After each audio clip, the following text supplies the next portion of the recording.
The Empress's Poison Advisor Chapter 1. Fellow cultivators, before we begin this journey, strengthen this channel's foundation. Subscribe and ring the bell so you never miss a new chapter. A single like fuels the furnace. Now let us begin. The Imperial Tribunal had 412 years of recorded history, and in all that time it had never once prosecuted a sitting cabinet minister for grain tax fraud. Wei Liang had known this before he walked through the doors. He knew it the way he knew which herbs turned toxic when combined with vinegar, the way he knew the specific weight of silence that meant a man was deciding whether to lie before he opened his mouth. He had spent 8 months compiling the evidence. 8 months of cross-referencing provincial granary records, interviewing frightened grain merchants who would only speak if he agreed never to name them, tracing shell companies through 3 separate layers of false ownership. 8 months during which 3 other men who had looked at portions of the same picture had been found dead. One from what the city physicians called a sudden collapse of the heart. One from a fall that left bruising inconsistent with any fall he had personally ever observed. One simply gone. A merchant named Tao Bingfu who had sailed for the eastern coast on business and never arrived. He had known all of that before he compiled his final record and presented it in the tribunal chamber. He had not known, not with certainty, what they would do. 847 falsified records. 3 dead witnesses. 6 shell grain merchants operating under names that did not appear in any provincial registry. A pattern of systematic underreporting that had diverted approximately 12% of the empire's northern grain tax revenue into Minister Hao Jingwen's private accounts over 6 years. Conservatively 12%, generously closer to 17%. He had laid it out on the tribunal table in 3 bound volumes and a supplementary map. Tribune Elder Song had looked at the volumes. He had looked at Wei Liang. He had looked at Tribune Elder Gan Maowei, who served on the Ministry of Revenue's Oversight Committee and whose appointment had been sponsored by Minister Hao 6 years ago, and who now sat with his hands folded in front of him like a man waiting for a meal he had already ordered. Scholar Wei, Tribune Elder Song said, these records make serious claims. They are not claims, Wei Liang said. They are documented findings. The methodology is explained in the appendix. The methodology is not in question, Tribune Elder Song said. The procedure is. You are a third-rank scholar of the Imperial Academy. Your mandate covers historical analysis and advisory consultation. It does not cover ministerial investigation. Wei Liang had prepared for this. He had prepared 14 different responses to 14 different procedural objections, and this was the first objection he had expected, and he delivered his prepared response with precision. Imperial Academy Charter, Provision 14, Subsection 3. Scholars hold the obligation to report evidence of systemic fraud against Imperial Treasury to any body with jurisdiction, regardless of the scholar's primary administrative mandate. I am fulfilling an obligation. You bypass the Ministry of Revenue's internal review process. The Ministry of Revenue's internal review process reports to Minister Hao. Silence in the chamber. Tribune Elder Gan Maowei cleared his throat. Tribune Elder Song looked at Wei Liang again, and Wei Liang saw, in that look, something he had not factored into his analysis. Not corruption, not fear exactly, but exhaustion. The look of a man who had already decided the outcome and did not want to be seen deciding it. They deliberated for 40 minutes.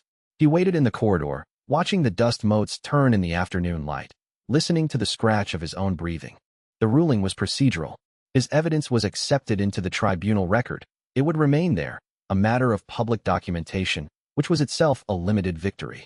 But his method of gathering and presentation was found to violate the jurisdictional protocols of the Imperial Academy Charter, Provision 8, Subsection 1.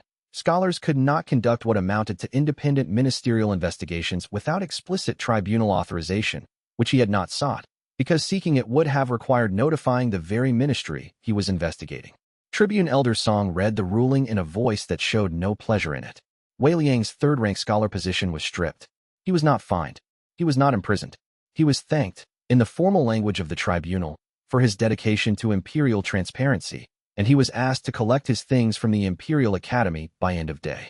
He walked out of the tribunal chamber into the afternoon sun, carrying his satchel, his notes, his personal texts, a small lacquered box that had belonged to his mother.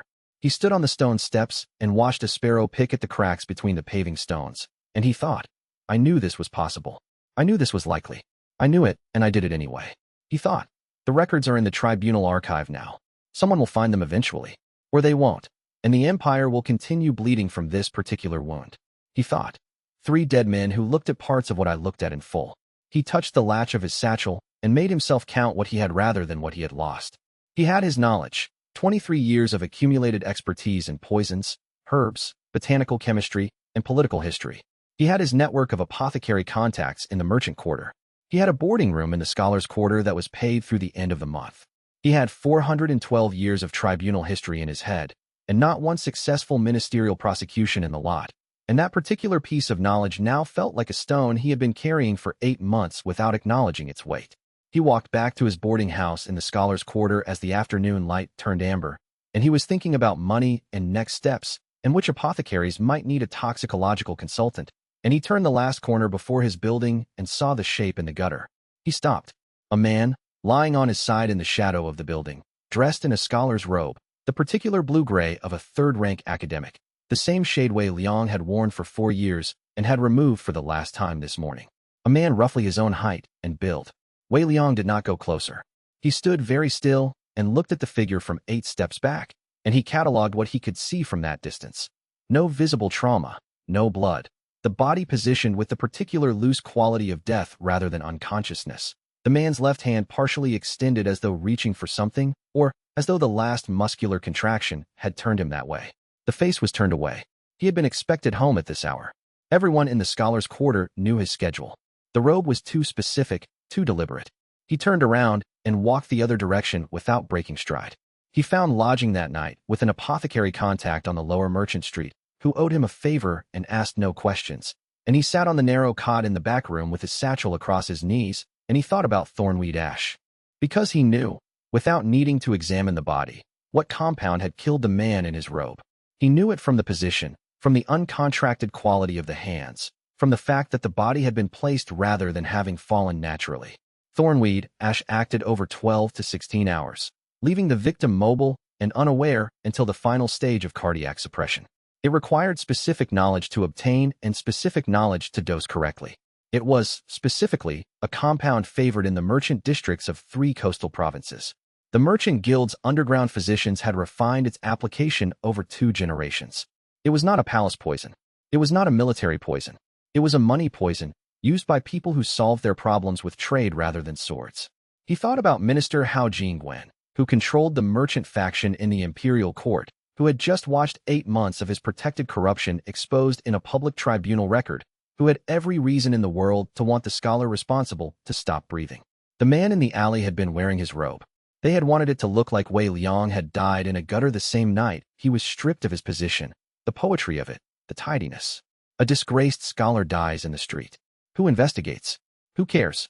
He catalogued what this meant. They were fast, which meant they had been prepared. They had obtained the robe, which meant a palace contact or someone with access to the Academy's clothing records. They had a dosing expert on hand, which meant this was not improvised. He was in more danger than he had calculated. He lay back on the narrow cot and stared at the plaster ceiling and thought, all right, what do I have?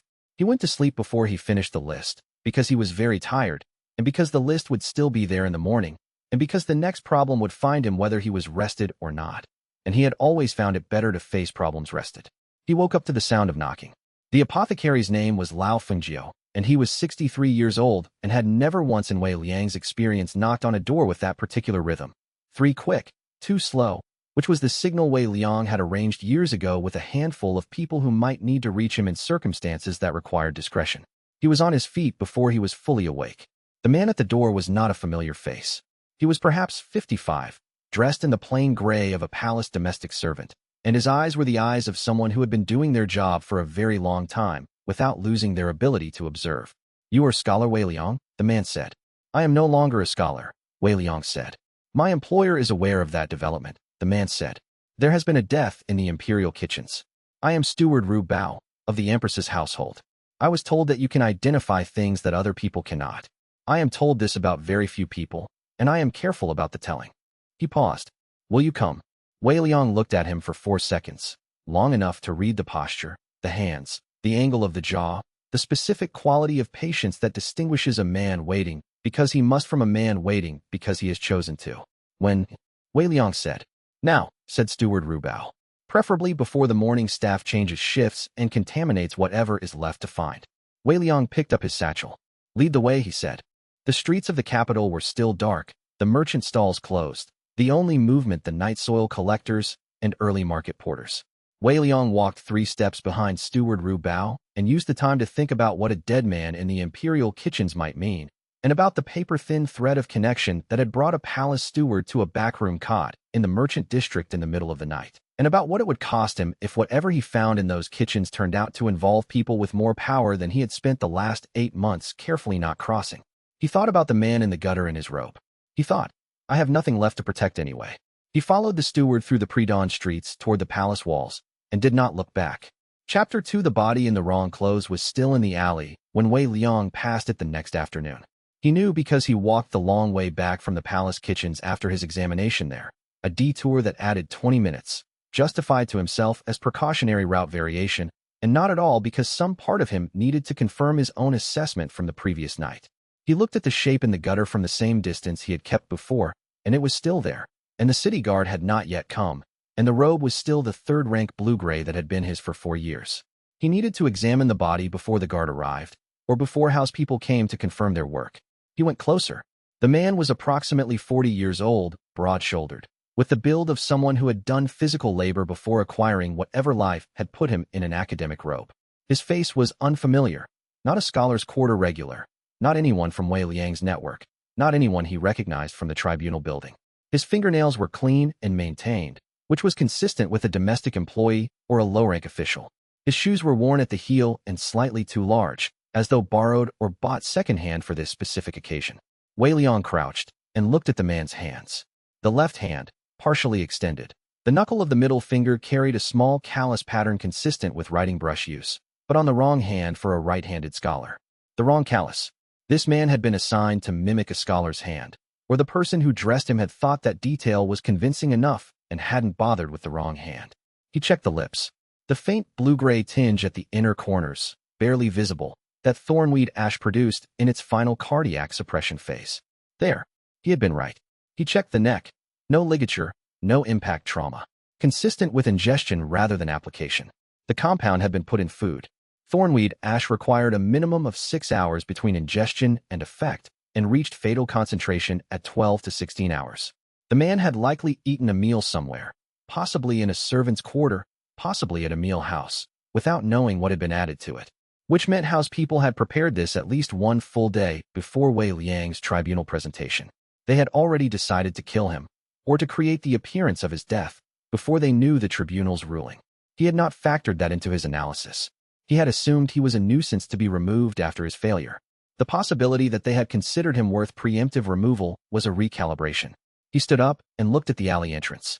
2 paths to his former boarding room. Whoever had placed the body here knew which entrance he used. He walked to the city guard post 3 streets over and reported a body in the Scholars' Quarter alley. He gave them the location and nothing else. He was gone before they arrived. He spent the rest of that day and the next 14 days establishing a functioning income in the merchant district. The work was unglamorous and paid poorly but consistently. Apothecaries brought him unknown compounds they were too proud to admit they couldn't identify. He would examine them, name them, and explain the sourcing and application. He charged a flat fee and asked no questions about why they had the compounds or what they intended to do with them. This was not, strictly speaking, an ethical position, but he was sleeping on a borrowed cot, and ethics required a stable material foundation before they could be applied with any rigor. On the 4th day, an apothecary named Chun Baoi, a woman of 60 who had run her shop for 3 decades and whose opinions about the Imperial Medical Bureau could fill a volume, brought him a sample in a sealed jar. Came in yesterday, she said. Northern merchant, wouldn't name the producer, claimed it was a new preparation for altitude sickness. I don't recognize the base compound. Wei Liang opened the jar and inhaled carefully at a distance of 4 inches, then 2, then 1. He looked at the color in direct and indirect light. He touched the surface with the tip of one finger and looked at the trace it left on his skin.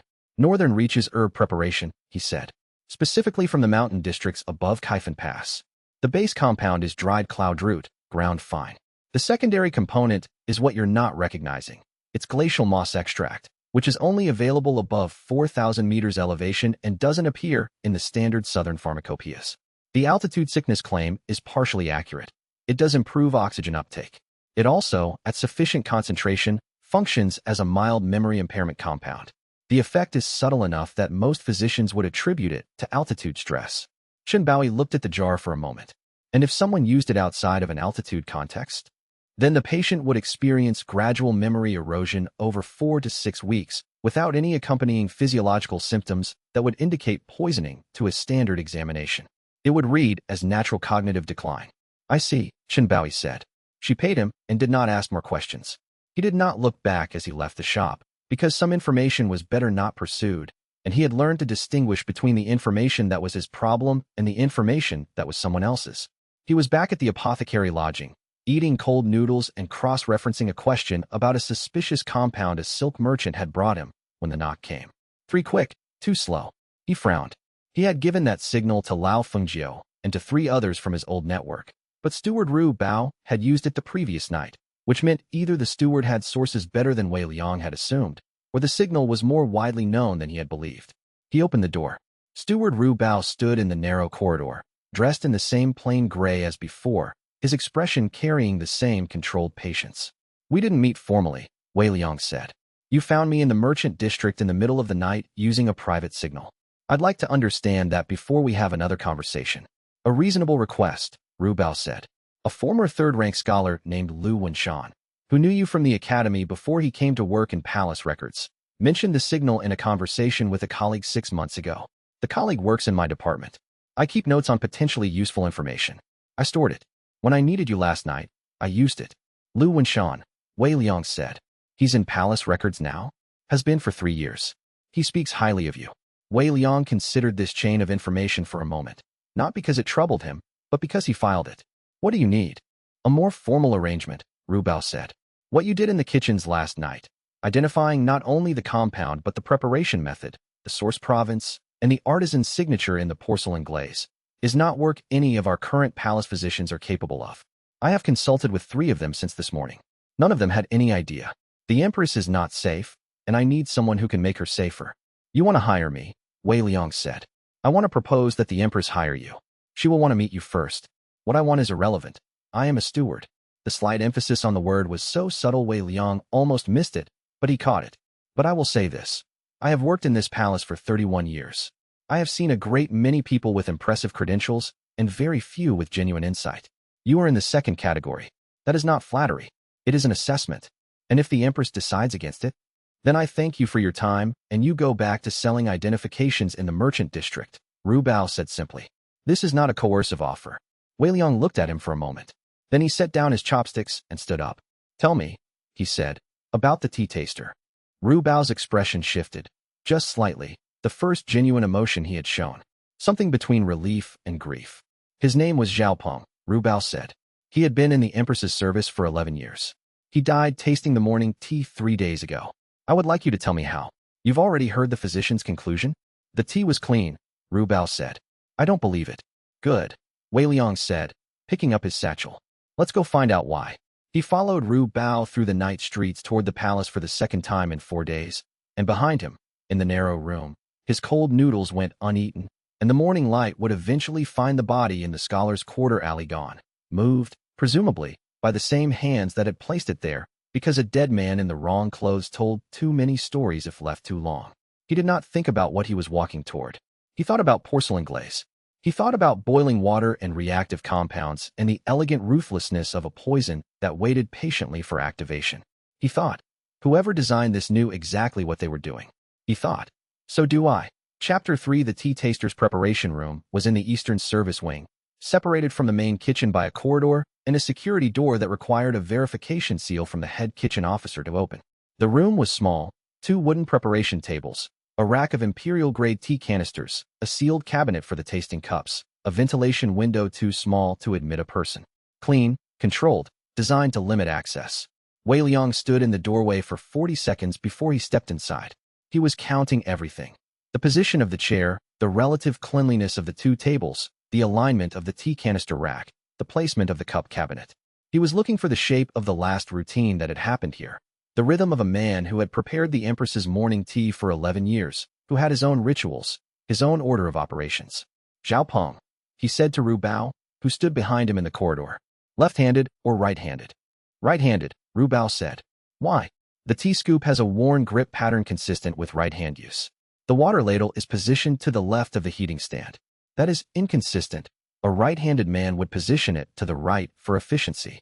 Either Zhao moved it for a specific reason on the last day, or someone else positioned it after the fact.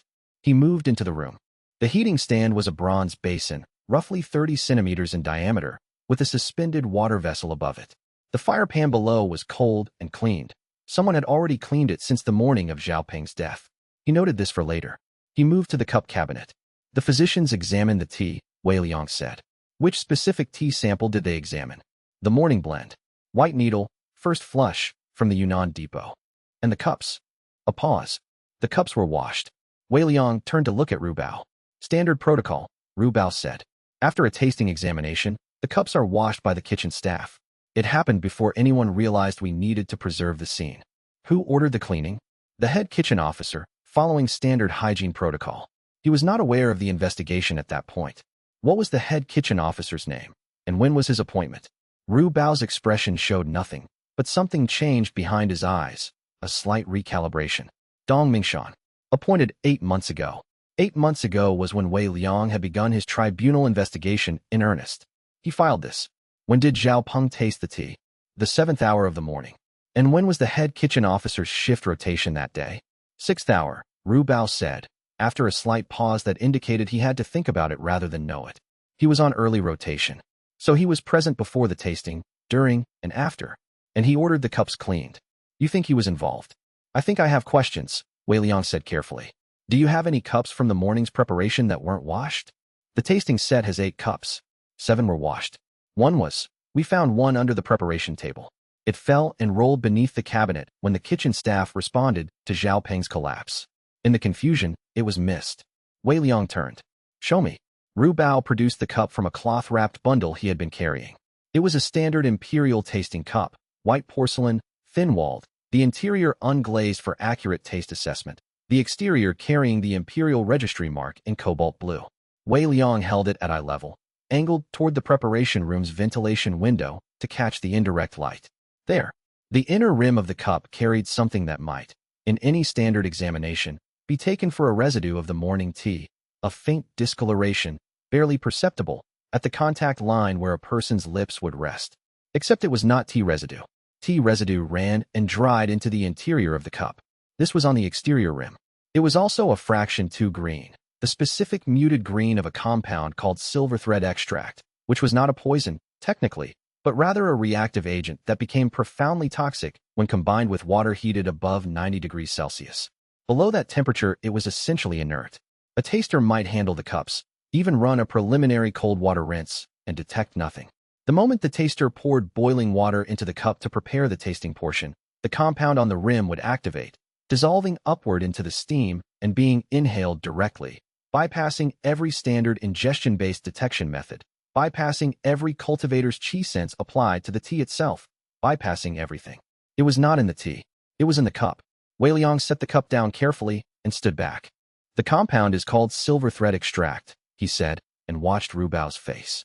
It activates above 90 degrees. Your physicians tested the tea, not the cup, and the cup was cleaned before the steam residue could be properly analyzed. The specific formulation of this compound is documented in 3 historical records, all of them from the Qian apothecary tradition, primarily produced in the eastern kilning districts near Suzhou, where the ceramic artisans developed it for, of all things, a legitimate medicinal application involving respiratory treatment in low-temperature environments. The eastern kilning districts, Ru Bao said quietly. There is a master artisan in the Suzhou district named Chun Jianan who is the 4th generation of his family to produce this specific glaze formulation. He applies it as a protective interior coating on certain medical vessels. The pattern on this cup's exterior registry mark is consistent with his workshop style. He is not, to my knowledge, a poisoner, but someone who knew his work, who could source his cups, and who had access to the Empress's tasting cabinet could have introduced a contaminated cup into the set. Silence in the corridor. The tasting cabinet, Ru Bao said at last, has a verification seal. Access requires authorization from the head kitchen officer. Dong Mingshan, Wei Liang said. Yes. Ru Bao was very still. He has family in the Suzhou district, he said slowly. His mother sighed. Wei Liang looked at him. I would suggest a quiet investigation rather than an immediate arrest. If Dong Mingshan is working for someone, arresting him now tells that their method has been identified. A patient investigation tells you who gave the order. You think there are more attempts planned. I think whoever planned this one is still in the palace, Wei Liang said. And they are patient, and they are skilled, and they are willing to sacrifice an 11-year palace servant to advance their goal. That is not the profile of someone who tries once and stops. Ru Bao looked at the cup on the table. He looked at Wei Liang. The Empress, he said, has requested to meet the man who found what her cultivator physicians could not. Wei Liang had expected this, had run the calculation during the 40 seconds he spent in the doorway, and had decided on his answer before the question was formally asked. When he said, "Tomorrow morning," Ru Bao said, "The Jade Pavilion. 7th hour." Wei Liang nodded. He picked up his satchel. "Tell me everything you know about Dong Mingshan's appointment," he said as they walked back through the service corridor. Who recommended him? Who conducted the security review? And who was the previous head kitchen officer, and where they are now?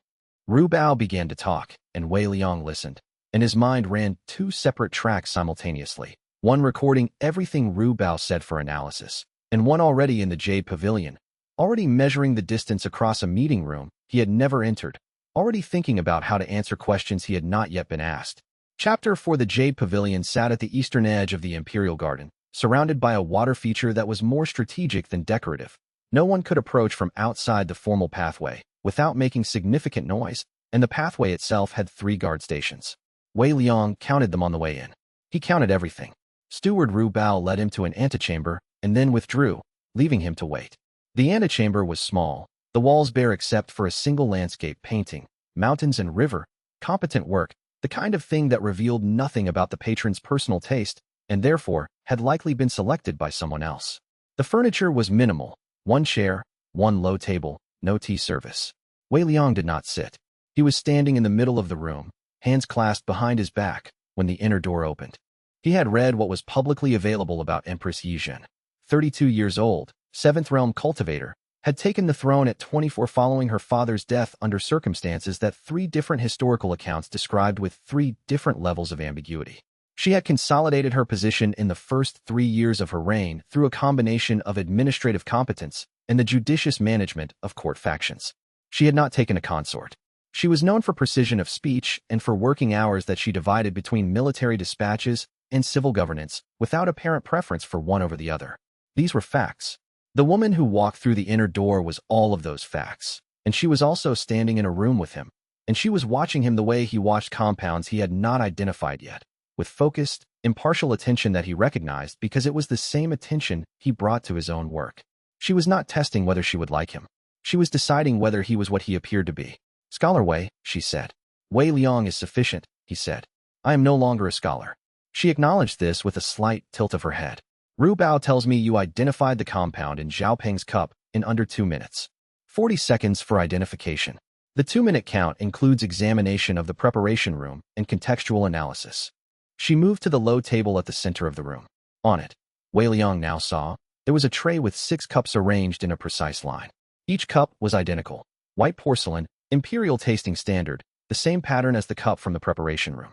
"One of these contains a compound," she said. "My household physicians tested all 6 this morning using qi detection. Their conclusion was that all 6 were clean." Wei Liang looked at the cups. He looked at her. "If your physicians concluded all 6 are clean," he said, "and you are still testing them, you don't trust the physician's conclusion." "I trust their methods," she said. "I don't trust their methods to be sufficient." He stepped forward and examined the cups.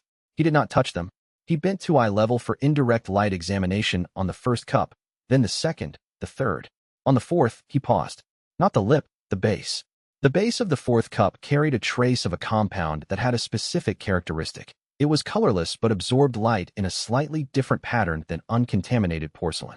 At cup level, with ambient light, the difference was less than a degree of visual angle. From above, invisible. From the side, invisible. At cup rim height, in reflected light from the room's east-facing window, it caught. "The 4th cup," he said. "The compound is at the base, not the rim. Ingested through the palm when the taster supports the cup to drink. A contact compound, absorbed through skin. It is not silver thread, different presentation. I would need to examine it more closely to name it precisely, but the base application and the hand contact delivery mechanism suggest moon blossom salt, which produces delayed muscular tremor rather than respiratory failure. Less immediately fatal, but effective over days rather than hours." He stepped back. 40 seconds, she said. He had counted. It had been 38. She looked at him for a long time. He let her look. "Why?" she said. "Would you accept a position in this palace? Your evidence naming Minister Howe's network was entered into the tribunal record this morning. Everyone who attended the tribunal session knows you compiled that evidence. Howe's people tried to kill you the same night. The man in the alley. Yes. No pretense that she had not known. Because, Wei Liang said, my alternative is selling toxicological consultations to merchant apothecaries who ask me not to inquire too closely about their purposes. That is not a use of my skills that satisfies me. And because whoever is trying to kill you has at minimum 3 additional attempts in preparation, based on the method complexity of the 2 attempts identified so far, and I would rather be in a position to stop them than read about them in the tribunal records 6 months after the fact. You want to be useful, she said. I want to be competent, he said. Useful implies a passive service relationship. I prefer a more precise arrangement. Something shifted in her expression, just briefly, just at the corners, a micro-movement that might have been amusement. The position I can offer, she said, is temporary. No official title. No imperial seal. No court rank. You would be a palace contractor, hired by my household for technical consultation regarding food safety. The court would be informed only that I have engaged a specialist following Zhao Peng's death. And the actual scope? The actual scope, she said, is what Ru Bao described. You identify threats. You trace them. You report to me. You do not arrest. You do not confront. And you do not operate outside the kitchen and dining protocols without my explicit authorization. Understood, Wei Liang said. One addition. State it. If I identify a threat that requires immediate action to prevent harm and I cannot reach you in time for authorization, I will act first and explain afterward. She considered this for precisely the right amount of time. Not too fast, not too slow. Agreed, she said. Under the condition that you document your reasoning and present it within 6 hours. Acceptable. She reached for the 4th cup, the contaminated one, and moved it to the side. Then she looked at the remaining 5. Which 2 are you least certain about? She asked. He told her. She nodded, and set those 2 aside as well.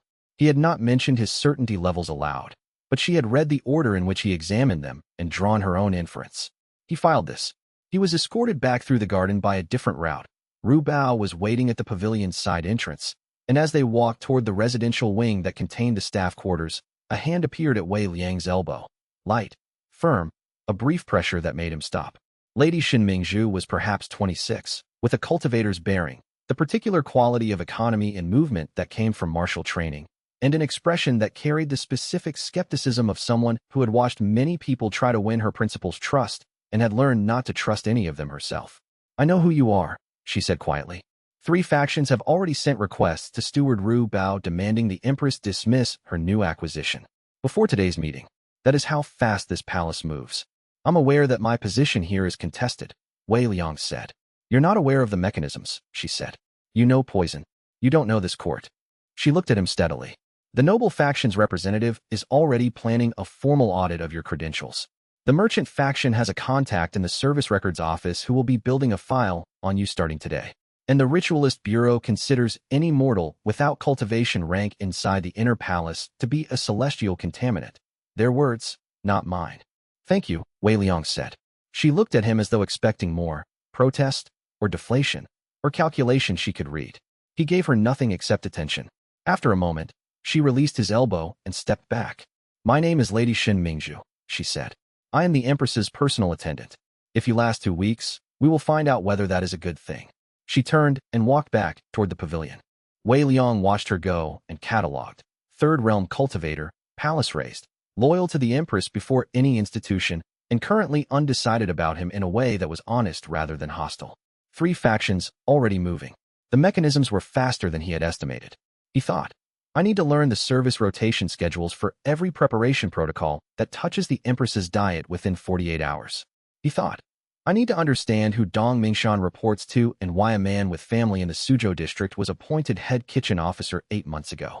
He thought, this is the most interesting problem I have encountered in 4 years of scholarship, and none of that scholarship prepared me for it, which is the most interesting part of all.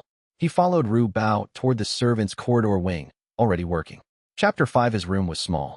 Wei Liang had occupied it for 3 days before he took a proper count of its dimensions. 4 meters by 3, a narrow window facing the inner courtyard, a cot, a desk, and a shelf that ran along the east wall. The previous occupant had left a small calendar nailed to the wall behind the door, still showing a month from 2 years ago, and Wei Liang had not removed it because it told him something about the rhythm of the room's past occupation. The smallness suited him. He had spent 4 years in the Scholars Academy, sharing a dormitory wing with 43 colleagues, and had never stopped being aware of the distance between himself and all of them. In 4 meters by 3, there was nothing he was unaware of. He spent his first week in the palace not examining food. He examined the systems that produced and delivered food. He walked every service route from the outer kitchen delivery points to the inner preparation rooms, counting steps and timing the walk at different hours. He mapped the kitchen staff rotations by shift, who was present at which station during each food preparation window for the Empress's meals, which staff members worked consecutive shifts, which worked opposite shifts, and therefore had brief unsupervised transfer moments where a preparation could be altered without observation. He identified, on the second day, a vulnerability in the morning kanji chain, between the outer kitchen where the base grain was washed and soaked and the inner preparation room, where the kanji was finished and seasoned. There was a 14-minute window during the 6th-hour shift change when the kanji vessel sat on a warming shelf in a secondary corridor. The corridor had no dedicated guard station. Staff walked through it, but no individual staff member was responsible for monitoring the corridor itself. On the third day, he identified a vulnerability in the evening soup delivery. The soup was carried by a serving team of 3, but the team assembled at a junction point where 2 staff corridors met, and there was a 90-second window before the senior server checked the dishes where the assembly order was not formally observed. On the 4th day, he identified a third vulnerability in the drinking water supply. The Empress's personal water was drawn from a dedicated well and carried in sealed vessels, but the seal verification was conducted by the head water officer, and the head water officer's shift rotation gave him an opportunity every 3rd morning to change a vessel seal before the secondary verification. These were not active threats. They were structural weaknesses that Wei Liang wrote up in a formal report with diagrams, presented to Ru Bao, and explained in terms that Ru Bao could bring to the Empress. The Empress personally reviewed the report the morning after Ru Bao delivered it. She did not delegate this to a deputy. Wei Liang knew this because Ru Bao told him, and because he had been watching which reports generated summoning requests and which generated written responses, and the pattern indicated that the Empress engaged directly with security category information rather than routing it through her administrative staff. He filed this. On the 5th day, a visitor came to the service wing. Lord Shinkain was perhaps 35, with the cultivator's build and the cultivator's habit of occupying space as though he had a right to it that predated anyone else's claim on the room. He wore court robes of the noble faction's preferred gray and gold, and he was accompanied by 2 attendants whose function was ornamental rather than protective. The Grand Duke's household did not send bodyguards into the palace's inner corridors because the Grand Duke's household knew better than to imply that sort of need. He found Wei Liang in the secondary corridor, marking staff rotation timing on a clipboard. Wei Liang, he said, in the tone of a man who had decided in advance that using a formal address would be giving something away. Lord Shun, Wei Liang said, because he knew who the man was and not acknowledging it would be a deliberate provocation, and deliberate provocations in the first week were poor strategy. I wanted to introduce myself, Lord Shin said. I'm told you are new to the palace. Adjustments can be difficult without guidance. I'm adjusting well, Wei Liang said. He made a note on his clipboard, timing his own pause for natural rather than calculated cadence. Is there something specific you wanted to convey? Lord Shin smiled. It was a practiced smile, which Wei Liang noted. It engaged the right muscles in the right sequence, but the timing relative to his preceding speech was approximately half a second too consistent, suggesting it was retrieved from a catalog rather than generated by the conversation. Your position here, Lord Shin said, is temporary. That is simply factual. The Empress's household technical staff turn over frequently. It's a demanding role, and the palace environment is not congenial to those unaccustomed to it. I mention this only because it would be a shame to see a man of your evident ability wasted in a role that will not last long enough to benefit from his skills. Wei Liang looked at him. I appreciate the concern, he said. Lord Shin waited for more. Wei Liang offered nothing else. After a precise beat, Lord Shin continued. My uncle, the Grand Duke, values competence highly. In the right circumstance, a man of your background could find a position within the noble faction's household that offered considerably more permanence and considerably more. I'm familiar with the offer, Wei Liang said calmly. It's a good offer structurally. I'll think about it. Which was a non-answer, which they both knew, and Lord Shin departed with his practiced smile and his 2 ornamental attendants, and Wei Liang went back to timing the secondary corridor. That evening he returned to his room and found the paper crane. It sat on the exact center of his pillow, precisely oriented north-south. White paper, folded in the traditional 12-fold pattern. He picked it up without unfolding it. The fold pattern was the message, not any text inside. 12 folds, north-south orientation, placed on a sleeping surface rather than a threshold. He had read about this in a historical account of the Second Emperor's reign, an account that most court historians considered apocryphal, because the assassination network it described had supposedly been disbanded 300 years ago. It was an old signal. A very old signal. Someone in this palace had studied the same obscure text he had. He set the crane on his desk, sat down, and began thinking about the 23 people with Imperial Registry access who could have obtained the specific paper stock the crane was made from. Chapter 6. The paper was the first evidence, and it was better than Wei Liang had expected. Imperial Registry paper had a distinctive manufacturing characteristic. It was produced in the Hangzhou mill and carried a specific fiber ratio that was measurably different from commercial paper. A higher concentration of mulberry bark relative to bamboo pulp, which gave it a particular texture and a specific reflective quality under high-angle light. The crane was made from genuine Imperial Registry paper, which meant it had been taken from the registry's operational stock rather than purchased on the open market. 23 people had unrestricted registry access as of the current quarter's authorization record. Wei Liang had memorized the list from the court appointments document Ru Bao had given him on his first day, because it was the kind of list it was useful to have memorized. He applied his first filter at the morning court assembly. The assembly was a formal gathering held at the 8th hour in the outer reception hall. Not a briefing, not a policy session, just the daily court muster where officials of middle rank and above presented themselves, noted attendance, and received any general announcements. Wei Liang attended as a household technical staff member, which gave him a seat in the back observation gallery. From the gallery, he had an unobstructed view of every official in the hall. He was not watching the officials. He was watching how they related to the space he occupied. There were two natural responses to a new face in the observation gallery: looking at the new face and deliberately not looking at the new face. Both were informative. Looking at him, with or without subsequent engagement, indicated normal social curiosity. Deliberately not looking, which required a person to notice him peripherally and then execute a choice to exclude him from their gaze, indicated something else. Of the 23 registry access holders present in the hall, 19 showed normal social curiosity patterns, glances ranging from casual to extended, depending on what they had heard about him. 3 showed deliberate exclusion patterns. 1 showed neither, because he was asleep in his chair, which Wei Liang noted separately. 3 deliberate exclusions. He spent the afternoon narrowing these 3 by method.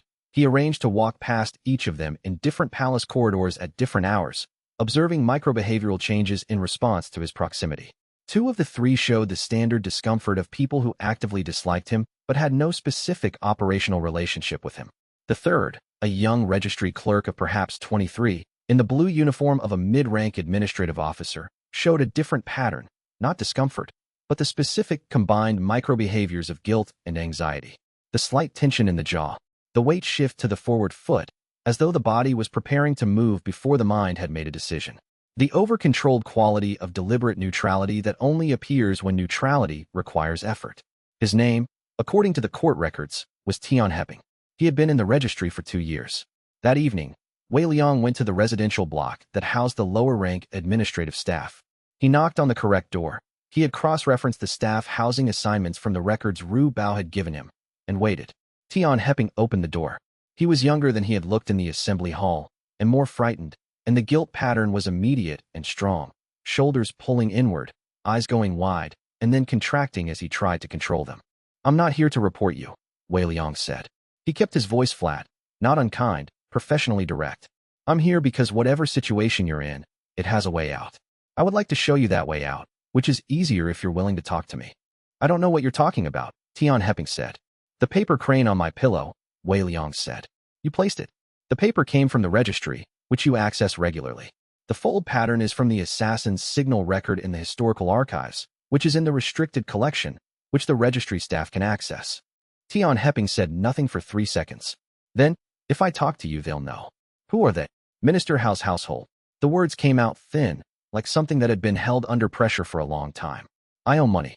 My father borrowed against a merchant house 3 years ago, and the merchant house was one of house fronts. They own the debt. They told me to do it, to put the crane, to make you leave. They said if you left, the debt would be reduced." Wei Liang looked at him. He thought about 3 dead men who had looked at parts of House Network. He thought about a man in an alley in his robe. "How much is the debt?" he asked. Tian Heping told him. "I can't pay that," Wei Liang said honestly. "But I can make sure the debt becomes unenforceable. If House Network is dismantled, which is the direction things are moving, The merchant house holding your father's debt will either cease to exist or will be under investigation that makes debt collection impossible. That is not a guarantee. It is a probability. He paused. In exchange, I need the names of every other person in this palace that Howe's household has approached. Tian Heping was silent for a long time. Then he gave Wei Liang 3 names. Wei Liang listened to all 3 without writing them down, thanked Tian Heping, and walked back through the staff corridor toward his room. The names were all kitchen or service staff, no-rank workers at the bottom of the palace social structure, all caught in the same type of debt trap. Howe's people had been methodical, find leverage at the lowest levels, where there was the least protection and the most fear. He wrote up the analysis, and then he made a decision. He did not take this to Ru Bao. He took it to the Empress. He requested an audience through the formal household request process. The audience was granted for that same afternoon. He went to the Jade Pavilion and laid out the whole picture. The crane, the paper sourcing, Tian Heping, the 3 additional informants, the debt trap recruitment method. The Empress listened without interrupting. When he finished, she looked at him with that particular intensity that he was beginning to recognize.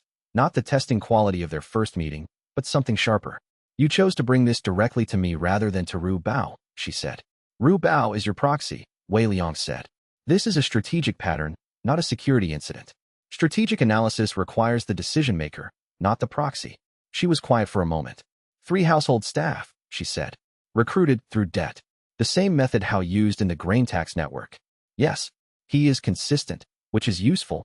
It means his methods are predictable even when the specific instances aren't. She looked at him.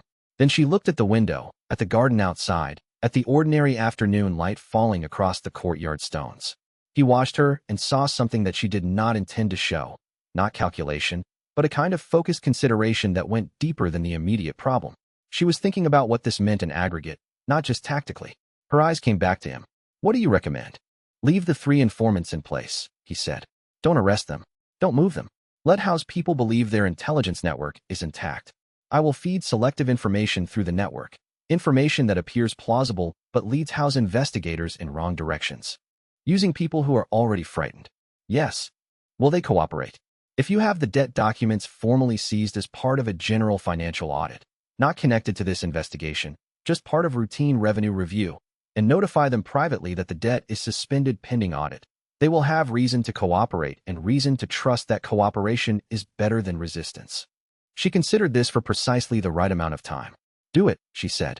He left the Jade Pavilion in the late afternoon light and did not look back at the guard who watched him go. He was already thinking 3 steps ahead, mapping the information he would send through the network, the reactions it would generate, the shape of the response he would use to map Howe's remaining palace contacts. Behind him, through the pavilion window, the Empress sat alone with the dossier he had left on her desk. She did not call her attendants back immediately. He noted this. He found it interesting. Chapter 7. The second attempt came on a Thursday morning in the 3rd week, and it was more sophisticated than the first.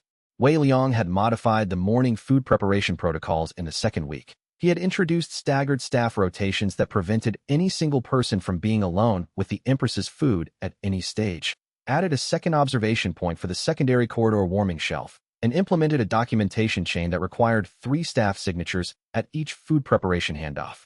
The changes were bureaucratic rather than forceful. He had presented them to Dong Mingshan as efficiency improvements for the Empress's personal dietary documentation, and Dong Mingshan had approved them, because refusing would have required explaining his objection. These changes would have stopped the secondary corridor vulnerability. They would not have stopped the morning congee. The congee arrived at the Empress's breakfast table with a preserved plum garnish. Wei Liang saw the garnish from across the table during the morning food review. His standard practice was to walk the breakfast layout before the Empress took her seat, examining each dish. The congee was unremarkable, standard grain, properly prepared, the correct consistency and temperature. The dish had passed through 4 staff signatures and 2 observation points. Every cultivator on the tasting rotation had cleared it. The preserved plum. He picked up the garnish dish. Hold, he said to the serving staff. He looked at the plum. A single fruit, dark and wrinkled, positioned at the exact center of the garnish dish, placed after the congee. That was the standard order, garnish added after the main dish had been plated, to maintain visual presentation. He looked at the tasting log. The tasting staff had checked the congee. They had checked the soup. They had checked the tea. They had not checked the preserved plum garnish, because it was a garnish, a preparation that the tasting protocol did not categorize as a primary food item under the current rules. He bent close to the plum. He inhaled at 2 inches. There, a compound he recognized not by sight or by immediate smell, but by the specific quality of what he did not smell. A professional-grade masking agent covered the actual compound. He had encountered masking agents before, in his toxicological work in the Scholar's Quarter, and he had learned to recognize them by the way they saturated the available sensory space in a way that natural food smells did not. Something was under the mask. He brought the plum to the window. In the direct morning light, the skin carried a faint discoloration pattern at the pit end, the specific muted amber of compounds that had been absorbed into fruit by soaking rather than surface application. The congee is cleared, he said to the serving staff. Remove the garnish dish. Preserve it for examination. He spent the next 4 hours in the examination room, working through the masking layer to identify the base compound. It was a memory erosion preparation, mountain herb origin, specifically from the northern reaches high-altitude districts, which used it legitimately in small doses for altitude sickness. At the concentration applied to the plum, taken once, the effect would be subtle, a slight fogging of recent events, nothing clinically alarming. Taken in repeated doses over weeks, 1 plum per morning, which was a standard part of the Empress's breakfast routine, the accumulated effect would present as early-stage cognitive decline, difficulty with recent recall, confusion in detail-oriented work, the slow erosion of exactly the kind of precise analytical capacity that made the Empress effective at governance. He presented his analysis to the Empress. She sat with it for a moment, not visibly shaken, but the careful quality of her stillness was different from her usual alertness. This was the stillness of someone recalibrating. Not fatal, she said. Not immediately. The intent was not to kill you. The intent was to gradually impair your judgment while keeping you functional enough to continue issuing decrees, which could then be more easily managed by the faction providing guidance and counsel, because a slowly deteriorating Empress is more useful to certain political goals than a dead one. Who sourced the compound? Northern Reaches Mountain District origin is confirmed. The specific masking agent is professional grade, not a domestic production.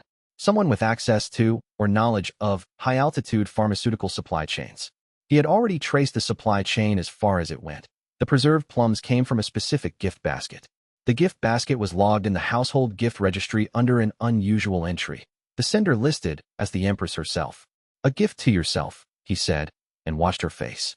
I sent no such gift, she said. I know. The registry entry was made by a lower clerk who recorded it as received from a household secretary, and the household secretary's authorization appears to have been fabricated. The gift origin is the registry entry, and the registry entry traces to a formal gift dispatch logged under High Ritualist Feng Buwei's household seal. She was very still. The ritualist seal, she said. The seal is genuine, Wei Liang said, which is either a careless mistake by the ritualist household, a deliberate setup to implicate the ritualist faction, or the ritualist himself is involved and did not adequately cover the sourcing trail. He paused. I do not yet know which. What do you need to find out? I need to speak with Feng Buwei directly, he said. Or rather, I need to observe him being spoken with, if you can arrange an interview under a plausible pretext. She looked at him. Something shifted in her expression, not the testing quality, not the analytical sharpness, but something in between. The look of a person deciding something about the person in front of them. I'll arrange it for tomorrow morning, she said. Chapter 8 Feng Buwei received them in the Ritualist Bureau's formal reception room, which smelled of incense, and the particular kind of institutional authority that accumulates in rooms where people are regularly required to be intimidated. Wei Liang sat to the left of Ru Bao, who was present as the Empress's formal representative. Wei Liang's role was unlabeled, which the ritualist noted immediately. His gaze moved to Wei Liang and held for 3 seconds longer than it needed to, which was a tell. He was 67 years old, and he had survived 3 emperors and 4 major court reshuffles, and the lines in his face were the lines of a man who had made a professional practice of reading danger and redirecting it. He wore the white robes of the Ritualist Bureau's senior rank, and his hands were folded in his lap with the practiced serenity of someone who had decided on his posture before they walked in. Steward Ru Bao, Feng Buwei said warmly. And this is the Empress's new household advisor, I believe. Technical consultant, Wei Liang said, keeping his voice neutral. Of course, Feng said. The smile was precise and did not reach the outer canty of his eyes. I understand you have questions about a gift registry matter. I am happy to help, of course. The Empress's household has always received our full cooperation. Ru Bao presented the documentation, the gift basket registry entry, the household seal, the sourcing trace. Feng Buwei listened to the explanation with the focused attention of a man who had already prepared his response. This was itself informative. Most people, presented with evidence that their seal had been used in connection with a possible poisoning attempt, showed surprise first and calculation second. The calculation being already visible meant the surprise had been suppressed. A regrettable clerical error, Feng said when Ru Bao finished. I can explain this fully. The gift was intended as a seasonal tribute from my household to the Empress, a standard practice, as I believe your records will show, going back 8 years. The specific basket was prepared by my household steward, who, I am embarrassed to say, apparently used an older gift registry template that mislabeled the sender. I have already spoken to him about this. The basket was, of course, intended to be completely appropriate. Wei Liang said nothing. Feng produced documents, a gift dispatch order signed by his household steward, dated 2 days before the registry entry, itemizing the preserved plums as part of a standard seasonal tribute set. The handwriting matched the steward's previously documented signature. The paper stock was correct. The seals were properly applied. The paperwork was genuine. Wei Liang watched Feng Buwei explain the clerical error for the next 11 minutes. He counted 17 discrete behavioral markers of prepared deception, not dishonesty, which had its own signatures, but the specific patterns of someone delivering a rehearsed account, the slight overspecificity in explanatory detail, the deliberate management of eye contact that maintained engagement without revealing, the rate of speech calibrated for believability rather than natural conversation, the precise timing of the expressions of regret and embarrassment. He was not lying. He was performing truthfulness, which was different. More specifically, he was performing a truth that was technically accurate in its facts while being systematically misleading in its framing. The clerical error was real. The dispatch order was real. The seasonal tribute practice was real. None of that meant Feng Buwei had not known what was in the plums. After Ru Bao concluded the formal interview and they withdrew, Wei Liang said to Ru Bao in the corridor, "He is not the origin. He is the middle." Ru Bao looked at him. Someone provided him the plums and told him they were clean, genuine tribute items from an approved source. They used his real household dispatch system, which means they have access to his household's gift preparation process. Either a contact within his household or someone who provided the plums pre-labeled in a way that bypassed the household's own verification. So he was being used as a carrier, Ru Bao said. Without his knowledge. Possibly without his full knowledge, Wei Liang said. I cannot determine whether he suspected and chose not to investigate, or whether he genuinely did not know. What I can say is that he has now been informed that the basket was traced to him, and his response was to produce documentation that establishes his innocence rather than to ask any questions about what was actually in the gift. Ru Bao was quiet for a moment. An innocent man would ask what the compound was. An innocent man would ask several things, Wei Liang agreed. They returned to the service wing in silence. Wei Liang was already mapping the supply chain backward from the plums, and by the time he reached his room, he had a hypothesis about the source of the Northern Reaches Mountain District herbs. He spent the evening in the records room, working through commercial import logs. By midnight, a name surfaced. A merchant operating under 3 different business registrations, trading in specialty Mountain District herbs with distribution to both the Ritualist Bureau's procurement department and, under a separate registration, to a supplier whose accounts were linked to the estate management records of Grand Duke Xintianlong. He sat with this for a moment. Then he wrote it up, precisely and completely, and put it in a folder on his desk, and thought. 2 factions cooperating. That is a different threat than 1 faction operating independently. He thought, the Empress needs to see this tonight. He looked at the hour. The candle had burned past the 3rd mark. It was well past midnight. He decided to wait until morning. Then he changed his mind, because the quality of urgency the information carried was not the kind that improved with waiting. He went to the Jade Pavilion. Chapter 9. She saw him that night. That was the first thing he registered, that she saw him immediately, at well past midnight. No delay, no consultation with her attendants. Lady Shun Mingzhu admitted him to the study with the expression of someone who had been expecting someone to come at exactly this hour and was not entirely pleased that it was him. The Empress was at her desk. She was still in her formal robes, which meant she had not gone to bed, which meant she had been waiting for something. He did not know whether she had been waiting for him specifically or simply waiting for the next development in a situation she knew was still moving. 2 factions, she said, after he spread the map on her desk. A physical map of the court's commercial networks, with colored pins representing the supply chains he had traced. This was how he thought best, spatially, with physical representation, the connections between nodes made visible, cooperating on a single assassination attempt. Using the 3rd faction as the delivery mechanism, he said.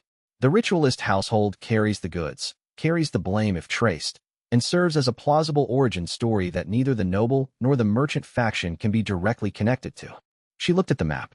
Her finger traced the line from the Mountain District merchant to the Grand Duke's estate supplier without touching the paper, hovering just above it, as though she was checking the logic before committing to it. Hao and Tianlong do not trust each other, she said. No. This coordination is tactical, not strategic. They're not allies. They're using each other for a single operation. The noble faction provides the sourcing chain.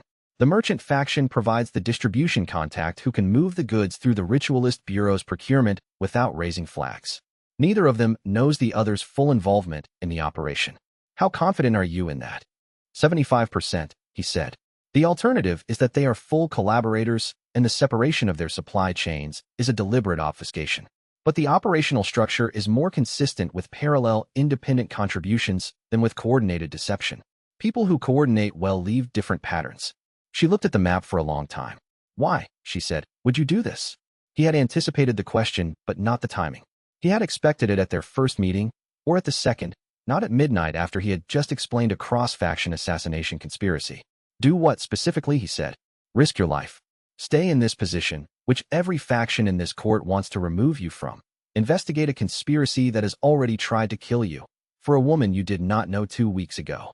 He thought about how to answer this honestly. He was naturally economical with words, not because he was guarded, but because imprecise language bothered him. The question deserved precision. Because a competent empress is worth more to this empire than 10,000 cultivators, he said. I am invested in competence. She looked at him. He had meant it straightforwardly, and she heard it that way. He watched her process it, not as flattery, but as the practical statement it was, which required a person of a certain type to understand. That is an unusual answer, she said. I am aware, he said. She looked at the map again. The candle on her desk had burned to its last third. The garden outside was dark and perfectly quiet. Dismounting Ru Bao, she said. Leave your attendants. Lady Xin Mingzhu, who had been standing in the corner with the expression of someone cataloging everything, departed without audible response. For the first time since their first meeting, they were alone in the room. Here is what I want you to do, the Empress said. Not with the factions. With this. She gestured at the map. I want a full analysis of both faction supply chains, not just this operation, but the structural networks. Who they use, how they move resources, where their reliable contact points are in the palace. I want to understand the whole shape. That will take time, he said. How much time? 3 weeks for a preliminary map. 6 weeks for a reliable picture. Start now, she said. And Wei Liang. She paused. When you come to me with something at midnight, come to me at midnight. Don't wait for morning. He nodded. One more thing, he said. He had been debating this for the last 20 minutes. Your attendant, Lady Xin Mingzhu. She has access to gossip and private conversation that my formal intelligence work doesn't reach. The information she carries moves through channels I cannot enter. If she were willing to keep a systematic record of who she observes visiting whom, and where, and when, that record would be more valuable to your security than any formal intelligence network I could build in 6 months. The Empress was quiet. Then she called Lady Xin back. He watched the exchange between them. Brief, quiet. The specific economy of two people who had known each other most of their lives and had their own language. Lady Xin looked at him afterward. Her expression had shifted, not to warmth, not yet, but to the kind of assessment that a person applied to something they were reconsidering. I'll start tomorrow, she said. He picked up his materials and walked back to his small room and sat at his desk in the late-night quiet and started drawing the map. Chapter 10 The Grand Duke's formal audit was announced on a Tuesday and held on a Thursday, which gave Wei Liang 48 hours to prepare. The notice was formally worded. A procedural audit of Palace Household Safety Consulting Services, framed as a standard review of a new contractor's credentials and methods. Grand Duke Xin Tianlong's signature did not appear on the notice. It was signed by 3 court officials of the Procedural Standards Committee, which the Grand Duke had chaired for 11 years. Wei Liang read the notice twice, and then set it down on his desk, and thought about what the Grand Duke was actually trying to accomplish. Not removal. If the Duke wanted Wei Liang removed, he had enough political influence to simply apply pressure through the Empress's ministerial advisors. A public audit was not efficient as a removal mechanism, too many variables. What it was efficient at was humiliation and public diminishment. Demonstrate, in front of a full court audience, that immortal without cultivation was an inadequate substitute for chi detection, and the Empress's decision to retain him became politically costly.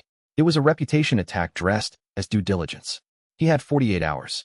He spent the first 6 hours reviewing everything he knew about the specific cultivators who would likely be present at the audit, their areas of specialty, their blind spots, their prior experiences with poison detection.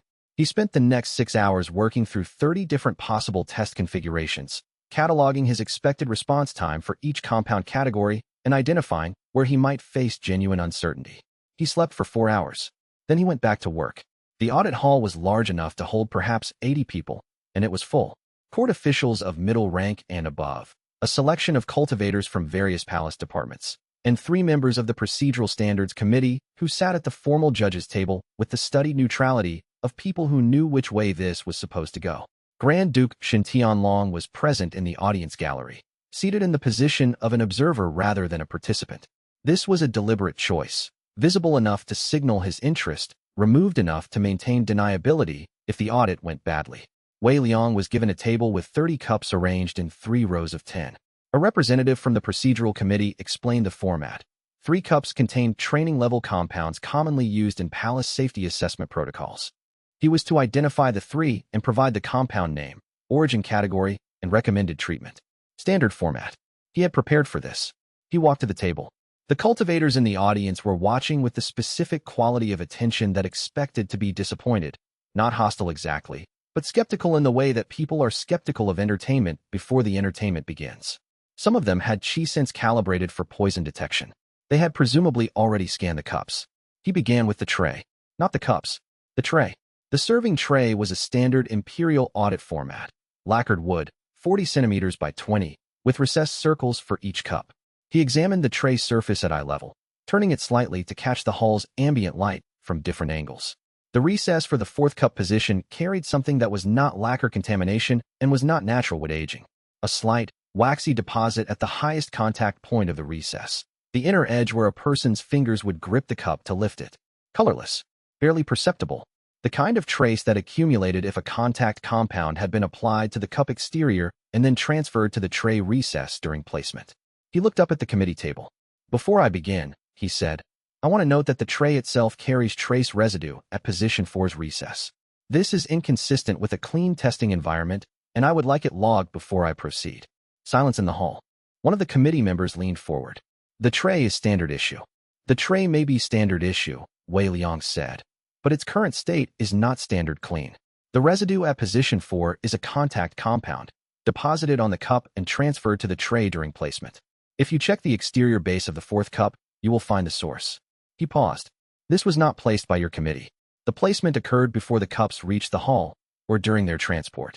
I suggest having a cultivator verify the cup's exterior before I handle it, since contact compounds are absorbed dermally, and I would prefer not to be involuntarily dosed during a competency audit. The cultivator from the Imperial Safety Office, a 6th realm master whose name Wei Liang had memorized, came forward and used chi detection on the 4th cup's exterior. His expression changed. There is a compound present, he said, on the exterior base. He looked at the committee table, then at Grand Duke Shintianlong. The Grand Duke's expression was completely controlled.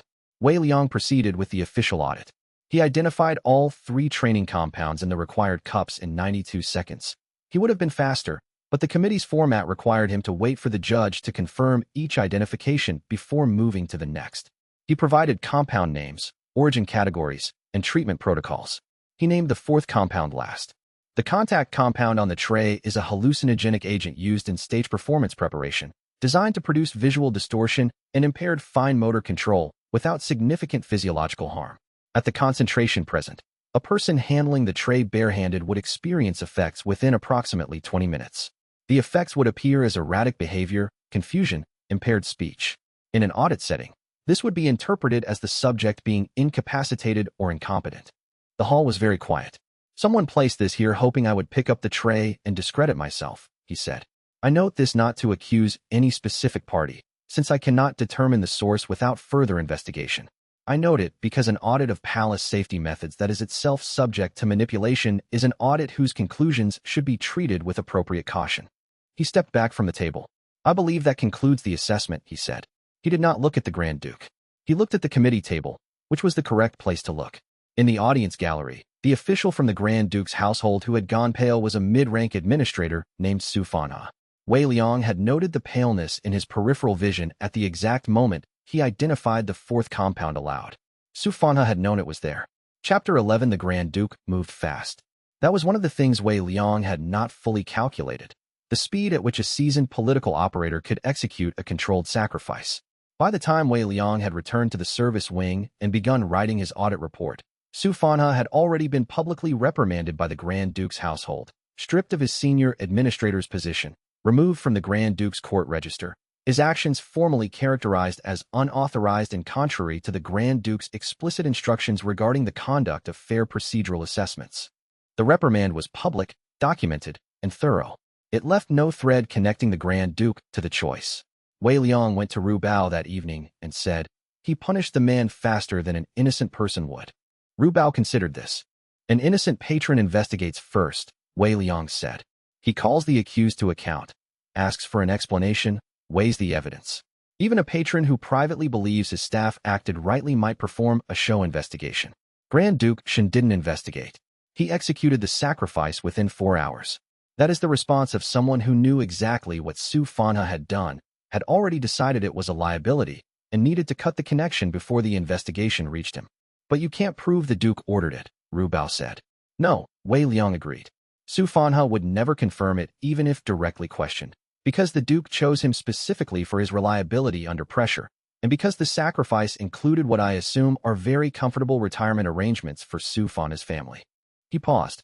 "I don't need to prove the Duke ordered it. I need to understand the Duke's decision-making pattern. And the pattern is clear. He cuts when necessary, without hesitation, which means he will do it again." Ru Bao looked at him steadily. "What does the Empress think?"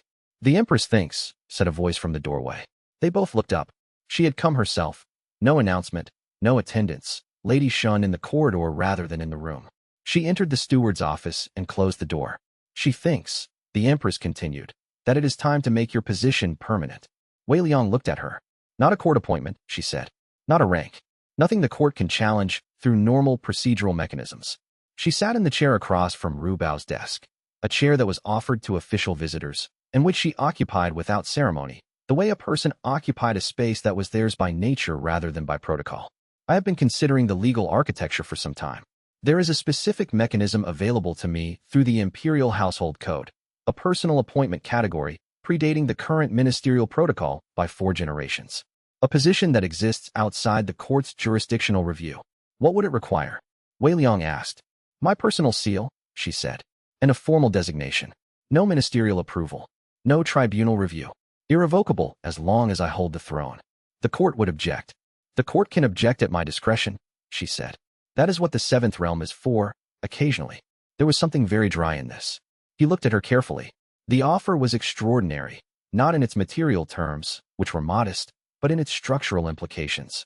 A position that did not officially exist, granted by imperial personal decree, answerable to no court body. She was placing him outside the game board entirely. "Why?" he said. She looked at him. "Because the last 3 weeks have demonstrated that the court's ordinary mechanisms cannot protect the throne. Because the position I need you in is not the position a court rank can accommodate. Because you are the most useful person in this palace, and placing you in a category the court can dismantle is wasteful." She paused. "And because," she said, more quietly, "you are the only person in this palace who tells me what he actually thinks rather than what he believes I want to hear. That has value I am not willing to risk losing." Wei Liang considered this for a long moment. "The court will eventually discover the appointment," he said. "Yes, I intend them to discover it at a moment of my choosing, after it is already in place and the architecture is established." She met his eyes. "Do you accept?" He thought about the man in the alley in his robe. He thought about Tian Hepping's terrified face. He thought about preserved plums and porcelain glazes and the specific shape of an empire that had never had a mortal strategist in a servant's room before. "Yes," he said. Chapter 12. The first thing Wei Liang did in his new role was redirect a shipment of grain. Not a dramatic intervention. Not an arrest. Not a confrontation.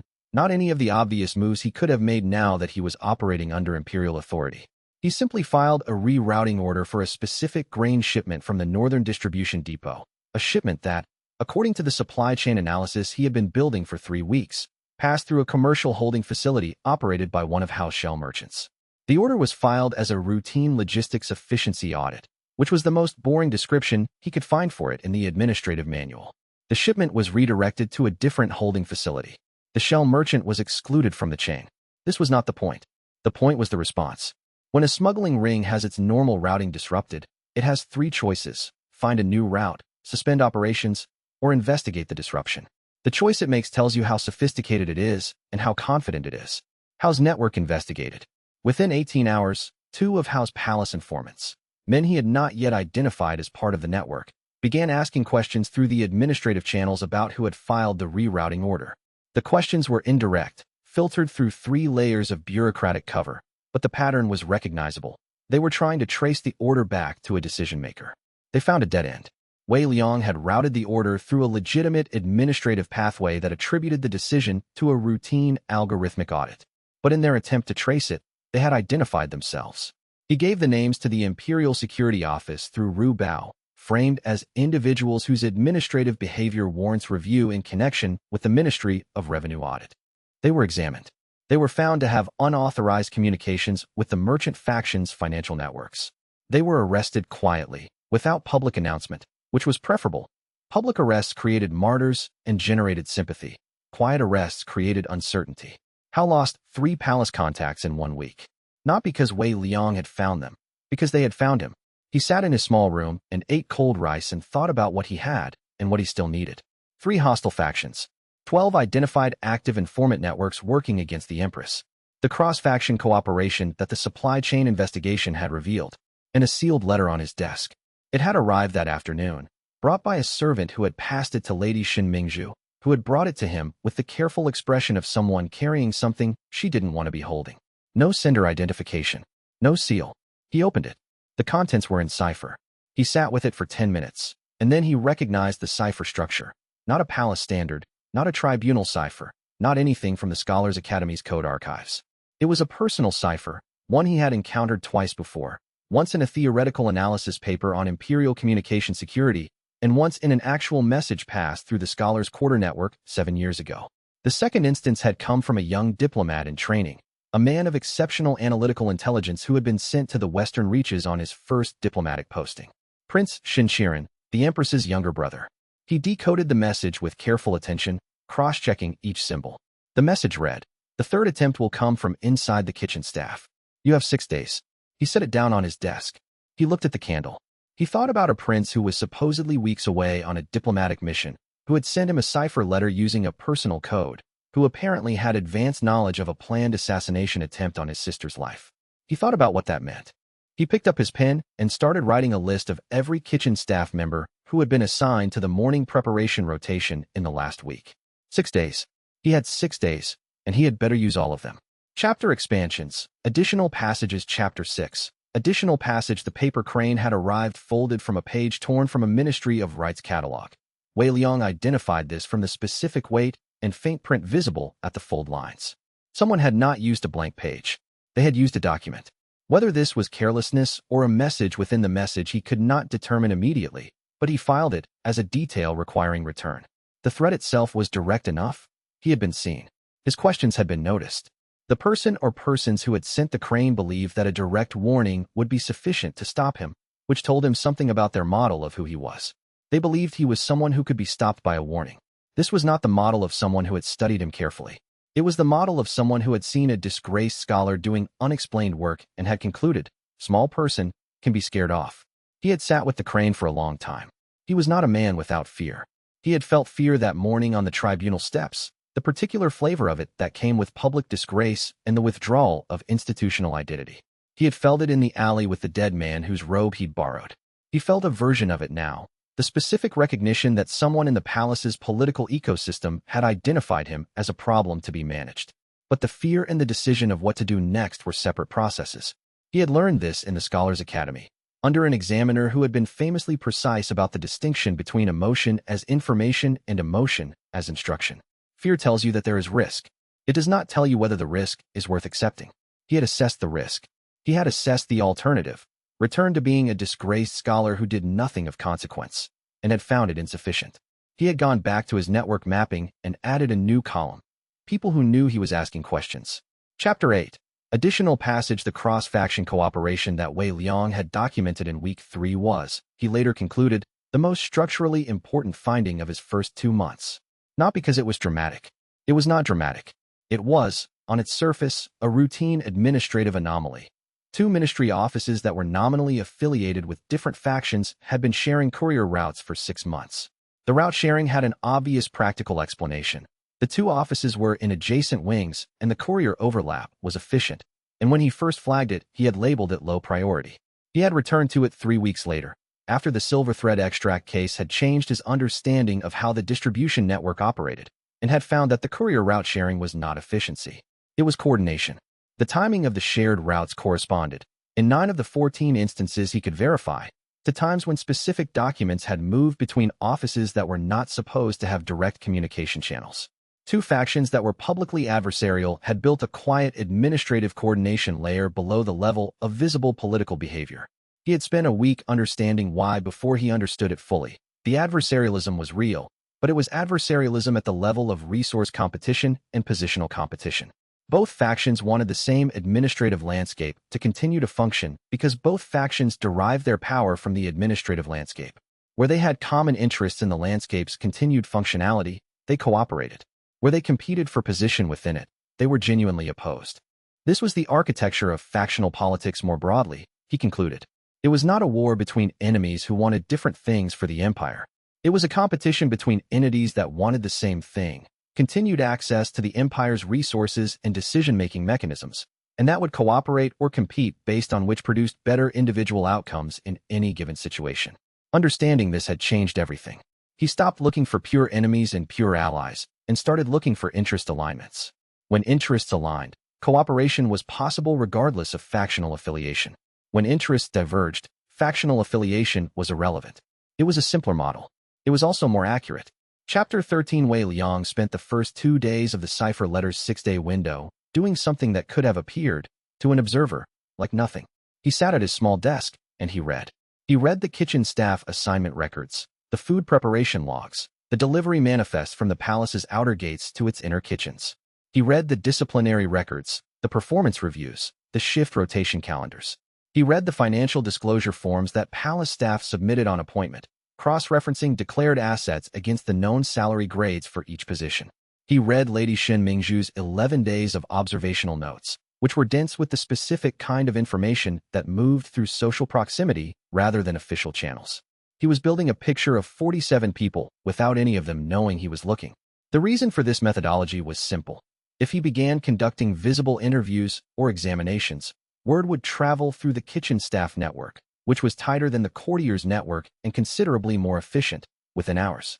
Whoever had recruited an operative in the kitchen would know they had been identified, and the operative would be moved, replaced, or warned off before he could trace the connection back to the source. He needed to find the operative before the operative knew they were being found. On the second day, he completed his cross-reference and ranked the 47 names by 4 criteria, weighting each. Unexplained financial change in the past 3 months, behavioral anomaly flagged in Lady Shen's notes, family connection to any known faction household, and inconsistency between stated background and observable behavior. He produced a ranked list of 7 individuals warranting closer observation. On the third day, he implemented the staff rotation adjustment, framed as an administrative efficiency review, shifting assignments in ways that created new observation opportunities for him, while being entirely plausible as bureaucratic process. He watched who adapted smoothly and who showed the specific microbehavioral signs of disruption, the hesitation at a new station, the quality of over-deliberateness in someone performing a routine that had suddenly become freighted with additional meaning. The woman named Su Yin was 4th on his ranked list. She had shown a behavioral anomaly in Lady Shen's notes, a change in her usual lunch-gathering location, maintained for 4 years and then abandoned 3 weeks ago, and her family financial records showed a debt registered against a money-lending house whose ownership he had not yet traced. The 2 data points in combination suggested external pressure rather than internal change. On the 4th day, he arranged the timing gap. It was a small adjustment. He shifted one upstream supply handoff window by 8 minutes, which was well within normal variation and would not appear deliberate. The gap created a 2-minute window in the inner preparation room, where coverage was nominally Su Yan's responsibility, but where no direct oversight was scheduled. He watched from the inner service window. She stood at the preparation table for 8 seconds, and he could see, even through the ventilation screen gap, the specific quality of her stillness. The stillness of someone who has been carrying a choice for weeks and has arrived at the moment of final decision. Her hand went to the inner fold of her sleeve. He was inside the room before she completed the motion. "Set it on the counter," he said. His voice was flat and professional, not frightening, not warm. The register he used for compound identification, which was designed to communicate precision rather than emotion. "Not in the pot. On the counter. Step back." She did both things. The tears were immediate. Not the tears of a person caught in guilt, but the tears of someone releasing 3 weeks of accumulated pressure at the moment when carrying it was no longer required. He picked up the vial with a folded cloth and examined the contents. Clear liquid, slightly viscous, with the faint amber characteristic of a botanical extractive in a lipid carrier. He noted the stopper style, the volume, the condition of the glass. The vial was commercially produced, not hand-blown, which meant it had moved through a pharmaceutical supply chain at some point. He invited her to sit, and she talked for 20 minutes. The story had the structural anatomy he recognized: a family debt, a money-lending house that turned out to be connected to something larger than it appeared, a contact who presented the connection as leverage and the cooperation as simple. Her brother had borrowed 18 months ago for a business venture that had not worked out. The lending house had been patient for a year. 3 months ago, the patience had ended and the contact had arrived with the debt ledger and the vial and the instructions framed as a medical supplement, a detail that she had not believed and had been waiting ever since for someone to tell her what to do with the disbelief. When she finished, he asked the question she had been waiting to ask. "What does it do?" He turned the vial in the cloth and thought through the compound profile. The lipid carrier was a southern pharmaceutical specialty, used in preparations that needed to survive the digestive system's chemistry. The amber quality of the extractive suggested a specific class of botanical compounds from the northern reaches mountain districts, the same tradition as the memory erosion plum attempt. The specific combination of northern-based compound and southern carrier required someone who understood both pharmaceutical traditions well enough to combine them into a stable preparation. "It is a fertility disruption compound," he said. "The base component is from the northern reaches mountain district pharmaceutical tradition, used there legitimately in small doses for altitude-related hormonal conditions. The carrier preparation is southern, designed to allow slow, cumulative absorption over repeated administrations. Taken once in this concentration, the effect would be subtle and probably not noticeable. Taken repeatedly over weeks, the accumulated effect would present clinically as natural reproductive decline. The political purpose is to build a documented medical basis for the argument that your Empress's reign lacks celestial sanction because heaven has denied her children." Suyin looked at the vial and the cloth. "I would never have done it," she said. "I know," he said. He believed this. The 2 weeks she had carried it without using it were the behavioral record of someone who was refusing slowly, at considerable personal cost. He put the vial away and told her what happened next. Her name would not appear in the incident report. She would continue her normal work. She would tell no one about this conversation. If anyone made additional contact, she would come to him before doing anything else. And he told her, honestly, that the network holding her brother's debt was under active investigation through existing tribunal proceedings, which did not guarantee an outcome, but did mean that enforcement operations tended to go quiet when the principals were managing scrutiny. He left her in the preparation room and went back to his desk and wrote the analysis. The sourcing chain confirmed cross-faction coordination. The same northern reaches mountain district pharmaceutical tradition that had supplied the memory erosion plum attempt, combined with a southern carrier preparation sourced through a pharmaceutical house licensed under the medical bureau oversight process that ran through the noble faction's administrative office. 2 components, 2 supply chains, 2 factions contributing without full knowledge of each other's involvement, assembled by a handler who understood both. He looked at the analysis when it was finished, and then he went to the Empress. Chapter 14, she read the analysis methodically. He sat across the desk and attended to the reading behavior, the structure of her passes through the document, the places where she moved backward through previous sections, the specific micro-movements that indicated reconsidering versus integrating. She made 3 backward movements in this report, more than usual, and her hands, which she held on the desk when reading, were still with the specific quality of stillness that indicated careful rather than suppressed processing. When she set the documents down, she looked at the window for 4 seconds before looking at him. The 4 seconds were genuine, not performed consideration, actual thinking. 2 sourcing chains, she said. 2 factions, each contributing 1 component. Yes, neither component alone is sufficient for the compound. The operation required both. He paused. I cannot yet confirm whether the factions coordinated directly or whether a third party acquired from both separately, using each faction's supply chain without their full knowledge of the other's involvement. What is the purpose of that distinction? The distinction determines what the full architecture looks like, he said. If the factions are coordinating directly, the connection between them is what I need to find and disrupt. If a handler is acquiring from both independently, the handler is the primary target, and disrupting either faction's supply chain without finding the handler first achieves only partial effect. She looked at him steadily. What do you recommend? The formulation, what do you recommend, was specific. It was asking for strategic advice, not technical analysis. He noted the shift. Punish the lady-in-waiting who recruited Su Yen, he said. Publicly, harshly. A formal charge under the Food Safety Security Ordinance. The charge language should specify acting on behalf of an unidentified external party, investigation ongoing. No faction named. No indication of whether the supply chains have been traced. She looked at him steadily. The factions will each assume the other has been exposed. Each will assume they are the unidentified external party the other has implicated. Neither will know whether their own supply chain has been traced. Both will respond to the uncertainty by taking protective actions, communications to reassure contacts, adjustments to ongoing operations, possible changes in the supply chain routing they've been using. He paused. Those responses are observable. I learn more from watching how they respond to not knowing than from any direct investigation I could conduct in the same time frame. She considered this with the focused quality she applied to strategic decisions. One addition, she said. I want the charge to include a reference to supply chain contacts in multiple provinces. Neither faction will know whether that means their supply chain or the others. He looked at her. That is a better formulation than what I had planned. I've been thinking about it since you mentioned the two sourcing chains, she said. He filed this. She had been developing a parallel analysis during his presentation and had arrived at the better move. This was not coincidence. What else do you need? She said. Access to the Ritualist Bureau's procurement records for the base compound sourcing, he said. I need to confirm whether the Northern Reach's supply chain leads to Bureau-authorized purchases or to purchases that bypassed Bureau authorization entirely.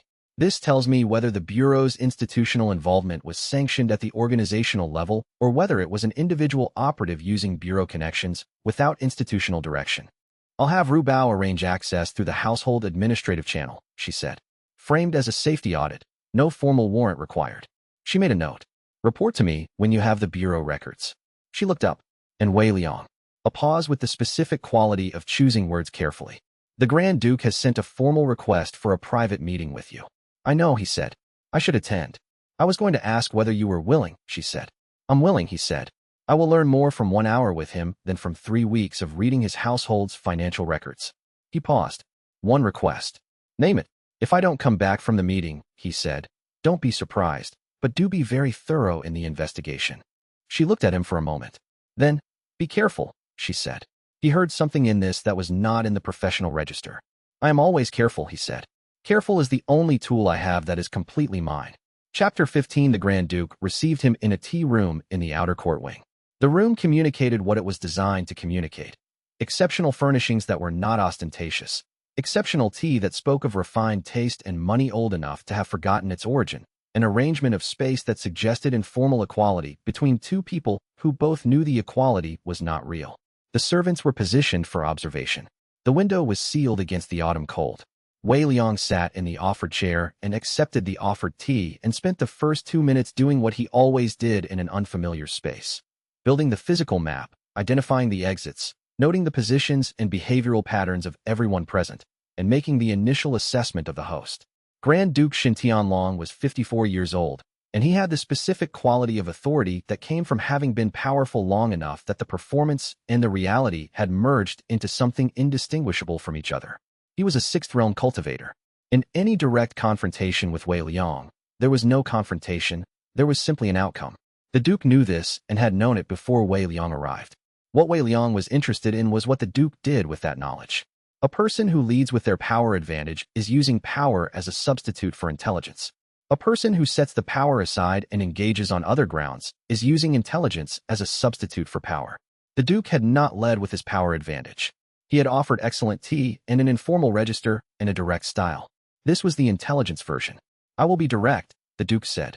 This was both a statement and a rhetorical move. Announcing directness was a way of framing the conversation as honest when it was only going to be partially honest. Please do, Wei Liang said. You are competent, the Duke said. More competent than I initially assessed. The audit demonstration, the supply chain operations, the ongoing work on Hao's network, all of it demonstrates a quality of intelligence analysis that I have rarely encountered in this palace. You are also in a structurally precarious position. The reclassification is clever, but a pre-protocol category can be challenged through a sufficiently motivated procedural assault, and I know several procedural mechanisms that a motivated coalition could use to move that challenge forward. He looked at Wei Liang directly. I am prepared to offer you structural security. He laid out the offer. Third-class court rank through the Ministry of Appointments. Compensation at 10 times his current informal arrangement. Official advisory position within the noble faction's household. The framing was careful. Wei Liang noted the specific word choices, the order in which elements were introduced, the places where the Duke had added contextualizing detail that suggested he had done genuine research on what Wei Liang's current situation looked like from outside. He had done genuine research. What does the noble faction want in exchange? Wei Liang said. The Duke smiled. A genuine smile, the kind produced by appreciation for a particular quality in the person you are talking to. Your expertise and your loyalty. In that order. My loyalty is currently placed, Wei Liang said. Your loyalty is placed with a woman who will outlive you by centuries, the Duke said. And he said it with the specific gentleness of someone offering what they believe is a genuine kindness rather than a manipulation. She is at the 7th realm at 32. She will continue to advance. You are 29. In 20 years, she will be essentially unchanged. You will be 49. In 40 years, you will be old. In 60 years, you will be dead. He paused. I am not arguing that your loyalty is wrong as a moral matter. I am arguing that it is not aligned with your interests as a practical matter. You deserve an arrangement that accounts for your own future rather than simply serving someone else's. Wei Liang drank his tea. He had run this calculation himself. Not obsessively, but with the honest acknowledgement that it was a relevant variable. He had reached a different conclusion, and the difference was not in the calculation, but in what he considered the appropriate weight of different variables. She is the best thing this empire has produced in 4 generations, he said. Advising her is the most interesting work available to someone with my particular skills. He paused. I prefer interesting work to comfortable work. He watched the Duke's face process this. The Duke had prepared for several response categories. He had not prepared for this category specifically, because this category required a person to genuinely value intellectual engagement over personal security, which was a configuration of preferences that experienced negotiators encountered rarely enough that they tended not to build models for it. The Duke's confusion was visible for approximately 2 seconds before his control reasserted itself completely. Suppressed fury, in the exit posture. 14 indicators. The pace fractionally accelerated, the jaw set with a specific tension quality, the weight distribution slightly forward. Not rage, too much control for rage, but the specific quality of a man who had expected to find a price and had been told there wasn't one, and who had found this personally offensive in a way he would not express. The offer remains open, the Duke said, with controlled warmth. Thank you for the tea, Wei Liang said. He walked back through the outer court wing and was still thinking about the information content of the meeting when he turned the corner to the service wing and found General Chowrini at his door. Full uniform at an evening hour. Expression carrying the specific quality of a man who has come to say something he did not want to say.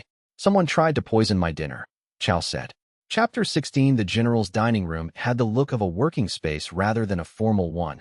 Furniture positioned for function, a single lamp that produced good reading light, maps on one wall that were operational rather than decorative. The table held 4 dishes. 2 were untouched. The third had 2 bites removed. Wei Liang examined Chow's hands first. The numbness pattern was bilateral and symmetrical, spreading from the fingertips toward the knuckle on both hands simultaneously. The symmetry was important. Bilateral peripheral nerve suppression of this quality and this speed pointed to a specific compound category, not to a cardiovascular event or a spontaneous neurological incident. This was not an accident and was not natural. He examined the untouched dishes. Nothing. He moved to the braised fish in reduction sauce. He examined the fish portion and the sauce separately, working from the outside surface inward. The fish was clean. The sauce, in the window's indirect light, showed the slight viscosity change that certain oil-soluble compounds produced in reduction preparations when they were added after the reduction was mostly complete, at lower temperatures. They integrated visually, but did not fully emulsify. He brought the sauce vessel to controlled proximity and inhaled carefully at 3 inches, then 2, then 1. Faint medicinal quality. Slight mineral undertone. Iron root extract, standard field medicine preparation. The olfactory signature was unmistakable once you knew it, and he knew it from 3 separate compound identification exercises conducted during his scholar's quarter consulting years.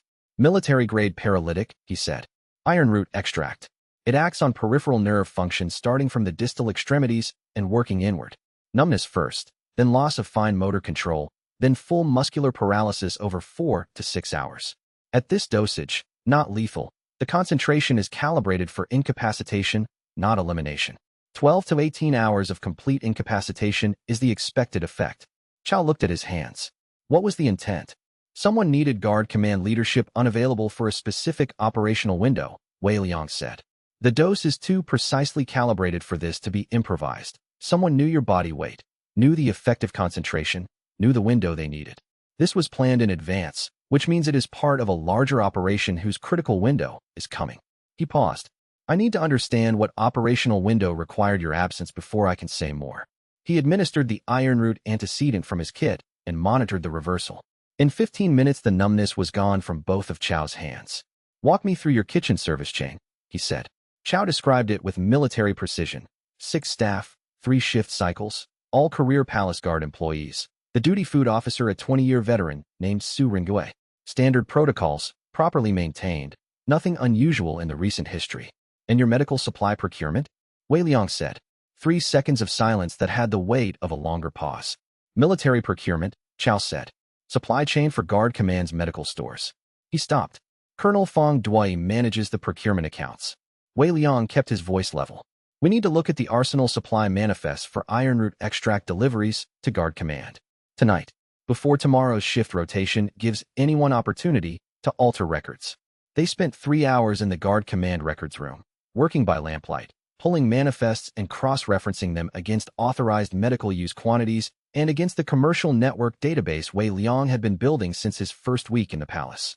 At the second hour past midnight, the convergence came. 8 months of slightly above authorized iron root extract requisitions, each signed by Colonel Fong Dui, each routed through a vendor whose registration address corresponded to a holding company under a subsidiary of Grand Duke Shen Tianlong's estate management operation. 8 months, consistent, methodical. Chow looked at the documents. The quality of his silence was the quality of a man accounting for something against a long ledger of something else. 20 years of working alongside a person and never seeing this. Wei Liang waited for the ledger to be finished. Chapter 17, If we arrest him tonight, Wei Liang said. We close the channel. The noble faction knows within 12 hours. Every operation he has been running on their behalf goes dark. Every contact he's been reporting to disappears. We arrest one man and lose the picture behind him. Chow was looking at the manifests, and the quality of what he was doing was not reading them. He had read them, and they had produced the conclusion they had produced, but sitting with the weight of a conclusion that a person of his particular character found genuinely costly to accept. He tried to incapacitate me, Chow said. He administered a dose calibrated for a specific window of incapacitation, Wei Liang said. Not lethal, specifically timed. Someone designed the operation with a specific objective in mind and gave Fong precise instructions. The objective is what I need to understand before we move. He paused. If we arrest Fong now, we never find out what the operation was. What operation, Chow said, was worth incapacitating the guard commander? I don't know yet, Wei Liang said honestly. That is the point. Chow looked at him. I want to feed him false information about the Empress's schedule, Wei Liang said. Something specific, something credible, something that would only reach the noble faction through him. When that information appears in their communication intercepts, we confirm he is the active vector and we identify the receiving contact. 3 to 5 days. And I treat him normally for 3 to 5 days. Yes, every interaction indistinguishable from last week's interactions. Chow was quiet. Would you rather punish one man, Wei Liang said, or dismantle the network he has been serving for 8 months? It was not a manipulation. It was a genuine question with a genuine answer that Chow already knew. The difficulty was not in not knowing the answer. The difficulty was in being the kind of person for whom knowing the right answer was insufficient. The kind of person who needed to actively choose the right answer against the pull of the instinctive one. I know the answer, Chow said. I don't like the answer. The answers that require this kind of strategy rarely are liked, Wei Liang said. That is not a coincidence. A long pause. What do you need from me? Chow said. Fong's briefing schedule, Wei Liang said. Which reports he writes, when they go out, and which would naturally contain a reference to the Empress's formal appearance calendar. I need to introduce the false schedule information at the point in his workflow where it is most plausible. He paused. And I need you to behave normally. That is the harder of the two things. I know, Chow said. He rolled up the manifests Wei Liang needed and handed them over. He would have Fong's briefing schedule by morning. Wei Liang walked back through the dark palace and thought about loyalty and its vulnerabilities. Not the vulnerability that had appeared in Feng Duai. That was moral failure, which was a different category. The vulnerability he was thinking about was the structural vulnerability of familiarity, the way a pattern, established and confirmed over years, became invisible because it was so thoroughly expected. Chao had not been inattentive. He had been familiar with a colleague in the way that long professional relationship produced familiarity, and familiarity had created the specific blindness of a confirmed pattern. He thought, I am new enough here that I don't have that blindness. Everything is still unfamiliar enough to be observed. He thought, I should work out what my own confirmed patterns look like before someone finds the vulnerability in them before I do. Chapter 18. The briefings changed. Written reports for the first 5 weeks. Formal, delivered through Ru Bao, on schedule. In the 6th week, the Empress requested in-person attendance. In the 7th week, the sessions extended beyond the scheduled time. In the 8th week, she canceled a formal agenda entirely and said, Tell me what you think is important today. Not what is urgent. What is important? He had not prepared for that question. He answered it honestly, and the session ran to 4 hours and covered terrain that was not in any of his prepared reports. He was thinking about the distinction she had drawn, urgent versus important, for weeks afterward. Urgent was what was pressing, what required immediate response. Important was what mattered in accumulation, what shaped the underlying conditions that produced all the urgent situations. He had been weighting urgent over important because urgent was louder and more measurable. This was a systematic bias in his analysis, and she had identified it in one question. He restructured his reports to separate the categories. She noticed within 3 sessions and told him the structural observations section should be longer. How much urgent analysis is genuinely time-sensitive versus could wait 24 hours without significant consequence? She asked. He thought about it honestly. About 30%. Reduce the urgent analysis to what is genuinely urgent, she said. Expand the structural observations. I have deputies for time-sensitive response. I have only one person providing this quality of structural analysis. He adjusted. The marginal notes began in the 8th week. 3 or 4 per report. Always specific.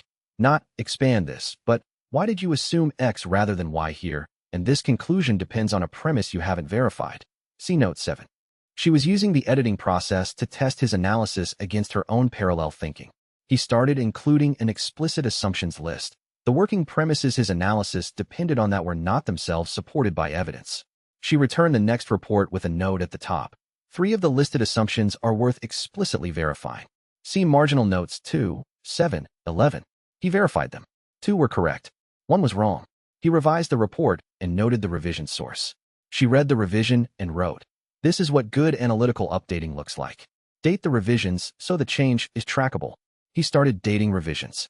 It was, in accumulation, the best analytical training he had undergone since his Scholars Academy years. Better in several respects, because the feedback was coming from someone who was applying his analysis to real decisions in real time, which made errors visible at the point of consequence rather than in the abstract.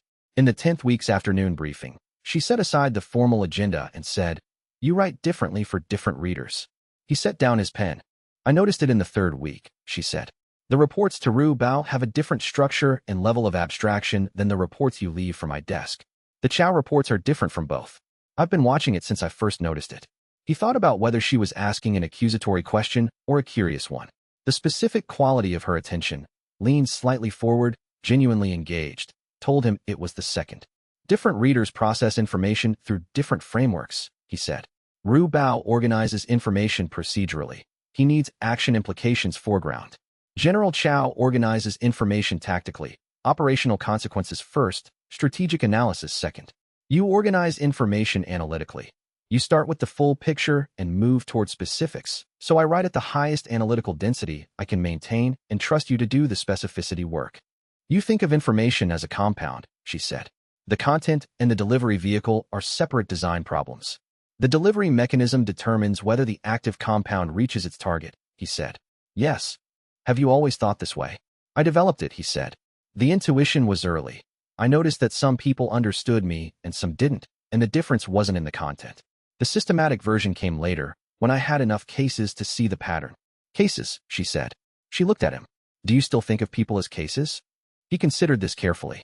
I used to, he said. I am finding the distinction harder to maintain. She held that for a moment. Then, returning to the formal agenda without transition. 3 ministers have filed complaints about your briefing attendance. I have already resolved it. Chapter 19. The resolution was elegant. The Imperial Household Technical Advisor category, predating the current ministerial protocol by 120 years, established for specialized household staff who advised on safety and technical matters within the imperial domicile. The category had existed continuously in the imperial code without revocation, simply and used for generations because no one had needed it. She had revived it through a routine personnel update before the minister's complaint had reached the stage of requiring formal response. Wei Liang read the documentation Ru Bao provided and thought about the specific quality of the move. She had anticipated the challenge, identified the existing legal architecture that addressed it, and positioned the solution before the challenge materialized. This was not reactive. It was anticipatory at a level of legal knowledge that required deep familiarity with the Imperial Code's historical record. She reads the household code thoroughly, Ru Bao said, without particular emphasis. She has been reading it for 8 years. The minister's objections arrived over 2 days and were overruled within hours of each. The Household Administrative Bureau cited the pre-existing framework. The Protocol Office confirmed the determination. No further procedural avenue remained. Wei Liang followed the administrative chain with the satisfaction of watching a well-designed compound deliver its intended effect. The classification had been established before the complaint, which shifted the burden of proof entirely.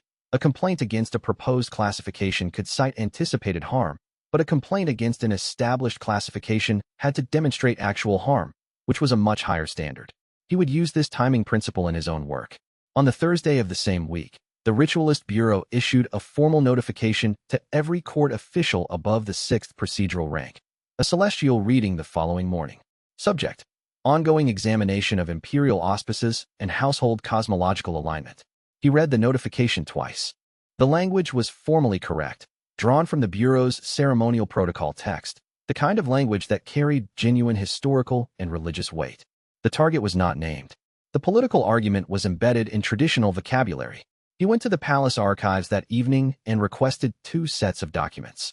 The Ritualist Bureau's recorded celestial reading logs for the previous decade, and the celestial source text that the Bureau used for its astronomical interpretations, both publicly available in the palace library.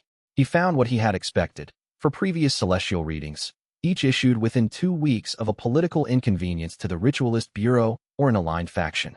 Consistent pattern, consistent mechanism. He also found what he had not expected. The source texts were accessible, and the citations in the Bureau's readings were checkable, and 2 of the citations in the most recent reading he reviewed were either misquoted or referred to passages that did not appear in the cited texts at all. The Bureau's authority rested partly on the assumption that its source texts were inaccessible to the average court official. The assumption was wrong. The texts were in the public library. No one had checked them. He thought about this for a long time. Then he thought about what to do with it. Chapter 20. He attended the reading in the observer gallery. He sat in the correct position for his classification, peripheral, observational, not participatory, and listened to Feng Bue with the same dual-track attention he brought to any analysis. 1 track for content, 1 track for delivery mechanism. The content was embedding political argument in celestial language.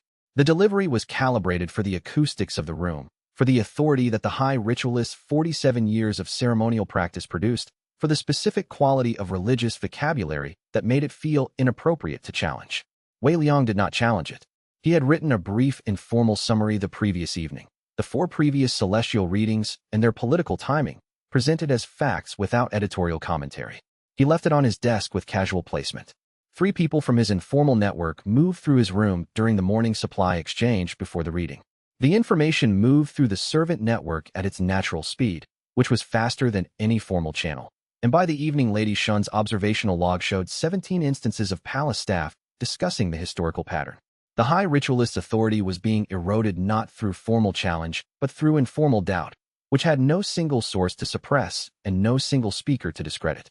Feng Bue could respond to a public debate. He could not respond to a distributed murmur. Wei Liang ate his evening meal and was reviewing Lady Shun's log when the note arrived. A palace registry runner, plain paper, no seal, delivered with the impersonal efficiency of standard internal correspondence. 7 names. 1 sentence. These men will attempt to formalize their complaint through the military tribunal. The vote is in 4 days. He read the names twice. He had no confirmed source for the note. But 7 names in 4 days was specific enough to be either genuine intelligence or a very good fabrication. and a fabrication served no obvious purpose from any of the angles he could see. He began cross-referencing the names against his network map. By midnight, he had enough to know the intelligence was genuine and the timeline was accurate. The question was not whether the petition was real, but how to address it with the smallest possible expenditure of resources and the largest possible durable effect. Chapter 21. He spent the first day analyzing the 7 petitioners rather than moving to counter-strategy. 7 people had distinct configurations of motivation, factional alignment, and personal interest, and a generic response would achieve a generic result. He needed the specific configuration. 3 had financial alignment with Howe's commercial network, not direct instruction, but the kind of commercial dependency that produced alignment without explicit relationship. Their businesses held supply contracts with merchant faction distributors. Their personal investments included positions in Howe-aligned commercial enterprises. They would not be receiving instructions about the petition specifically. They would be acting out of aligned interest. 2 had family connections to the noble faction's household staff, a nephew in the Duke's personal guard, a sister serving in the Duke's daughter's household. Neither was themselves a noble faction operative, but the social debt was real and produced compliance without instruction. 1 was a genuine ideological opponent with a consistent philosophical position across multiple previous complaints. Mortals in security-adjacent roles represented coercive vulnerabilities that cultivators did not, and security areas should be restricted accordingly. He had held this position for years, applied it consistently, and was arguing principle rather than politics. 1 was General Su Changming, retired, who owed Chao Reni a favor. The counter-strategy required 3 simultaneous approaches. For the Howe-aligned 3, financial pressure through existing investigative processes. Their commercial alignments were under stress from the merchant faction's tribunal exposure. Targeted acceleration of that stress, not manufactured, but the natural development of existing proceedings, would make continued participation in the petition politically expensive. For the noble connected 2, security review of their family members' employment situations.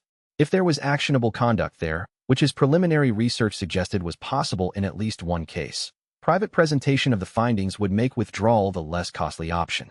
For the genuine ideologue, a direct meeting, engaging the argument on its merits. He might not be converted, but he deserved an honest engagement rather than a strategic route around. For Su Changming, he needed to ask Chao to call in the favor. He went to Chao with the analysis, laid it out spatially on the general's desk, and walked through each component. Chao read the analysis with the focused attention he gave everything. Su Changming, he said, when he reached the 7th name. He owes you, Wei Liang said. What I need from him is a postponement request, a true procedural argument that a legitimate security review of a household technical advisor cannot be completed on a 4-day timeline without compromising active operations whose security depends on restricted access. That argument is true, Chao said. Yes, Wei Liang said. I am asking him to make a true argument at a time when making it serves a purpose. The argument is true and the purpose is real. Chao spent a moment with this. Then, what do the others accomplish during the extension? Wei Liang described each approach, the financial pressure, the security review, the direct engagement with the ideologue. Chao listened without interrupting. Would you rather punish 1 complaint, Wei Liang said, or prevent the pattern from recurring? You're using that line more than once, Chao said. It's accurate more than once, Wei Liang said. Chao looked at him for a long moment. The look of someone who has been revising their assessment of another person for several weeks and has reached a new interim conclusion about the depth of the revision. I'll call in the favor, he said. Chapter 22. The security review findings arrived in 11 days. He had been thorough and had found 3 genuine violations, 2 unauthorized communications violations involving the noble connected petitioners, 1 military courier misappropriation involving a Howe-aligned official. All 3 were real. He had not manufactured anything. He presented the findings to the relevant individuals privately, in the neutral and factual tone he used for compound identification, without explicit threat. Here is what I found. Here are the legal implications. My review report will be submitted to the military tribunal at the end of the review period. The implicit architecture was clear to all 3 individuals even without explicit statement. The findings would be in a report, the report would be submitted, the submission would create a public record, and the public record would be available to parties with interest in the relevant official's conduct. None of them stated they would withdraw. None of them needed to. The tribunal vote never happened. He ate cold rice in his room and thought about what he had done. The findings were real violations. The mechanism, private presentation creating implicit pressure, was not the same as formal legal process, which would have created a public record with visible cause and effect chains that made the accountability structure transparent. He had used real evidence strategically rather than through the formal process that evidence was designed to flow through. He sat with this for approximately 20 minutes, working through it from multiple angles. He did not find a clean answer. He found a series of individually defensible decisions that were collectively uncomfortable. The knock came. Lady Shun with soup. She set it on his desk, assessed his expression, and sat in the visitor chair. "You look like you're holding something uncomfortable," she said. He told her precisely what was uncomfortable, using the same analytical language he used for everything. The distinction between using real evidence through formal channels versus using it privately to create strategic pressure, and the specific quality of the discomfort that came from having achieved the right outcome through a mechanism that was not the right mechanism. She listened carefully. Then she said, "Can you undo it?" "No." "Can you use formal process next time, in cases where the timeline allows it?" "Yes." "Then the adjustment is the answer," she said. "Not ongoing discomfort." "Adjustment." She paused. "I have something to show you. From the guest records." She set the document on his desk. Chapter 23. The provisioning charge showed 2 rooms, 3 meals per day, for days, billed to the prince's household account. The dates were 6 days ago, corresponding to the same period when the cipher letter had arrived. The official guest registry listed the East Quarters as unoccupied during that period. Wei Liang held the document and thought through the chain.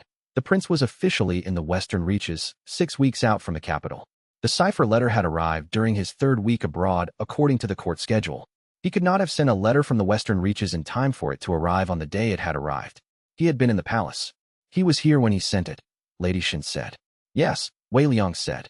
"He was in the palace when he warned you about the 3rd assassination attempt," she said. "He had direct knowledge of what was being planned." Wei Liang set the document down.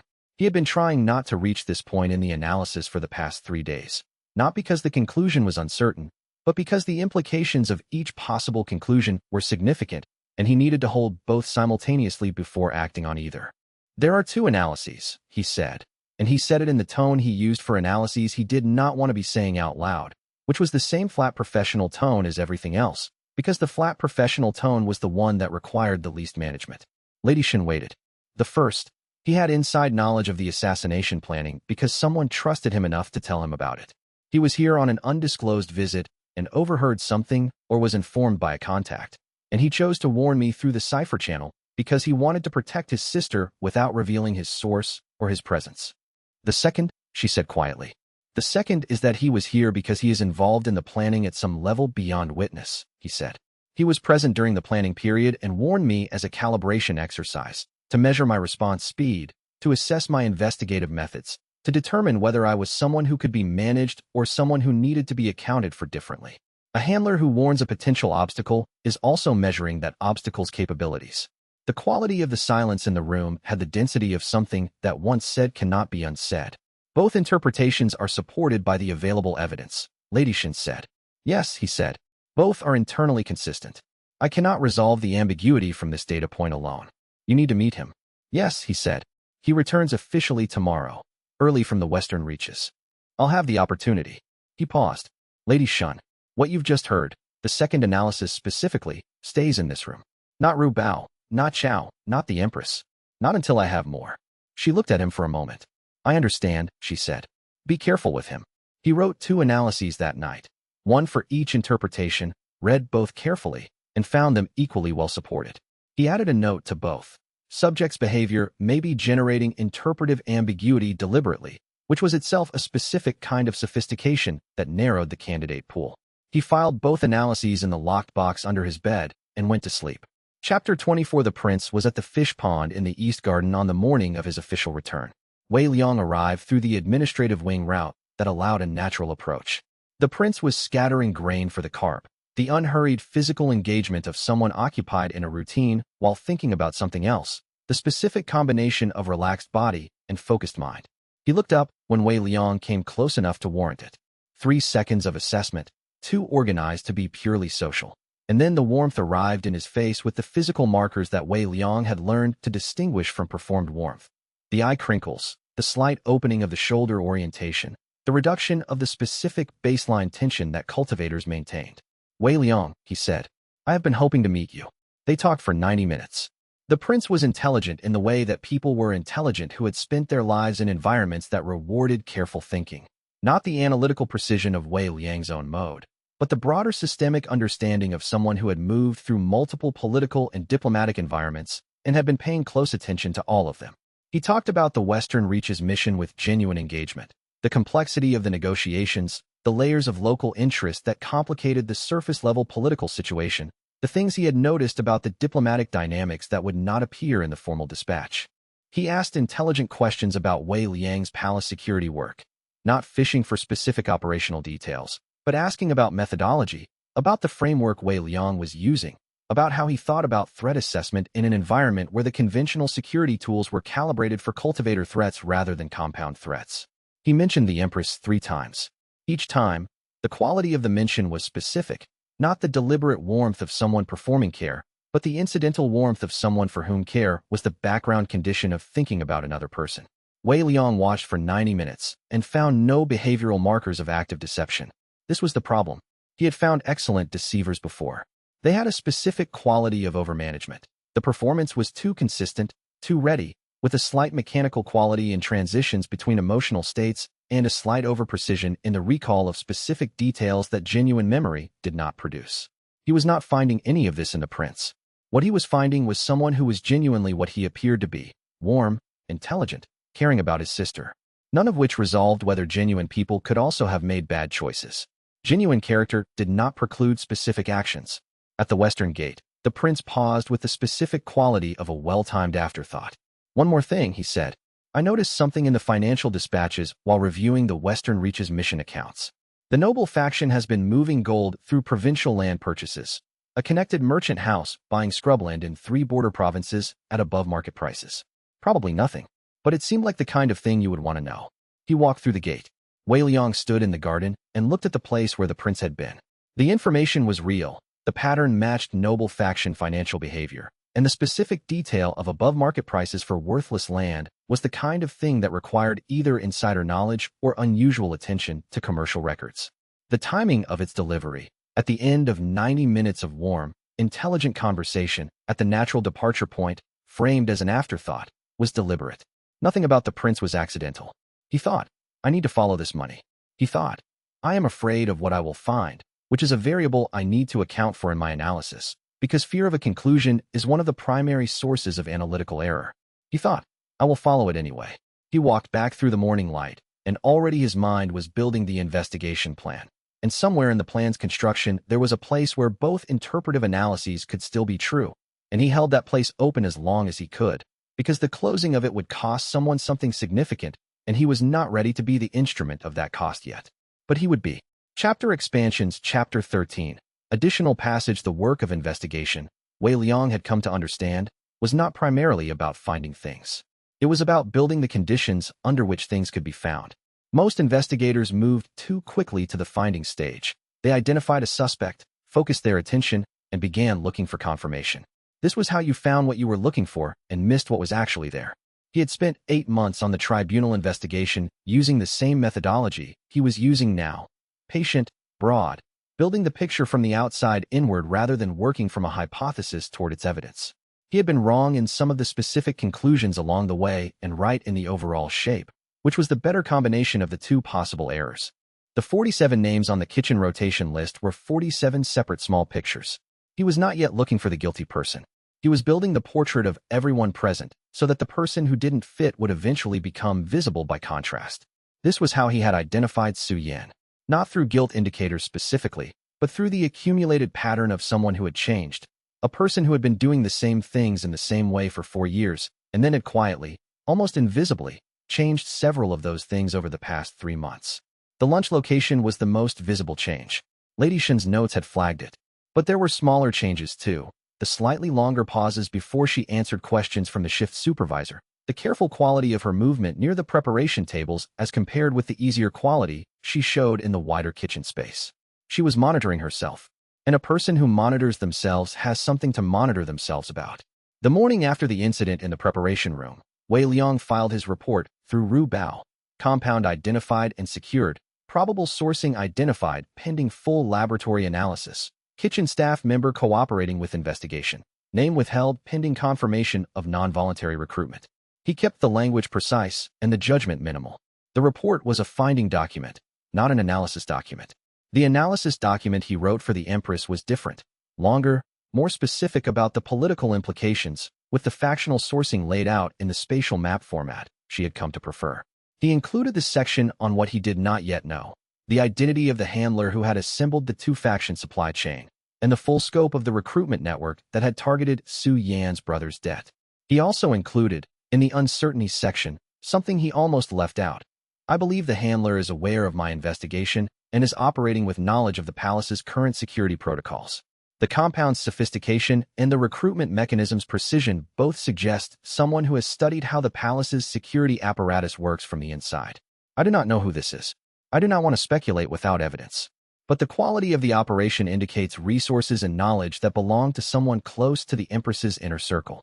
He looked at this paragraph for a long time before he left it in. He left it in because it was true, and because omitting true things from reports to the person he served was the specific error he was most determined not to make. Chapter 14. Additional passage. After leaving the Empress's study, Wei Liang spent the rest of the afternoon in the Bureau's procurement records, tracing the base compound supply chain. The access Ru Bao had arranged came through within 4 hours of the morning briefing. A formal household administrative audit authorization, which gave him access to the Bureau's procurement filing system without triggering the Bureau's internal review notification process. The authorization was properly signed and properly filed. Feng Buwei would eventually see it in the monthly administrative reports. By then, Wei Liang would have what he needed. The records were dense. The Bureau ran several hundred procurement lines annually: candles, incense, ceremonial materials, specialist herbs for ritual preparations, astronomical instruments, a range of what the catalog described as continental pharmaceutical materials for the various physical ritual preparations that the Bureau's ceremonies required. The pharmaceutical category was the largest single-line item in the annual procurement budget.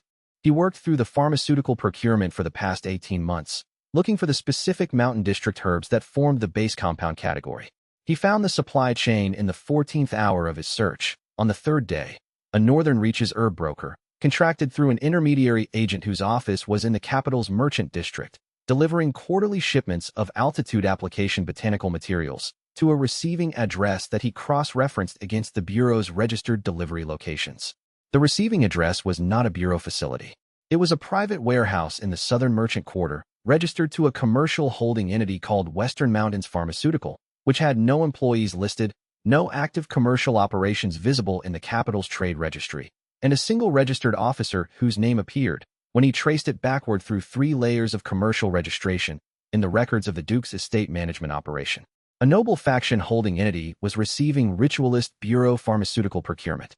He wrote this up and looked at it. It was not the factions coordinating. It was someone using the Bureau's legitimate procurement channels as a pipeline to move compounds to a noble faction holding, while the Bureau apparently did not know what its procurement was being used for. Either the Bureau's purchasing officer had been compromised, or the handler had manipulated the procurement request upstream at the herb broker level, inserting the noble faction's compound specifications into a Bureau order that was intended for something else entirely. He had been wrong in his initial analysis about the handler operating independently of the factions. The handler was using the Bureau's procurement as an unwitting carrier, the most sophisticated kind of supply chain infiltration. He went back to the Empress with the revision and told her immediately, before writing the full updated analysis, because she needed the corrected picture now. She listened and then asked, "So the Bureau's involvement may have been entirely unwitting?" "Yes," he said, which changes the response calculus for Feng Buwei significantly. She looked at him steadily. "How significantly?" "If the Bureau was knowingly involved, Feng Buwei is culpable, and arresting him produces both a culpable party and a signal to the actual handler. If the Bureau was unwitting, arresting Feng Buwei produces an innocent party as scapegoat and allows the actual handler to escape behind the Bureau's apparent guilt." He paused. "The right question to ask is not who signed the procurement order, but who specified the compound. Can you find who specified the compound?" "I believe so," he said. "Give me 72 hours. She gave him 72 hours. Chapter 15. Additional passage. He met with the Grand Duke for a total of 67 minutes. In those 67 minutes, he collected more information about the Duke than 3 weeks of indirect analysis had provided, not because the Duke was careless, but because direct conversation with an intelligent person always produced a quality of information that second-hand analysis could not replicate. The Duke was responding to him in real time, which meant the Duke's responses were genuine expressions of his assessment of Wei Liang. and genuine assessments, even from skilled diplomats, contained information that prepared presentations did not. What he learned. The Duke had done genuine research on Wei Liang's background, which indicated organizational capacity and attention to intelligence work that went beyond what Wei Liang had attributed to him. The research had been good enough to produce accurate estimates of his compensation, which required either a source inside the palace household accounts office or access to the kind of financial analysis that correlated palace security budgets with household technical staff salary grades. Neither was trivial. He learned that the Duke believed Wei Liang was primarily motivated by personal security rather than by genuine investment in the Empress's governance, which was wrong, and wrong in an interesting way.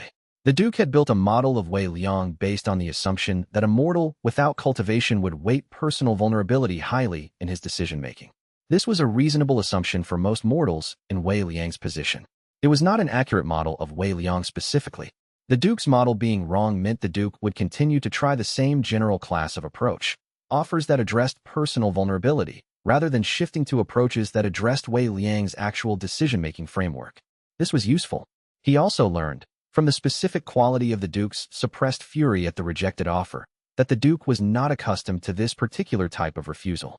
Most of the people he had made offers to had accepted or had been managed. The experience of encountering someone who genuinely did not have a price, not because the price hadn't been found yet, but because the framework of the offer itself was wrong, was apparently novel to him. Novel experiences produced adjustment. The Duke would adjust. Wei Liang needed to factor that adjustment into his planning. He was running through the implications as he turned the corner to the service wing and found Chow at his door. Chapter 16. Additional passage. He worked on Chow's hands for 20 minutes after administering the antecedent, making sure the peripheral nerve suppression had fully reversed before moving to the analysis.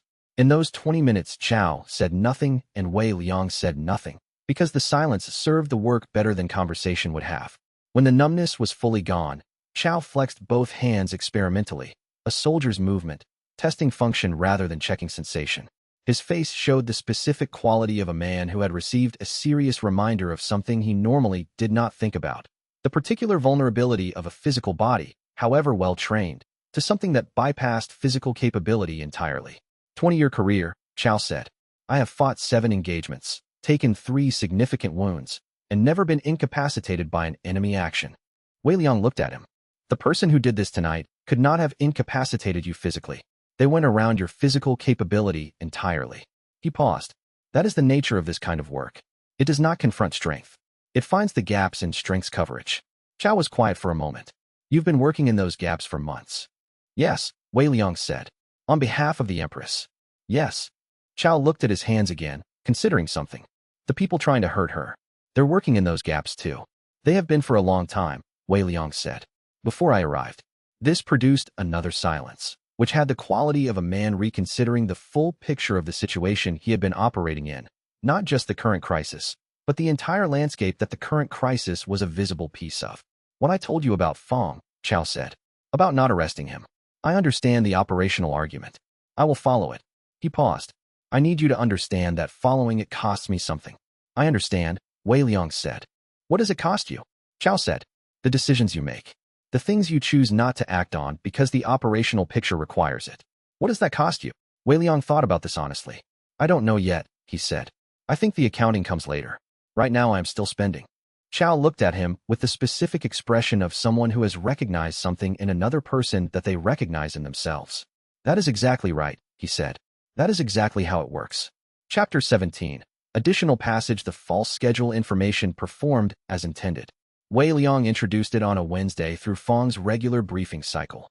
A small note in the supply chain update that referenced the Empress's upcoming formal appearance at the Imperial Agricultural Exhibition, an event that was real and scheduled, but whose security protocol Wei Liang had altered in the false version to indicate reduced guard command presence due to a separate exercise.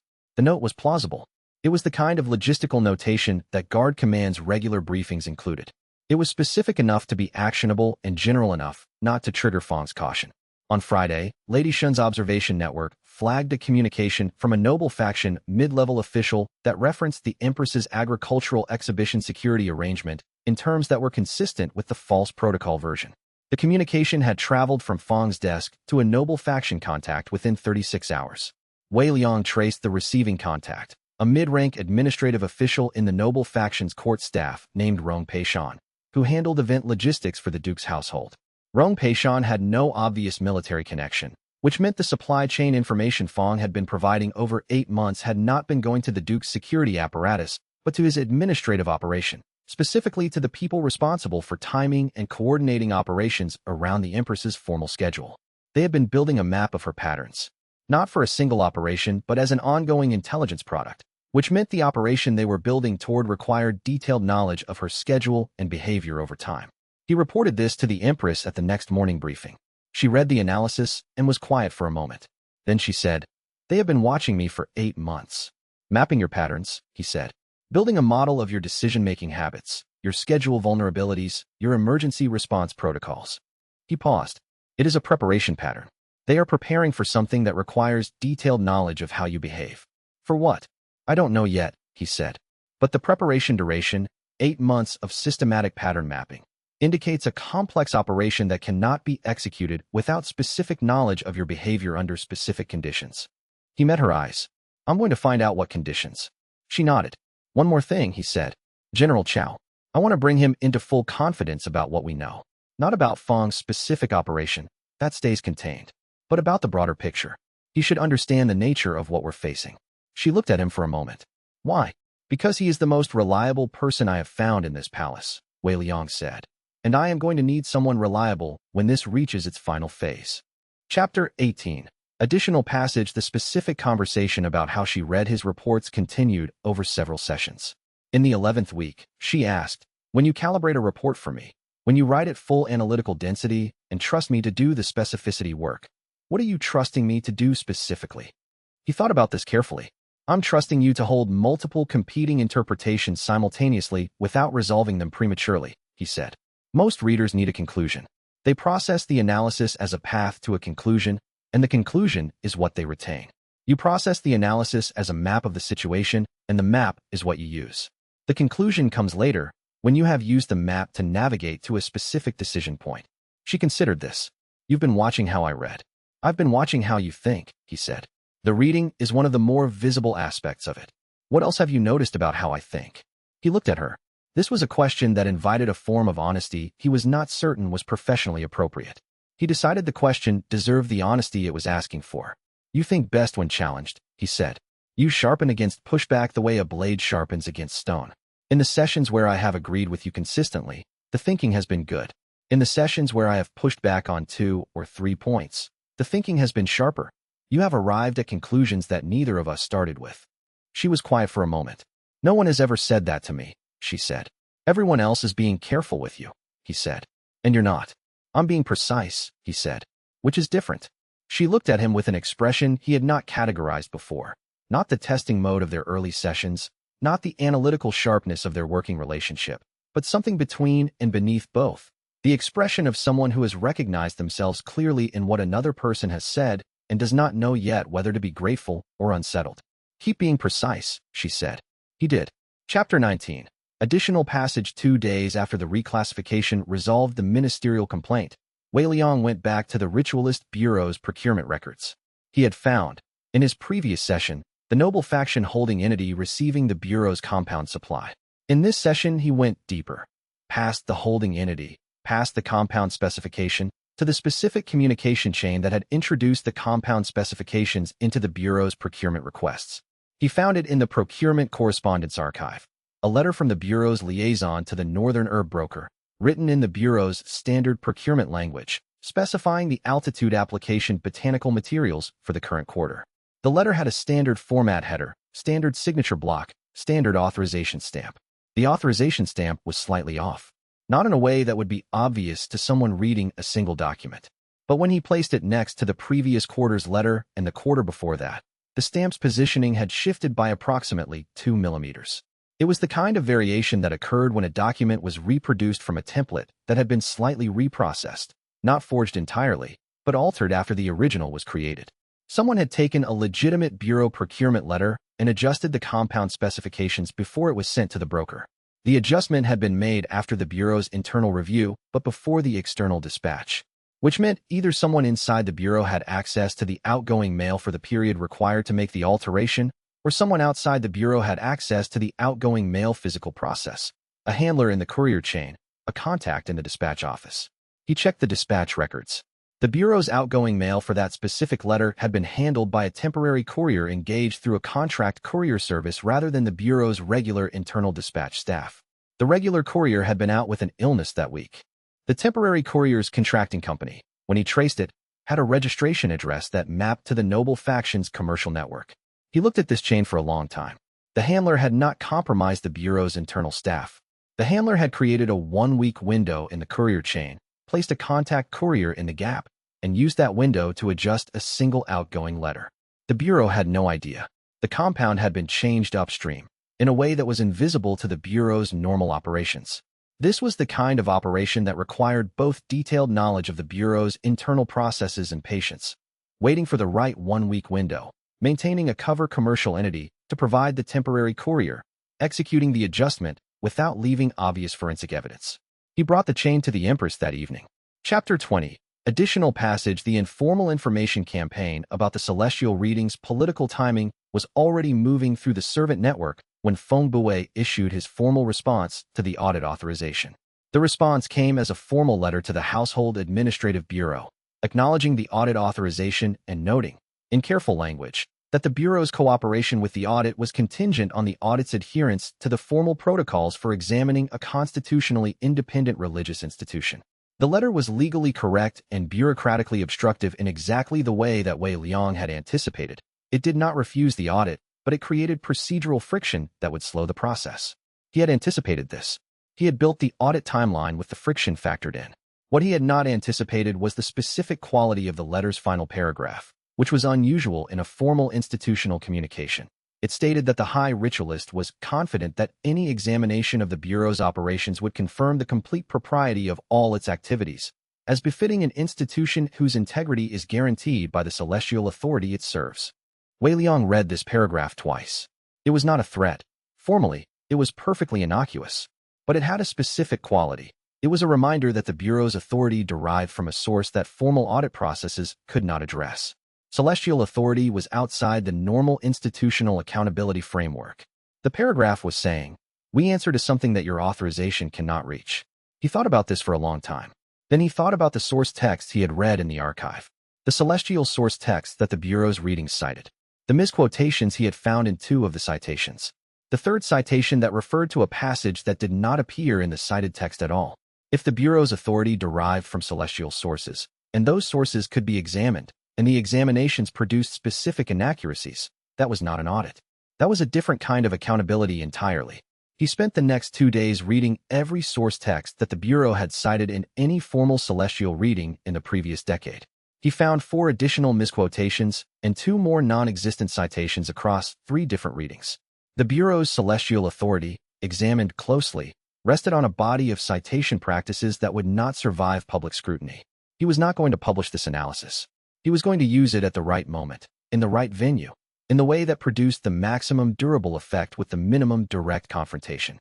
He filed the analysis and waited for the right venue. Chapter 21. Additional passage. General Su Changming's postponement request was filed at the 9th hour on the 2nd day of the 4-day window.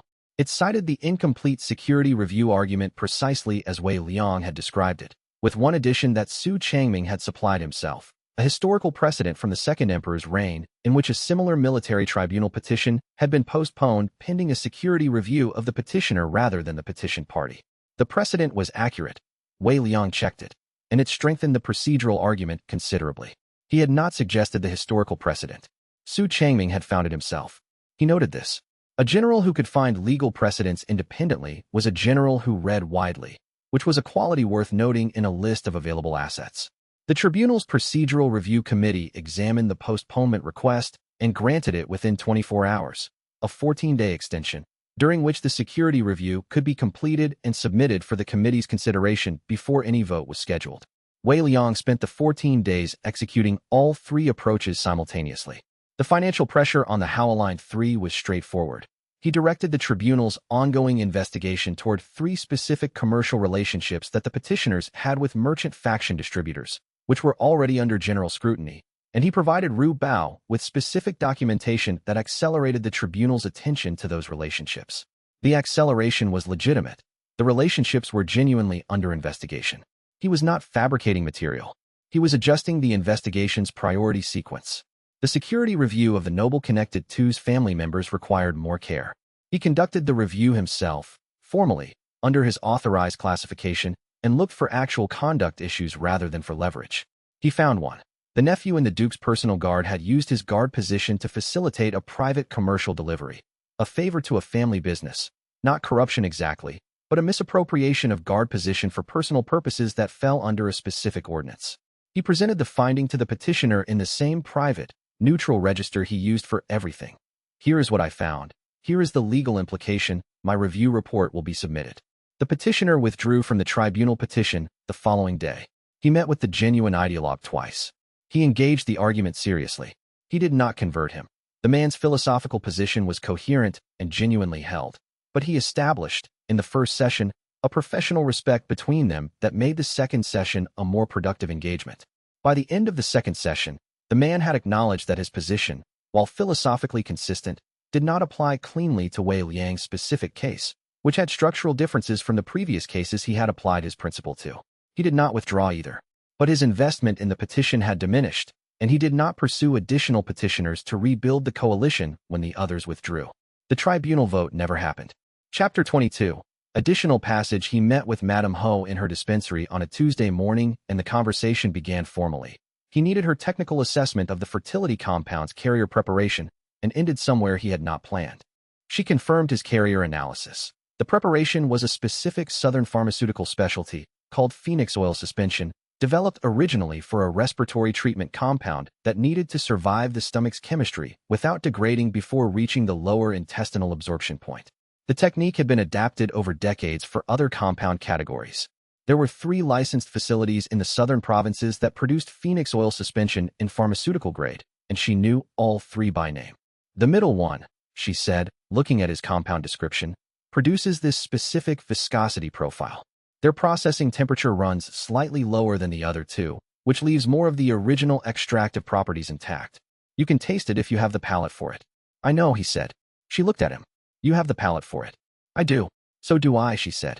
I identified it in 3 seconds when you described the profile. A pause. You didn't need to come to me for the identification. No, he said. You came for something else. He thought about how to say what he came for. The Empress asked me whether I worried about what this work was making me, he said. I have been thinking about it.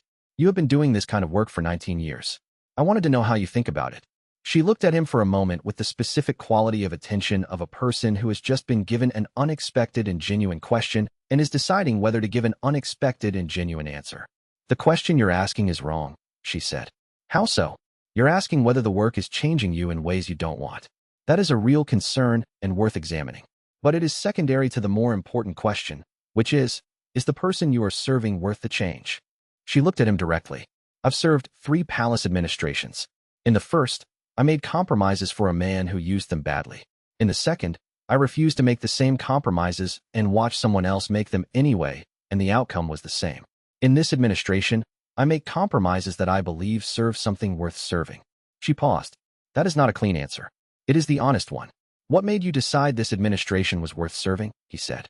She was 24 years old, Madame Ho said, and she spent her first 6 months reading every treaty, tax record, and military dispatch from the previous 20 years before she issued a single policy statement. 24 years old. She did not trust her own judgment until she had built its foundation. She set down her preparation tool. That is the kind of person who earns what she is asking for.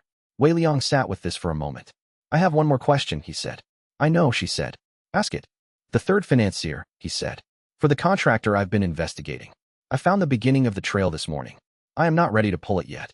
Pull it when you're ready, she said. And tell me what you find. I know these supply chains better than anyone except you, and you may need someone to verify your trace before you can trust it enough to use it. He looked at her. I have been the only person doing this kind of work in this palace for 19 years, she said, not without bitterness, but also not with self-pity. Having someone to verify against is an unusual luxury. I intend to make use of it. Chapter 23. Additional passage. The 2 analyses sat on his desk for 3 days. He had written them the night Lady Shin brought him the provisioning charge, and he had read them through twice and filed them in the locked box under his bed. He had not returned to them because returning to them required making progress on the question they posed. And making progress required following the money the prince had mentioned in the garden, and following the money was the step he had been willing to acknowledge was necessary, while simultaneously not beginning. On the third day he acknowledged what he was doing, or rather, what he was not doing, and sat at his desk and started. The noble faction's provincial land purchases were real and traceable. He found the 3 properties in the land registry within 2 hours, scrubland in the Yinbian, Kaiha, and Swaping border provinces, purchased under a holding company's name. The purchase prices 4 times market value for equivalent scrubland in those provinces. The holding company was called Northern Frontier Development, registered in the Yinbian Provincial Commercial Registry 2 years ago. Northern Frontier Development's registered officers were a provincial merchant and a commercial attorney. The attorney served 3 clients. One of those clients was a military contracting firm. He spent the rest of the day tracing the contracting firm. By evening, he had the shape of the supply chain that Bao Frontier Solutions controlled. 19 of the 23 active garrison supply chains on the Northern Border Army's operational line. Grain, medical supplies, equipment maintenance for the border wall fortification system. Control of 19 garrison supply chains simultaneously. He sat back from the records and looked at the ceiling. He thought about what the noble faction would want from a contractor who controlled 19 garrison supply chains on the northern border. He thought about what a manufactured supply crisis in those garrisons would look like, and what it would require of the Empress's emergency response protocols, and where those protocols would place her. He thought about Chao's incapacitation attempt, the carefully calibrated dose for a specific operational window. He thought about the pattern mapping intelligence that Fong had been providing through the noble faction's administrative operation. 8 months of data about the Empress's schedule, her emergency response habits, her decision-making patterns. The pieces were in the air. He was not yet certain of the shape they made, but the shape was beginning to be visible, and the shape was not the shape of something he had been hoping to find. He pulled the locked box from under the bed and added a new page to it. Baorinshan, Northern Frontier Development, Garrison Supply Chain Leverage. He looked at the 2 analyses about the prince for a long time. Then he put everything back in the box and went to start the financial trace. Chapter 24, Additional Passage. In the 3 days after meeting the prince, Wei Liang conducted 3 separate analytical operations simultaneously. The first was the financial trace of the land purchase chain. He confirmed the purchase prices, traced Northern Frontier Development's commercial attorney to Baorinshan's contracting firm, and mapped the payment structure from the noble faction to the contractor through the property transaction mechanism. The second was a behavioral analysis of everyone who had been present at both the meeting where the original false schedule information had been placed in Fong's briefing cycle and the noble faction's follow-up communication that had confirmed Fong as the active vector. He was looking for the specific receiving contact in the noble faction's administrative structure, the person who received Fong's supply chain intelligence and processed it for operational use. The third was a covert review of the prince's Western Reach's mission financial accounts. He had the authorization for this already. The General Imperial Household Audit Access that covered financial records for members of the Imperial family when those records were relevant to palace security. He had not used it for the prince specifically yet. He used it now. The financial records were clean through the main accounts. Mission expenses, diplomatic gift allocations, travel funds, all properly documented. He moved to the secondary accounts, personal spending, private investments, household operating expenses. He found the first anomaly in the personal investment records, a land purchase in the Eastern Province, conducted during the Western Reach's mission, attributed to a personal investment decision. The land was part of a provincial estate. The purchase was recorded at market value. The transaction appeared legitimate. He looked at the estate management company that administered the purchased land. The company's principal officer was listed as a provincial merchant. But the company's authorization records, the documents that established who could direct the company's commercial activities, showed a second authorized party, a personal agent acting under a diplomatic seal. The diplomatic seal number traced to the Western Reach's mission's official documentation. The prince's personal agent, operating under the mission's diplomatic seal, had authorized the estate management company that administered the land. He looked at this for a long time. He was not yet at the third financier. He was 1 step away from it. He could see the shape of the remaining step clearly.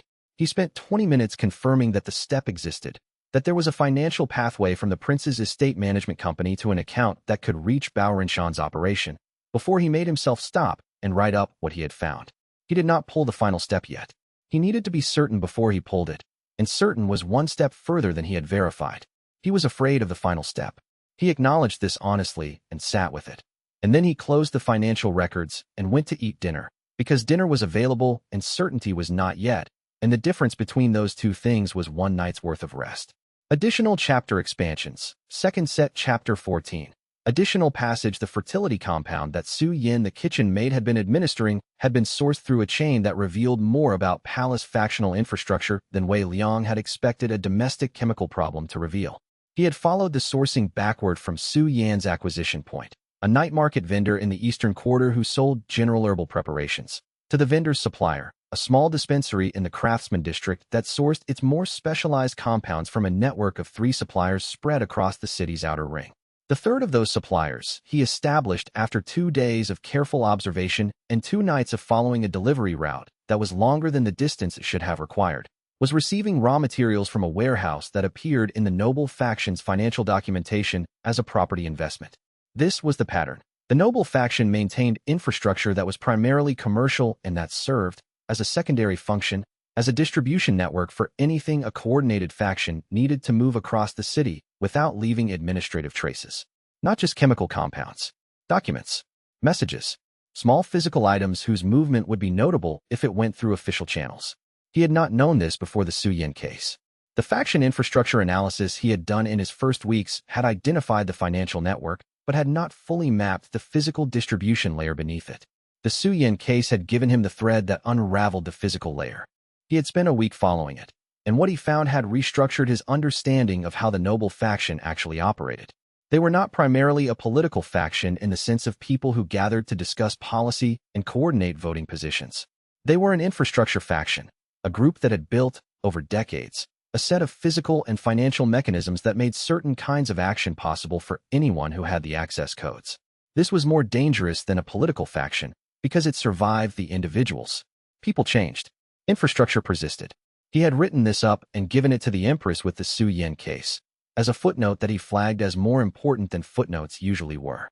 She had read the footnote first. She had said, "How long has this been built?" He had said, "The oldest element I can date is 23 years. She had said, "My father's administration." He had said, "Yes." She had sat with that for a moment. He had not tried to soften it. It was a fact. It was relevant. She was the kind of person who preferred facts to comfort, and he had been working with her long enough to be certain of this. She had said, "We will dismantle it." He had said, "Yes. I recommend doing it slowly. Faster dismantlement produces more visible disruption and gives the faction time to rebuild differently. Slow and thorough leaves them with nothing." She had said, "How long?" He had said, 6 months for the physical layer. The financial layer takes longer." She had nodded and returned to the main report. He had noted, in his private accounting, that she had absorbed the information about her father's administration and moved forward without dwelling, which was the correct response and also not the easy one. Chapter 19. Additional passage. The military tribunal gambit had required Wei Liang to do something he had been avoiding. Make a recommendation that was primarily political rather than analytical. The distinction mattered to him. His value to the Empress was grounded in his ability to provide analysis without political loading, to tell her what was true without filtering through what was convenient or what aligned with existing factional preferences.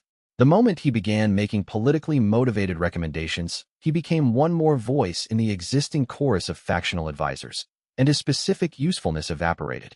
But there were situations where the analytical question and the political question were the same question, and the military tribunal gambit was one of those. The situation was this. General Chao's endorsement had become attached, through the forged document chain, to a set of supply protocols that had originated from the noble faction's infrastructure network. The general did not know this. His endorsement had been extracted through a request that appeared to come from standard military procurement channels, and the request had been legitimate on its face. But his name was now on documentation that would, if examined in a tribunal context, look like voluntary cooperation with a factional supply operation. Wei Liang had to decide. Did he tell the general what had happened to his endorsement, which would allow the general to protect himself, but would alert the faction network that their extraction had been discovered? Or did he withhold the information, protect the investigation, and allow the general's name to remain on compromised documentation for a longer period? The analytical answer was to withhold. The information was more valuable contained. The general was not in immediate danger. The investigation would resolve the endorsement issue when it concluded. The political answer was to tell him. The general was the head of a military institution whose trust was essential to the empire's stability. A general who later discovered that he had been used and that the investigation had known and had not told him would be a general whose institutional trust was permanently damaged. The short-term analytical gain was not worth the long-term structural cost. He had recommended telling the general. The Empress had agreed without hesitation, which told him that she had been thinking about the same question and had reached the same place. He had written the briefing for the general himself, had been present when it was delivered, and had watched the general's face move through the discovery in real time. The general had not been grateful exactly. Gratitude was not the right word for what happened when you discovered you had been used, but he had been steady, and the steadiness had held, and he had walked out of that briefing with his institutional function intact. That was the correct outcome. It had cost something operationally. The faction network had been alerted earlier than optimal. Wei Liang had weighed the costs and made the call. He noted it in his private record as a case study in the question of when the analytical answer and the right answer diverged. Chapter 25. The money moved through 7 layers before Wei Liang found the first concrete connection. He had learned, through 6 weeks of supply chain analysis, that money in the court's commercial networks did not move in straight lines. It moved in curves, doubling back on itself, passing through legitimate holding structures before emerging at its destination in a form that appeared unrelated to its origin. The people who designed these structures were not stupid. They were, in fact, very good at what they did. And that specific quality of goodness was itself a fingerprint Wei Liang had been learning to read. The noble faction's provincial land purchases were real. He verified this through the land registry office. 3 separate parcels in the Yinbian, Kaiha, and Swaiping border provinces, purchased under the name of a holding company that, on the surface, appeared to be a legitimate agricultural development concern. The parcels totaled approximately 800 mu of scrubland, worthless for farming, too remote for residential development, too small for military use in isolation. The purchase price was 4 times market value for equivalent scrubland in those provinces. He looked at the purchase price for a long time. Overpaying for worthless land was not an investment error. It was a transfer mechanism, a way to move large amounts of gold from one account to another without flagging it as a direct financial transfer, because property transactions had different reporting requirements than banking transfers. The counterparty in a property transaction received the overpayment as a land sale rather than as a direct payment, which created a paper trail that looked legitimate and was simultaneously opaque. The selling party in all 3 transactions was a holding company called Northern Frontier Development, registered in the Yinbian Provincial Commercial Registry 2 years ago. Wei Liang cross-referenced the registry against the commercial database he had been building and found nothing for Northern Frontier Development in the first pass. It was clean, a new company with no prior commercial history that might flag it. He ran a second pass, looking for the company's registered officers.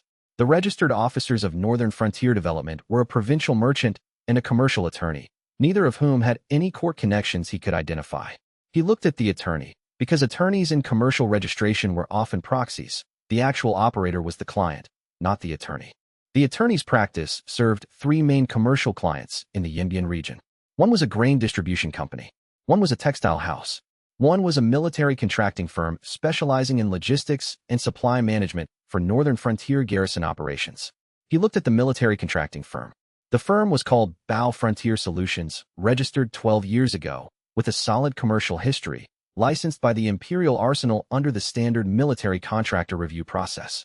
Its principal was a man named Bao Rinshan, 51 years old, with a career that had moved from regional merchant to military supplier over 2 decades. He looked at Bao Rinshan's contract portfolio with the Imperial Arsenal. Bao Frontier Solutions held supply contracts for 19 of the 23 active garrisons along the Northern Border Army's operational line. The contracts covered grain, medical supplies, and Wei Liang checked this 3 times because it was the kind of detail that changed everything. Equipment maintenance supplies for the garrison's heavy fortification apparatus. The equipment maintenance contracts gave Bao Frontier Solutions access to the technical infrastructure of the border wall system, the mechanisms that controlled the garrison gates, the supply allocation systems that determined which garrison received reinforcement materials and on what schedule. The Northern Border Army's supply chain ran through Bao Rinshan's company at 19 points simultaneously. Wei Liang sat back from the records and looked at the ceiling for a moment. He thought about the prince's offhand comment in the garden, scrubland in 3 border provinces.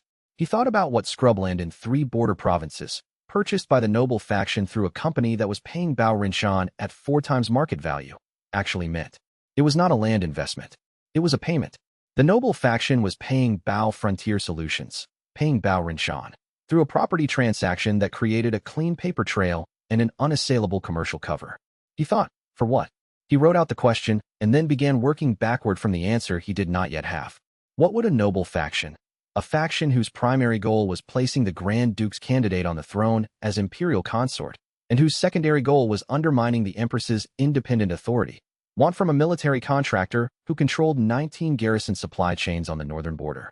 The answer arranged itself in his mind with the particular clarity of a poison analysis coming together, not the military itself. Control of supply. If the garrison supply chains could be throttled, if the garrisons received inadequate materials, triggering supply emergencies, triggering emergency requisitions back to the capital, those emergency requisitions would require the Empress to respond. The Empress's response to a northern border supply emergency would involve the Imperial War Chamber, which had specific access protocols that placed her in a controlled location with limited guard perimeter. He was not yet certain this was the plan. He was certain it was a plan that fit the available evidence like a compound fits a receptor.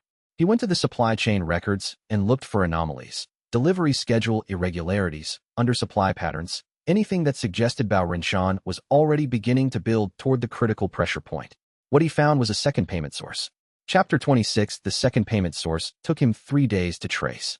It was buried more deeply than the noble faction's land purchase chain, routed through a commercial insurance structure rather than a property transaction, which was a more sophisticated hiding method. Insurance premiums were the most opaque element of commercial finance. They moved in amounts that were calibrated to appear ordinary and were directed through holding companies that existed solely to hold insurance contracts, which made them genuinely difficult to trace without access to the underlying policy records. Wei Liang did not have access to the policy records. What he had was the commercial registry and the behavioral pattern of someone who was very good at moving money. He traced the second payment chain by looking for the same fingerprint, overpayment. Whoever was paying Bao Rinshan was paying above market rate because they were buying something other than the stated service. The insurance premium structure showed a pattern of above-market payments into a holding company that had the same commercial attorney as Northern Frontier Development, the same attorney serving 2 different payment chains to the same contractor. He identified the second payment chain's origin, a commercial trading house in the capital called Prosperous Eastern Gate, which was a large and legitimate commercial enterprise with an impeccable trading history, and which, when he cross-referenced its principal investor list against the court's financial disclosure records, showed a holding stake controlled by an investment account registered to Minister Hao Jingwen's family trust. Hao's network and the noble faction were both paying Bao Rinshan through separate channels, using separate mechanisms, in a way that was designed to prevent either party from knowing the other was doing the same. Wei Liang sat with this for a long time. The contractor was playing both factions. He was receiving money from the noble faction and money from the merchant faction, delivering, or promising to deliver, leverage over the northern border army supply chain to both, without either knowing about the other's involvement. When the critical moment came, Bao Rinshan would have 2 bidders for the thing he controlled. The operation that produced the best outcome for him would win, and the other faction would find their investment had been taken without return. It was a sophisticated play, a play that required the contractor to manage both relationships carefully, to keep both factions confident in his exclusive partnership, while never making a commitment that would require him to favor one over the other before the optimal moment. Wei Liang thought about this kind of play. He recognized its structure, not from palace politics, but from a specific type of poison case he had encountered twice in his Scholar's Quarter consulting work. A compound that could bind to 2 different receptor sites simultaneously, activating both, was called a bifunctional agent. Bifunctional agents were expensive to produce and required precise calibration. Too much activation at one site, and the other compensated. Too little, and neither worked. The art was in the balance. Bao Rinshan was a bifunctional agent in the political market. He was expensive. Both factions were paying above market rate and required precise calibration. And like a bifunctional agent, the risk was that either faction would discover the other's binding and terminate the relationship before the effect was achieved. He was still working through the implications when the message arrived. It came through the formal court correspondence system, not his informal channels, not Lady Shin's observation network, but a signed letter on official stationery from the Ministry of Revenue's Administrative Office. The letter itself was anodyne, a request to meet to discuss complementary interests in market stabilization and fair trade practices. The letter was signed by Minister Hao Jingwen. Wei Liang read it twice. He thought about a man who had tried to have him killed 14 weeks ago and was now requesting a civil meeting about market stabilization. He thought, Hao is afraid. Afraid enough to reach out directly. Afraid of what? He thought, afraid of the noble faction. He sent a reply through the formal correspondence system. He would meet at a time and location of the minister's choosing, within the palace grounds, at whatever the minister's earliest convenient opportunity was. The response came within the hour. Tomorrow, the minister's court office, mid-morning. He spent the evening preparing. Chapter 27. Minister Hao Jingwen in person was a different instrument than the distant threat he had spent months mapping. He was 58, with the build of a man who had been physically powerful in youth and had moved, over decades, toward the kind of authority that did not require physical presence to enforce itself. He sat behind his ministry desk with the comfortable certainty of a man in his own territory, and he looked at Wei Liang with the specific expression of a man who had decided, after careful consideration, that the person across from him was worth dealing with directly. I will be frank, Hao said. I attempted to have you removed from the palace. I am not going to pretend otherwise. You have enough intelligence access to know it, and pretending would simply waste the time we could spend on more useful conversation. Wei Liang looked at him. He said nothing. I also, Hao said, did not expect you to last 3 days in the palace, let alone 3 months. I was wrong about that. I am acknowledging it because accurate self-assessment is necessary for making good decisions, and I am trying to make a good decision now. He folded his hands on the desk. The noble faction is going to attempt to remove the Empress from the throne. Tell me something I don't know, Wei Liang said. The minister smiled, a thin, genuine smile, the kind that only appeared when a person found something unexpectedly satisfying. Fair, he said. Let me tell you the parts you might not know. The noble faction has made contact with a contractor named Bao Rinshan, who controls significant northern border army supply infrastructure. The Duke intends to use that leverage to engineer an emergency that forces the Empress into a controlled protocol situation. He paused. You already know this too. Probably, Wei Liang said. Tell me the parts one might not know. Bao Rinshan has been in contact with my network as well, Hao said. I have also been exploring options regarding the northern supply chain. He said this with the careful neutrality of a man revealing something compromising and choosing his words accordingly. What I did not know until recently is that Bao Rinshan is running both arrangements simultaneously. He is not my exclusive partner. He is playing me against the Duke. And now you're frightened, Wei Liang said. Because if the Duke's plan proceeds, Bao Rinshan will choose the Duke over you, and you will have paid for leverage you won't receive. And because, Hao said, if the Duke's plan succeeds, I am not useful to the new political arrangement that follows. The noble faction does not have a role for the merchant faction in its post-transition court. He paused. The Empress, whatever my history with her office, is a more functional governing partner than a Grand Duke who wants to return the empire to a model where noble families control the advisory structure and commerce operates at their discretion. Wei Liang listened to all of this and evaluated. Every verifiable claim in Hao's account aligned with what he had independently traced. The unverifiable claim, the specific framing of Hao's motivation as genuinely preferring the Empress's governance over the Duke's alternative, was plausible but interested. Hao was not a moralist, he was a pragmatist. His stated preference for the Empress was probably accurate as a pragmatic calculation. What are you offering? Wei Liang asked. Intelligence about the noble faction's plans, Hao said. I have channels into the Duke's household that you probably don't have. In exchange, you leave my remaining commercial networks alone. Not permanently. I'm not asking for immunity. For 6 months, during which I cooperate fully with your investigation of the noble faction and provide verified intelligence. 6 months. By which point either the Duke's plan has been stopped and the political situation has stabilized, or it hasn't, in which case none of our arrangements matter. Wei Liang looked at him. I need 48 hours. That's reasonable, Hao said. Wei Liang stood to leave. At the door he turned. One question. Why come to me rather than to the Empress directly? Hao looked at him with something that was not quite amusement, but had its quality. Because the Empress would need to go through formal channels. Formal channels would require documentation of the meeting, which would reach the noble faction through the court's administrative network within the week. He paused. You don't use formal channels. Wei Liang walked back to the service wing and spent the next 48 hours verifying every claim Hao had made. He pulled the noble faction supply chain records against what Hao had told him. He cross-referenced the Duke's household financial records against Hao's characterization of the payment timeline. He looked for inconsistencies, for places where Hao's account could not be true given the physical record. He found none. Every verifiable claim checked out. He went to the Empress. Chapter 28, she listened to the full analysis. He had brought everything. The supply chain tracing, the dual payment structure, the contractor's position as a bifunctional agent, Hao's offer, his own verification work. He had also brought 2 separate strategic recommendations written out, so she could see his reasoning rather than just his conclusion. She read through the documentation and listened to his verbal analysis in the same integrated way she processed everything. Not linear, not strictly sequential, but with the layered attention of someone processing multiple input streams simultaneously. She asked 3 clarifying questions during his presentation. 2 were about the contractor's timeline. How quickly could Bao Rinshan trigger the supply emergency if he chose to? And 1 was about Hao's existing network damage from the previous operations. He answered all 3 precisely. When he finished, she was quiet. You recommend accepting Hao's information channel, she said, while giving him nothing in exchange except a temporary halt to pressure. Yes, not a formal agreement, a gentleman's silence. He believes he has a deal. We get his intelligence without constraining our future options. Wei Liang paused. He will accept the ambiguity because the alternative is worse for him. He needs the noble faction stopped. We are the mechanism for stopping it.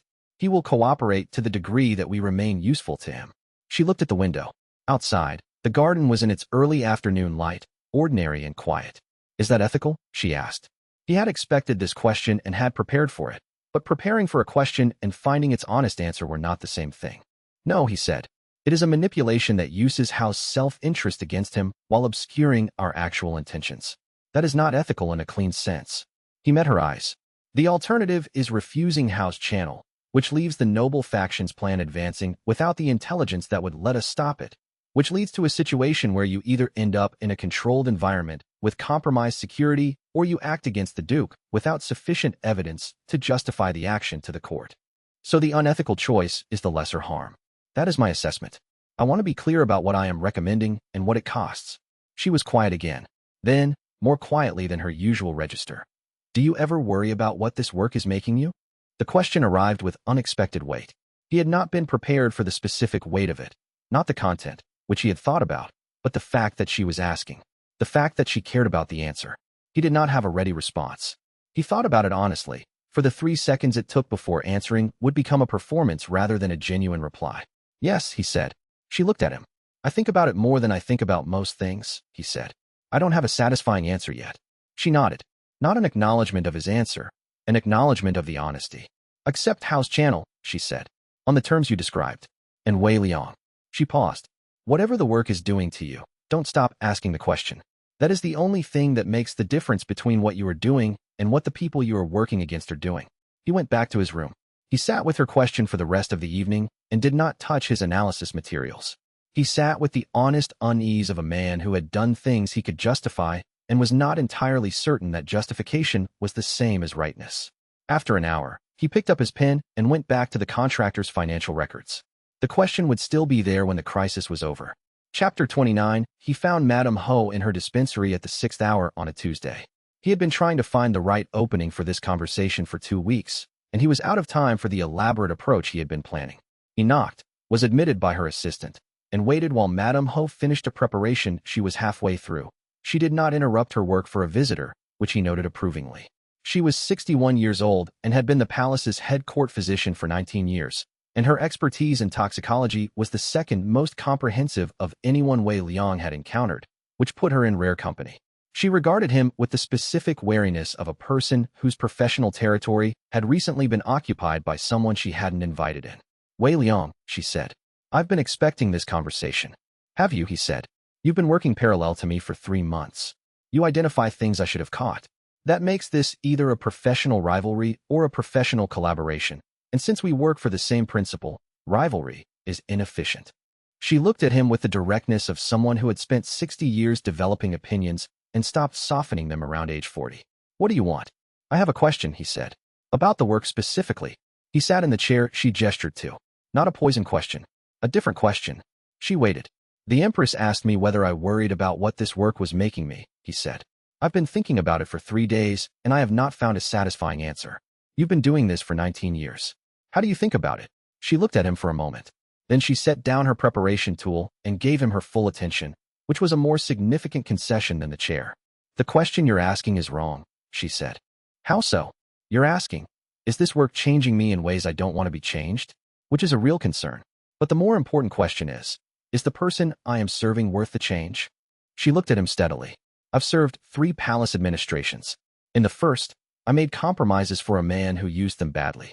In the second, I refused to make the same compromises and watch someone else make them instead. In this administration, I make compromises that I believe serve something worth serving. She paused.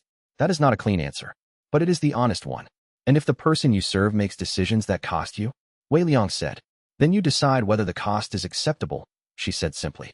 That is the only choice available to people who choose to work for someone else's purpose rather than their own. She turned back to her preparation. Wei Liang, she said, without looking up. Whatever you found in the procurement records. The anomaly you mentioned to Rubao last week. I know you were investigating it.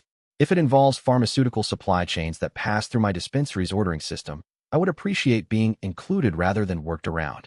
He looked at her profile, bent over her work with the absorbed quality of a craftsperson.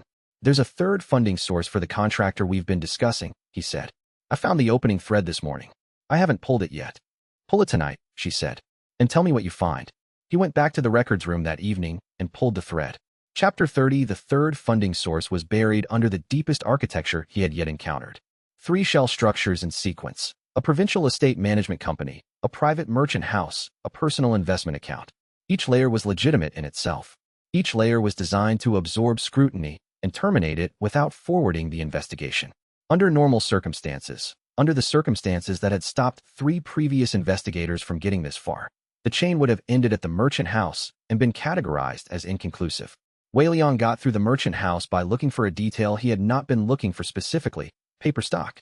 The merchant house's founding documents used a distinctive paper, a heavy-grain Hangzhou product that was, he recognized from his Scholars Academy years, associated with a specific paper mill that had a contract with the Imperial Diplomatic Correspondence Service. Diplomatic paper. The merchant house had used diplomatic correspondence paper for its commercial founding documents, which was either a coincidence or evidence that the founder had direct access to the imperial diplomatic supply. He cross-referenced who had direct access to the imperial diplomatic paper supply in the period when the merchant house was founded. The diplomatic paper allocation records were in the Foreign Affairs Archive. He spent 2 hours extracting the relevant period and cross-referencing the allocation list. The personal investment account connected to the merchant house was registered in the name of a trust established on behalf of a family estate. The estate was in the Eastern Province.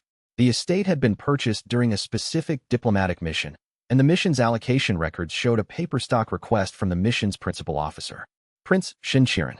The prince had funded Bao Rinshan for 8 months. Wei Liang set down the records. He sat with this in the quiet of the records room for a long time, the lamplight steady and the corridor outside silent. And he thought about 90 minutes in the garden with a man who had shown no behavioral markers of deception. He thought about a cipher letter warning him of an assassination attempt. He thought about a face that was easy to trust because it was always showing something genuine. He thought about the specific sophistication of a person who could plant a financial trail under 3 shell layers while simultaneously maintaining a warm personal relationship with the investigator who was tracing the money. He thought, either I have made an error in the financial trace, or I have not. He went back through the trace from the beginning. He checked each connection twice. He applied every alternative interpretation he could construct. The originating estate was on land purchased by the prince during his Western Reaches mission. The purchase was documented. The estate management company had the prince's personal authorization code in its founding documents. The chain was 3 layers deep, but the layers were consistent. He put everything in a folder. He labeled the folder with a date and nothing else. He put it in the locked box under his bed. He went to Madame Ho the next morning and told her, there is a third financier. I am not ready to discuss who it is. She looked at him for a moment. Then she said, you found something that changes the analysis significantly. Yes. You need more before you can bring it forward. Yes. Then get more, she said. And be careful. The kind of person who builds a financial architecture 3 layers deep is not someone who leaves loose ends. He went back to work. He did not report the finding to the Empress. He told himself he was not ready, that he needed confirmation, that the chain had to be airtight before he brought something of this magnitude. He believed this. He also noticed, in the honest part of his analysis that he applied to himself as carefully as he applied it to everyone else, that he was not ready in a different sense. He was not ready to see her face when he told her. He filed this distinction. He did not resolve it. He continued working. Chapter 31. The court erupted on a Wednesday. Wei Liang had been observing the cross-faction tension build for 2 weeks, watching the indicators in Lady Shun's observational log, and in his own informal network. The increased frequency of private meetings, the specific quality of acceleration in faction communication patterns, the way 3 different political operatives had changed their court corridor routing to avoid passing certain offices. The faction war was approaching a pressure point. The immediate trigger was a procedural dispute about northern border taxation rights, a policy question that had been in administrative review for 7 months in which each faction had been quietly maneuvering around for longer than that. Grand Duke Shen Tianlong's household had filed a formal revision to the Northern Trade Tax Assessment Schedule, which, if adopted, would shift approximately 14% of the northern border's commercial tax revenue from the Central Imperial Treasury into a provincial distribution fund administered by a committee that the noble faction controlled 3 seats on. Minister Hao's network had immediately characterized this as an illegal encroachment on Central Treasury authority. High ritualist Feng Buwei had, characteristically, called for a celestial consultation on the cosmological implications of northern border tax reform. None of the 3 factions were actually arguing about tax policy. All 3 were positioning for the power configuration that would follow whatever the Empress decided about the northern border, and each faction was using the tax dispute as a public arena for pressuring her toward a decision that served their broader interests.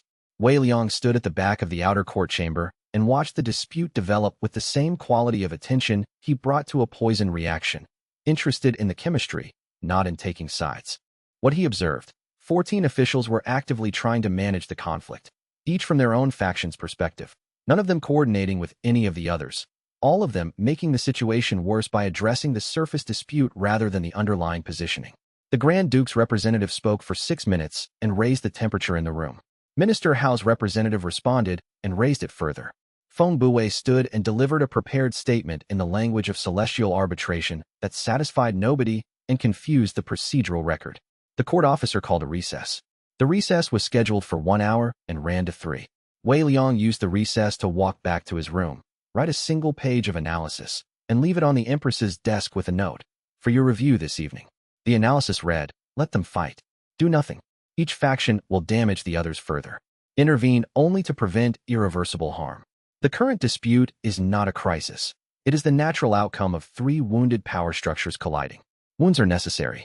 The Empire needs the court's factions to exhaust themselves before they can be reconstructed in a more functional configuration. Premature intervention will extend the conflict." He had one paragraph at the end that he almost removed: "Be prepared for the moment they discover their mutual weakness and turn outward. Wounded factions are more dangerous than healthy ones. They have nothing left to lose except the thing they most want." He left the paragraph in. He was in the service wing at the late hour when a message arrived from the Empress's study through the internal household communication system. "Come at midnight. We need to discuss this." He went. Chapter 32. The midnight meeting began at the 8th hour past midday and ran until the sky outside the Empress's study windows went gray with the approach of dawn. He had not expected it to run that long. He had brought his analysis and his recommendation and prepared responses to 4 different lines of objection. She had read his page before he arrived, and instead of the objections he had prepared for, she said, "I want to work through the full strategic picture. Tell me everything you know about the current state of all 3 faction positions." So he told her. He started with the merchant faction, Hao's network damage from the 3 previous operations, his financial exposure in the contractor relationship, his current motivation for cooperation, his structural weaknesses. He moved to the noble faction, the Duke's long-term ambition, the supply chain leverage play, the specific moment when the leverage would be activated, the family dynamics of the Duke's succession plans for his son as consort candidate. He covered the ritualist faction, Feng Buwei's authority erosion after the informal information campaign, his continued attempts to use celestial language for political purposes, his isolation from both other factions who considered him a useful tool rather than a genuine partner. He covered the contractor. He did not cover the 3rd financial source. She listened to all of it without interrupting, occasionally making a note on the paper in front of her, asking a question at the end of each section rather than in the middle. Her questions were better than his prepared answers had been. "If I intervene in the tax dispute now," she said, "what is the exact mechanism by which that extends the conflict?" He explained. Premature resolution forces the factions to find a different arena for their positioning contest. The tax dispute was a contained arena with defined stakes. If resolved, the positioning energy moved somewhere less defined, and undefined arenas were harder to monitor and more likely to escalate in ways that were difficult to reverse. "So the tax dispute is a controlled burn," she said. "That is a better description than I used. What is the irreversible harm threshold you would intervene at?" "Any action that materially compromises the northern border military capacity," he said. "Any formal coalition between 2 or more factions that produces a joint governance document, that moves from competitive positioning to collaborative replacement planning. And any action that produces public violence, because public violence delegitimized the throne's authority to maintain order."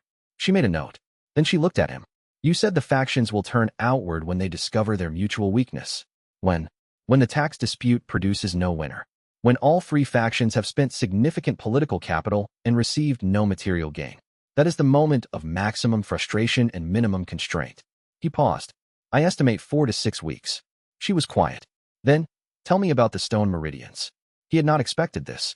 The shift was so clean it took him a second to follow it. Your cultivation block, she said. How did you develop this depth of knowledge about cultivation theory without being able to practice it? He thought about how to answer this honestly. You can learn a great deal about fire by studying ash, he said. I have read every major text on cultivation theory, every manual from the major sects, every comparative analysis of how different meridian systems interact with different compound exposures. I know what cultivation can and cannot do better than most cultivators, because I cannot do it and have spent 20 years learning to compensate for that. What does it cost you? She asked. Not cruelly, genuinely. Access, he said. Speed in physical situations. The specific categories of sensory information that chi detection provides. He paused. And the knowledge that the most powerful people in this court can crush me physically with minimal effort, which is a constraint I think about more than I let anyone see. She looked at him for a moment. I know, she said quietly. And you are still in this room, at 3 in the morning, doing the work. The work is more interesting than the constraint, he said. She looked at him for a moment longer. Then she turned back to the policy documents on her desk and said, let's work through the tax dispute scenarios in order of likelihood. They worked until dawn. Chapter 33 Hao's error was visible before it happened. Wei Liang had been monitoring the merchant faction's behavior through the informal intelligence channels since accepting Hao's information offer, and the pattern of the previous 6 days had showed an accelerating quality. More private meetings, faster communication cycles, the specific urgency of someone who had decided to act before an opportunity closed. He had flagged this to the Empress on a Tuesday morning. He had said, Hao is about to overreach.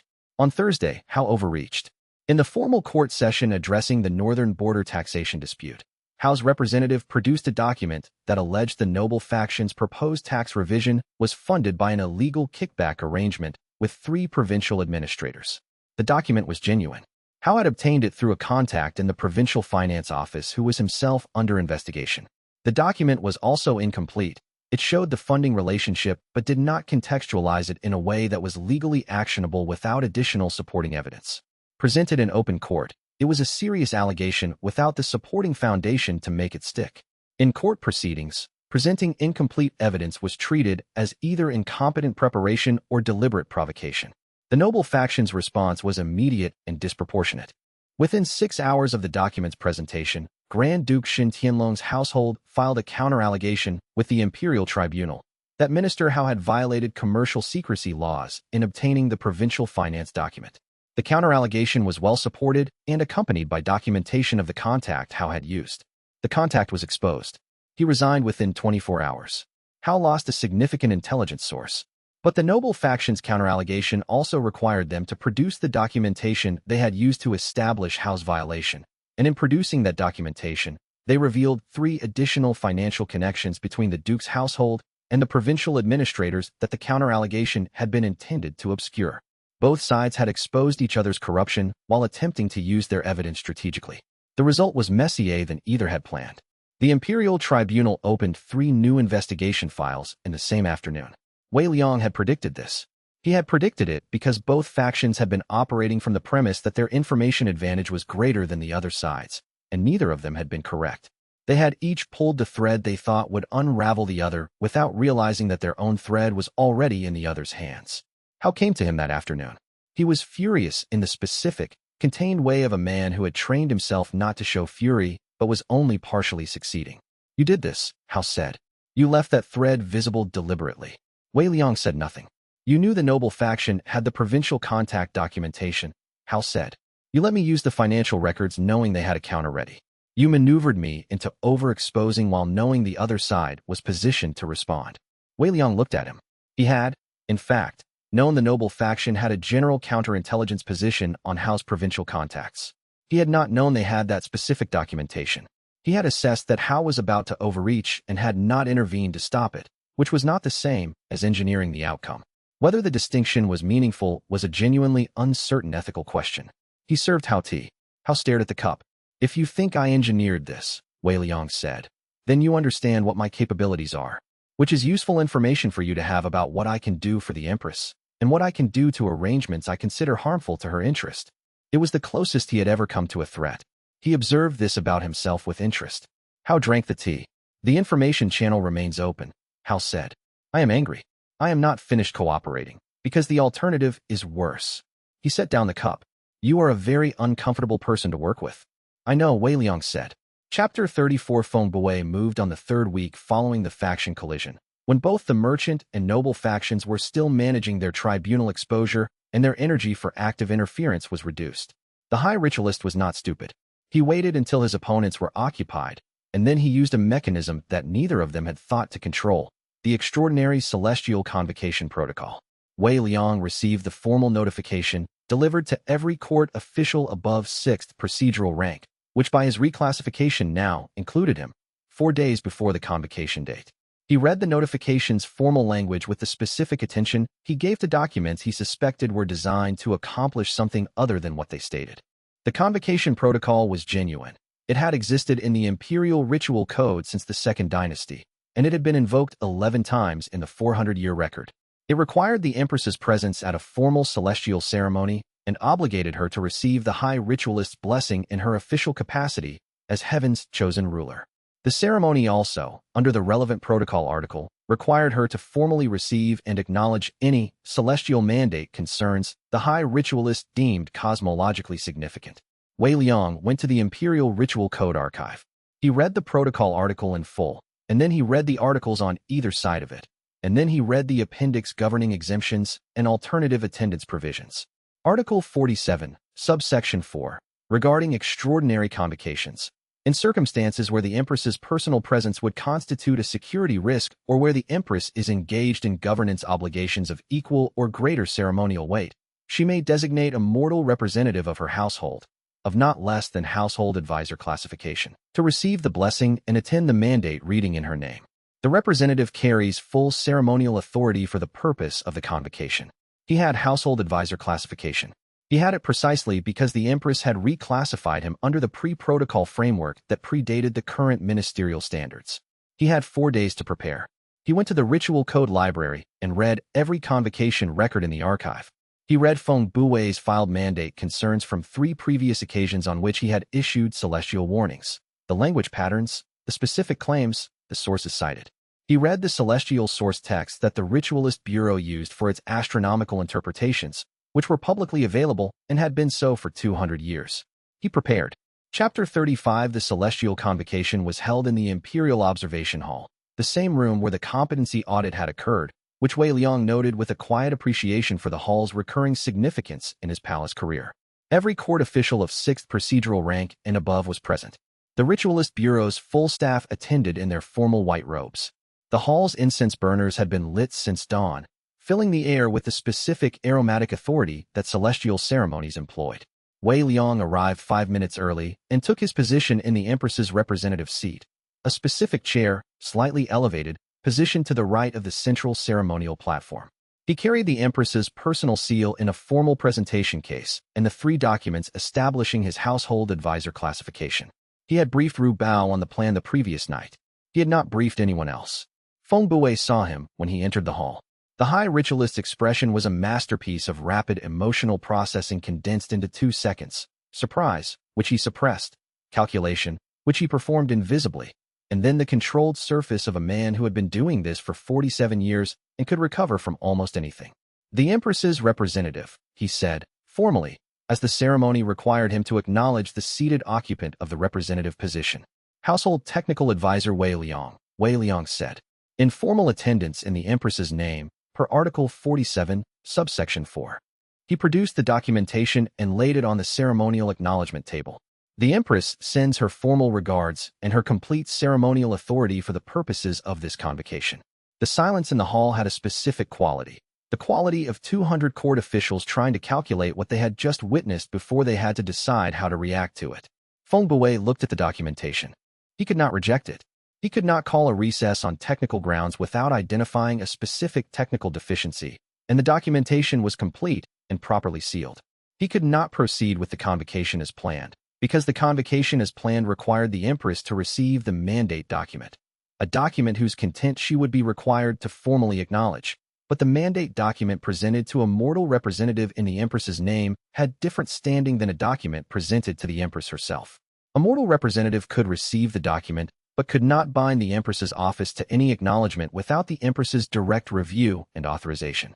The mandate document, which Wei Liang had obtained a copy of through a ritualist bureau contact he had cultivated carefully for 3 weeks precisely for this purpose, was 8 pages of celestial language encoding 12 political demands about the Empress's governance, her consort situation, and the restoration of masculine heavenly alignment. He had read every line of it. He had cross-referenced every celestial citation. He stood and read from the document.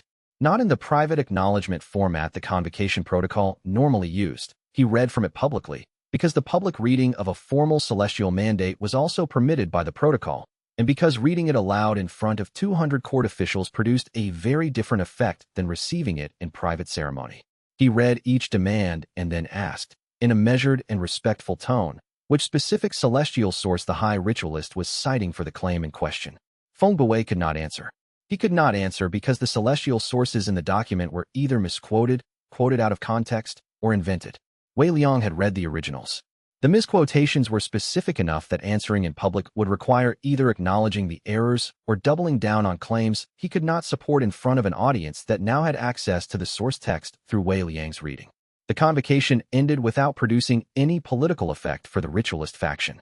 Wei Liang walked back to the palace through the afternoon light and thought, Feng Buwei will not forgive this. A man who has built his authority on the assumption that no one will read the footnotes will not recover from having the footnotes read aloud. He thought, 3 factions, 3 wounds. He thought, and it is not over yet. Chapter 36, he gave her the summary at the end of the week. It was a Thursday afternoon, the late hour, the sunlight at the low angle that came into the Empress's study from the west and turned everything gold for approximately 40 minutes. He had not planned the timing. It was simply when the analysis was complete. Merchant faction, he said.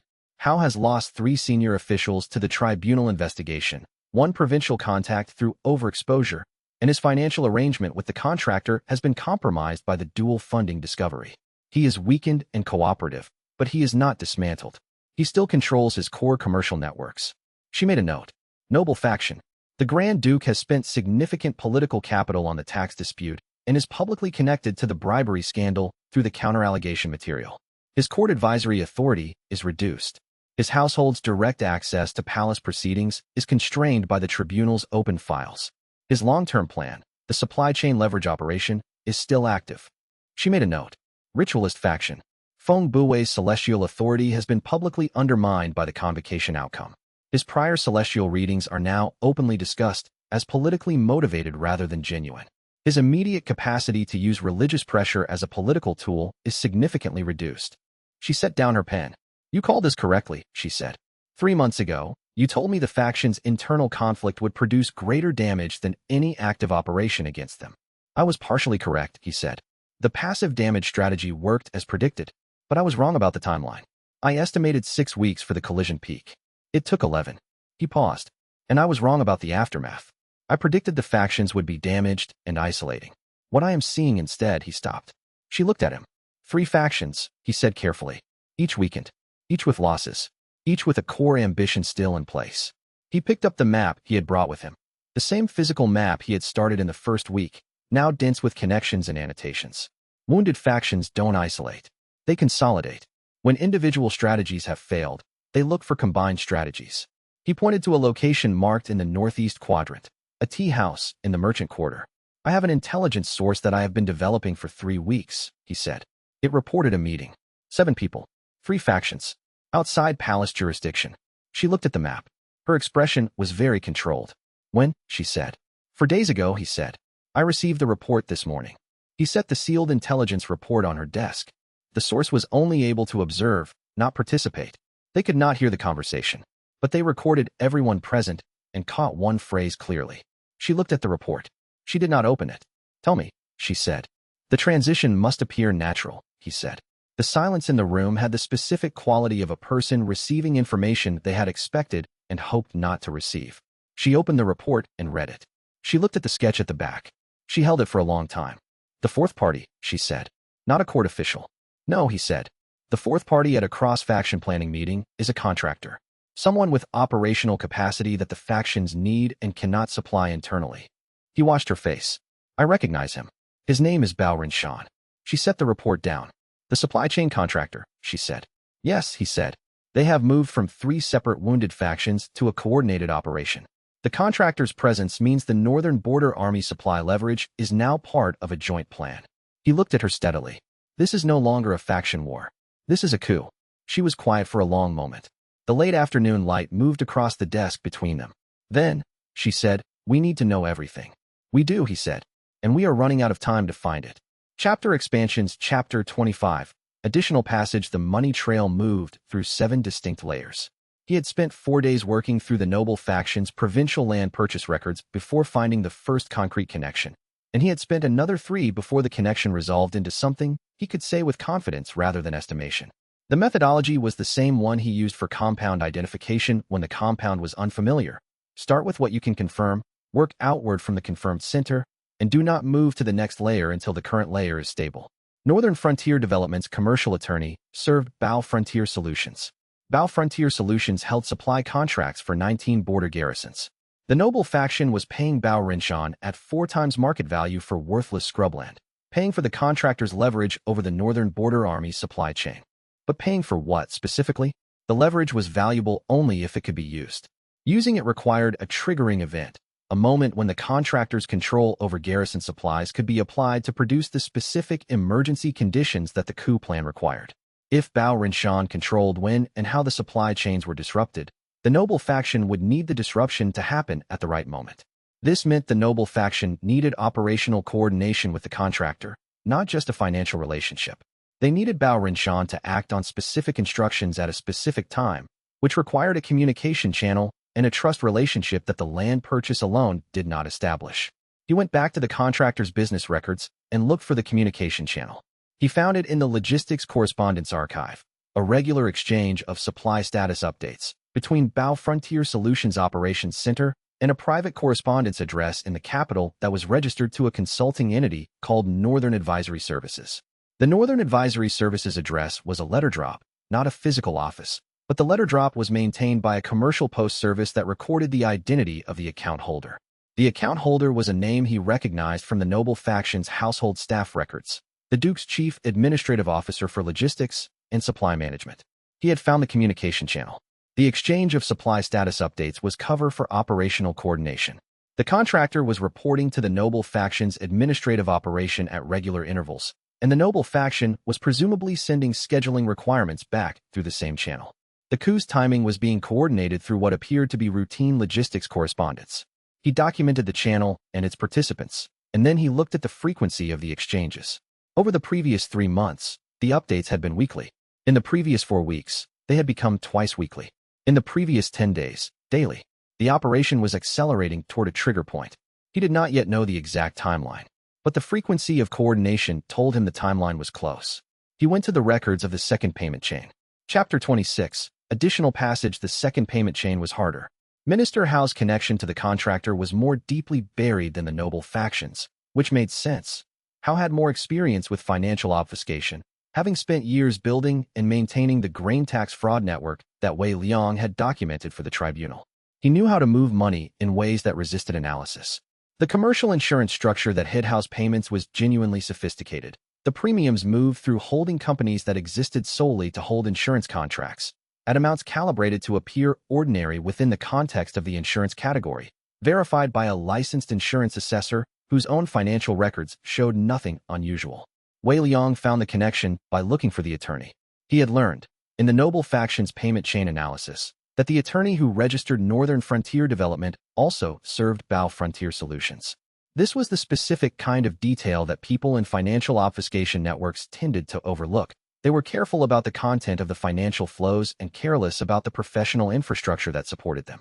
The same attorney serving multiple entities in the same hidden network was the structural equivalent of 2 different compounds sharing a distinctive olfactory signature, a fingerprint, once you knew to look for it. He pulled the insurance holding company's registration records and found the attorney's signature in the founding documents. The same attorney. He traced the insurance holding company's ownership backward through 3 layers. It took 2 additional days. and found a financial stake controlled by an investment account registered to Minister Hao Jingwen's family trust. The stake was small enough to appear incidental in isolation. In context, it was the ownership identification he needed. Hao was paying Bao Renshan through an insurance premium structure, using the same attorney as the noble faction's land purchase chain, without knowing the noble faction was using the same infrastructure. He sat with this for a long time. The attorney was serving two competing masters through the same professional network. Either the attorney was a sophisticated double agent, or Bao Renshan had deliberately structured both payment channels through the same attorney to consolidate his own financial management. And the two factions did not know they were sharing infrastructure. If Bao Renshan had structured both channels through the same attorney, it meant the contractor had a complete picture that neither faction had. He knew both parties, both payment amounts, both sets of expectations. He was positioned to play both sides. This was the contractor's play. This was how he was building leverage that exceeded what either faction could individually provide. Chapter 27. Additional passage. Minister Hao arrived at their meeting with the controlled ease of a man who had decided what he was going to do and had spent a sufficient amount of time accepting the decision that the performance of it was now smooth. Wei Liang was in the meeting room first, which was his preferred arrangement. He liked to have the space mapped before a meeting began, liked to have observed the room from every seated position before the other party arrived, liked the specific quality of information that being present before someone else's entrance provided about how they carried themselves when they thought they were entering a space rather than being received in one. Hao entered smoothly. He was a large man who moved with the particular efficiency of someone who had spent decades managing a significant physical presence in rooms that required political delicacy. He sat in the offered chair and looked at Wei Liang with the specific expression Wei Liang had been expecting. The expression of a man who has decided to respect the person across from him more than he previously intended to. I will not pretend, Hao said, that the last 8 months have been my finest. That is probably accurate, Wei Liang said. You are difficult to work against, Hao said. I have employed 3 separate operations against your position in this palace, and all 3 have resulted in my losing more than I invested. He paused. I am a practical man. I have concluded that the practical response to losing consistently is to stop playing against you and start playing with me, Wei Liang said. If that is available, Hao said. Wei Liang looked at him. He was assessing the body language, the quality of the admission, the specific combination of humility and calculation that characterized a man who had made a practical decision and was presenting it honestly. The presentation was honest. The decision was practical. Both were genuine. Tell me what you know about Bao Renshan, Wei Liang said. Hao told him. Everything Wei Liang already knew, delivered in order, confirmed by a source with direct knowledge of Hao's own side of the operation. And then, at the end, the thing Wei Liang did not already know. He has been in contact with my network as well, Hao said. I have also been exploring options regarding the northern supply chain. What I did not know until recently is that he is running both arrangements simultaneously. He is not my exclusive partner. He is playing you against the Duke, Wei Liang said. He is playing both of us, Hao said. He will choose at the critical moment based on who offers the better terms, which means neither of us controls the timing. He paused. This is not a situation I was aware of when I entered the arrangement. I would not have entered the arrangement if I had been aware of it. Wei Liang studied him. Every verifiable element of what Hao had said aligned with what he already knew. The unverifiable element, the framing of his motivation as genuinely preferring the current Empress to the noble faction's post-transition arrangement, was plausible as a practical calculation. Hao was not a moralist, but a practical man who believed the noble faction's preferred outcome was worse for him than the current arrangement would behave exactly as Hao was behaving. 48 hours, Wei Liang said. I need to verify what you've told me. Of course, Hao said. He spent the 48 hours verifying. Every claim Hao had made about the noble faction's supply chain involvement checked against his independent trace. Every claim about the contractor's dual operation checked against the payment chain analysis. Every claim about the timeline checked against the coordination frequency analysis. He had no specific method for verifying Hao's self-interest framing, but the verification of every other element increased his confidence that Hao was being as honest as a self-interested man could be about his own self-interest. He reported to the Empress. Chapter 28. Additional passage. She asked the question at the end of their analysis session, after the map had been folded and the documentation had been set aside, in the specific register she used for questions that were not about the work. Do you ever worry about what this work is making you? He had not been expecting it at this moment. He had been thinking about the 3-way faction map and the contractor and the 48 hours of verification work, and the question arrived from a different direction than he was facing. He sat with it honestly. Yes, he said. She waited. I think about it more than I think about most things, he said. I don't have a satisfying answer yet. The answer I have is that the work requires things I don't enjoy requiring of myself. And the things I don't enjoy are genuinely costs rather than merely discomforts. And I carry them the way I carry any expense, knowing what I've spent and hoping the return justifies the expenditure. He paused. The return is you. Your governance. This empire continuing to be governed by someone capable rather than by someone convenient. She was quiet. That is a heavier answer than I intended to give, he said. It is the accurate answer, she said. Which is what I wanted. She looked at him steadily. Whatever the work is doing to you, don't stop asking the question. The question is what makes the difference between what you are doing and what the people you are working against are doing. He thought about this later, alone in his room. The people he was working against were not all bad people doing bad things with clear awareness. Some of them were people who had decided that the ends justified their means and had stopped asking about the means. The question she was asking him to keep asking was the specific question that, when stopped, produced that transition. He thought, she is asking me not to let the work erode the part of me that can see what the work costs. He thought, that is what a good employer asks of someone they trust to do difficult things on their behalf. He picked up his pen. Chapter 29. Additional passage. Madame Ho poured tea while Wei Liang thought through the question he had come to ask. He had been thinking about it for 3 days, since the Empress's question about what the work was making him, and since Ru Bao's observation that the work required someone who maintained the ability to ask about its costs. Both of them were telling him, obliquely, that the question of what the work cost him was one he should not be solving alone. Madame Ho was not the obvious person to ask. She had been a rival until recently, and was now a reluctant collaborator and not yet a friend in any sense of the word. But she was 61 years old and had been in this palace for 19 years doing work that was not entirely different from his. And the specific quality of experience she had was the specific quality he needed. He asked the question. She sat with it for a moment, not dismissing it, not giving the easy answer, but actually thinking about it the way she thought about a difficult diagnostic problem. The question you're asking is wrong, she said. He looked at her. You're asking whether the work is changing you in ways you don't want, she said. That is worth examining. But the more important question is whether the person you are serving is worth the change. Those are different questions with potentially different answers. How do you answer the second one? He said. By watching, she said. For 19 years I have watched how she handles the things that cannot be handled cleanly. When a decision requires both a correct option and a person to bear the cost of the correct option's implementation.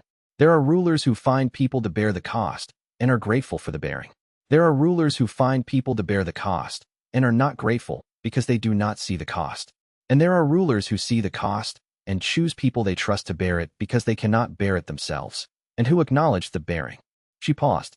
She is the third kind. He sat with this. She asked about the work's cost to me, he said. I know, Madame Ho said. Ru Bao told me she had asked. That is the third kind's question. The first two kinds never ask. He looked at her. You've known Ru Bao for 19 years. 21, she said. We have an arrangement. He tells me things I need to know, and I tell him things he needs to know. And we have been doing this long enough that the arrangement is the most functional professional relationship either of us has in the palace. She looked at him steadily. You are going to need that kind of arrangement with someone. You have been operating alone, and it is showing. He thought about this. The third financier, he said. I found the beginning of the trail yesterday. I am not ready to pull the final step. Tell me the shape of what you've found so far, she said. He told her. She listened without interrupting, and then looked at him with the specific expression of someone who has recognized the shape of a problem they have encountered before in a different form. You are afraid the final step points somewhere you don't want it to point, she said. Yes, he said. Then you have to pull it, she said.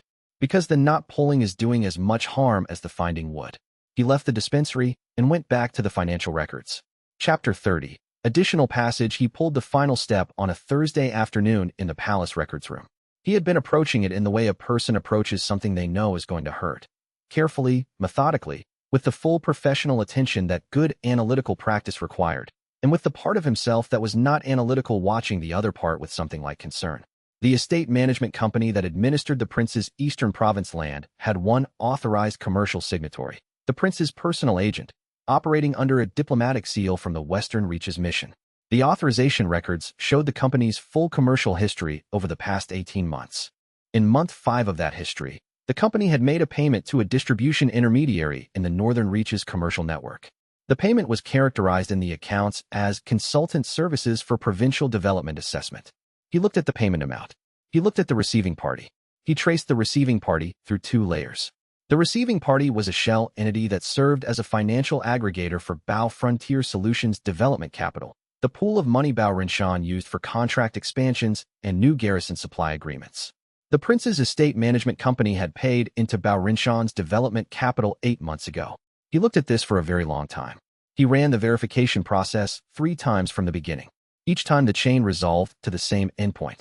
Each time he checked for alternative interpretations, a coincidental overlap in financial infrastructure, a non-operational investment that happened to intersect with the contractor's network, an error in his trace, and each time found the chain too specific and too consistent to support those alternatives. The prince had been financing Bao Rinshan for 8 months. He put the records in a folder. He labeled the folder with a date and nothing else. He walked back to his room and sat at his desk and looked at the candle for an hour. He thought about 90 minutes in the garden with a man who showed no behavioral markers of deception. He thought about a cipher letter warning him of an assassination attempt. He thought about the prince asking him, at the garden gate, to do what he believed was right. He thought, the right thing to do is to verify this independently before I do anything with it. He thought, and then I have to tell her. He did not pick up his pen for a long time. Chapter 31. Additional passage. He watched the court dispute with the specific quality of attention he brought to a compound reaction he had not yet identified. Interested in the chemistry, not invested in the outcome.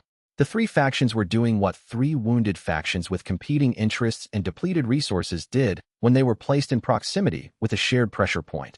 They were fighting each other in public at the expense of coordinating anything useful, depleting themselves further in the process. The northern border taxation dispute was the pressure point. Each faction needed a different outcome. The noble faction needed the taxation revision to pass because it would increase their influence over provincial revenue. The merchant faction needed it to fail because it would reduce the noble faction's power without reducing their own commercial advantage. The ritualist faction needed anything that was not a clean win for either other faction because their leverage came from the inability of the other 2 to govern effectively without mediation. 3 incompatible interests, 1 policy question. The result was theater, spectacular, loud, and entirely incapable of producing resolution. Wei Liang walked back to the service wing and wrote the 1-page analysis that he left on the Empress's desk that evening. He kept it to 1 page deliberately. The argument was simple enough that elaborating it would be the kind of elaboration that obscured rather than clarified. Let them fight. Do nothing. Each faction will damage the others. Intervene only to prevent irreversible harm. He meant this. He also knew she would push back on it. Not because she disagreed with the tactical logic, but because not acting was harder than acting when you could see people doing harmful things in your court. The instinct to intervene was the right instinct for most situations. Deliberately suppressing it in a situation where non-intervention was the correct response required understanding why, not just accepting it. He wrote a 2nd paragraph explaining the mechanism. Premature resolution forces the factions to find a different arena for their positioning contest. The tax dispute is a contained arena with defined stakes and visible boundaries. If resolved, the positioning energy moves somewhere less defined, harder to monitor, more likely to escalate in ways that are difficult to reverse. The tax dispute is a controlled burn. Let it burn. He looked at both paragraphs, then added the 3rd paragraph that he had originally left out. Be prepared for the moment when they discover their mutual weakness and turn outward. Wounded factions are more dangerous than healthy ones. They have nothing left to lose except the thing they most want. He left it on her desk and went to eat dinner, and at midnight he got the message to come to the study. Chapter 32. Additional passage. The conversation about cultivation came in the pause between the 2nd and 3rd analytical frameworks they had worked through together, when the sky outside was dark and the candles were providing most of the study's light, and they had both been thinking hard for several hours, and were at the edge of the productive fatigue that came before thinking got less useful. She asked about his stone meridians with the directness she brought to all genuine questions. Not gently, not apologetically, but with the clear interest of someone who wanted to understand something. He explained, sealed from birth, a condition rare enough that most physicians he had consulted in his childhood had not encountered it previously.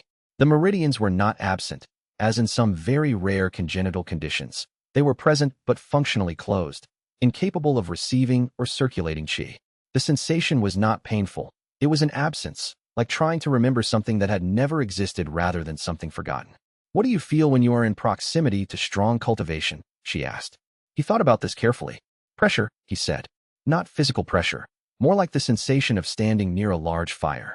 Warmth from the heat, discomfort from the proximity to something powerful.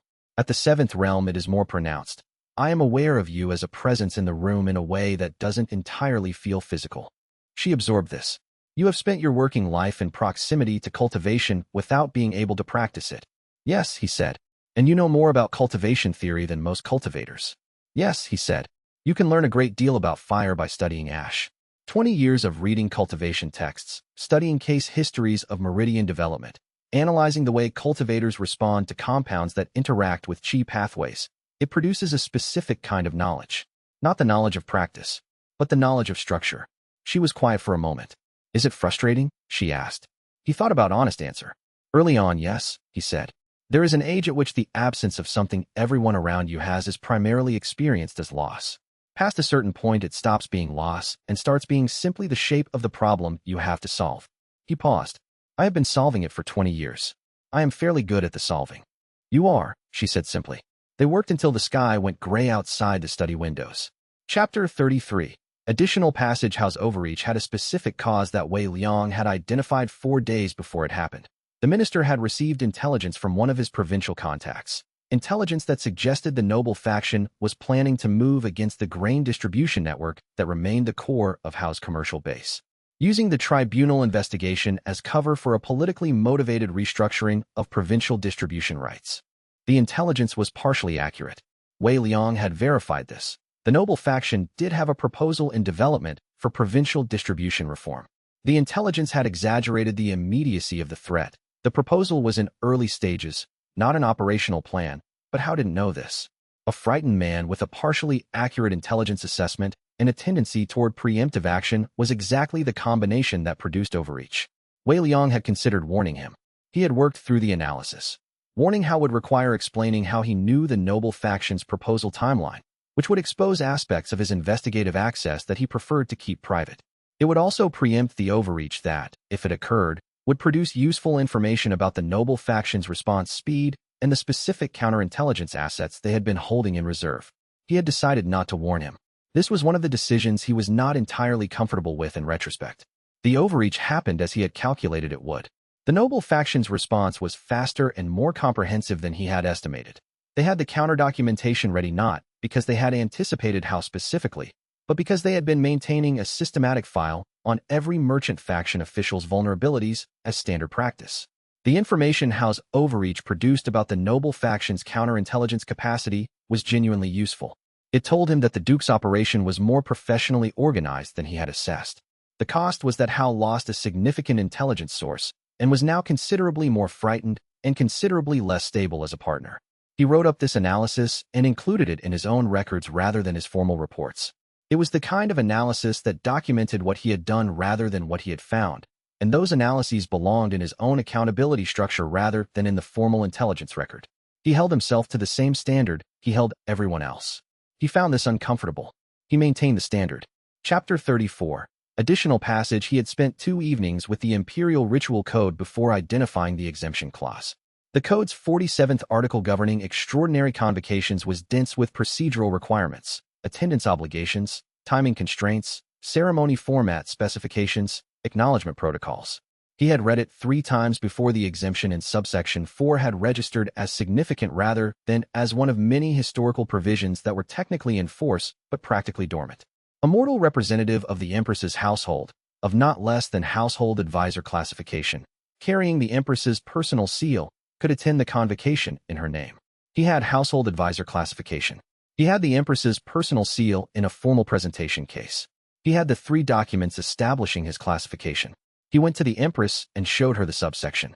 She read it once and then looked at him with the specific expression of someone who has just been offered a move that is both correct and amusing in its precision. You want to attend in my name? She said. Yes, he said. Feng Buwei has been orchestrating this convocation for 3 weeks, she said. He has a formal mandate document prepared, 8 pages of political demands dressed in celestial language. He expects to present it to me publicly and require me to formally receive it, which gives it constitutional standing regardless of whether I agree with its content. If you send a mortal representative, Wei Liang said, the mandate document presented to a mortal representative in your name has different standing than the same document presented to you directly.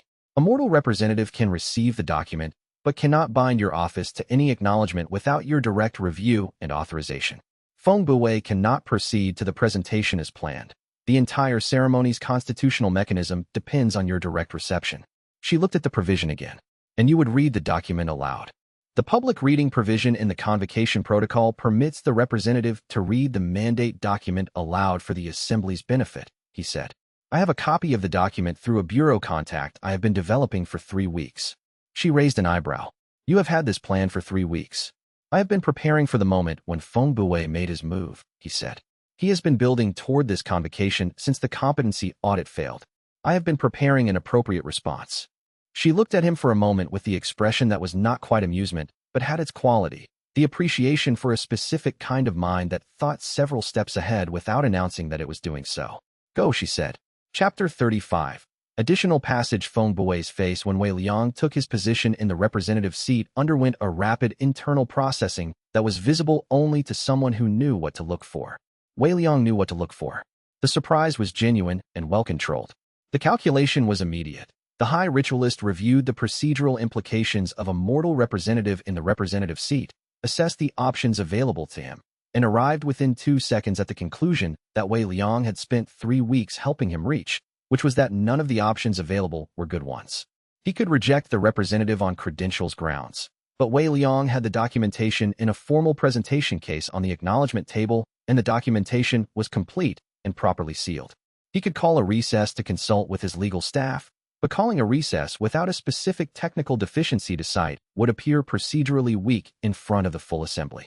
He could proceed with the ceremony in modified form, without the mandate document presentation, but that was the entire point of the convocation. He acknowledged Wei Liang formally, as the protocol required.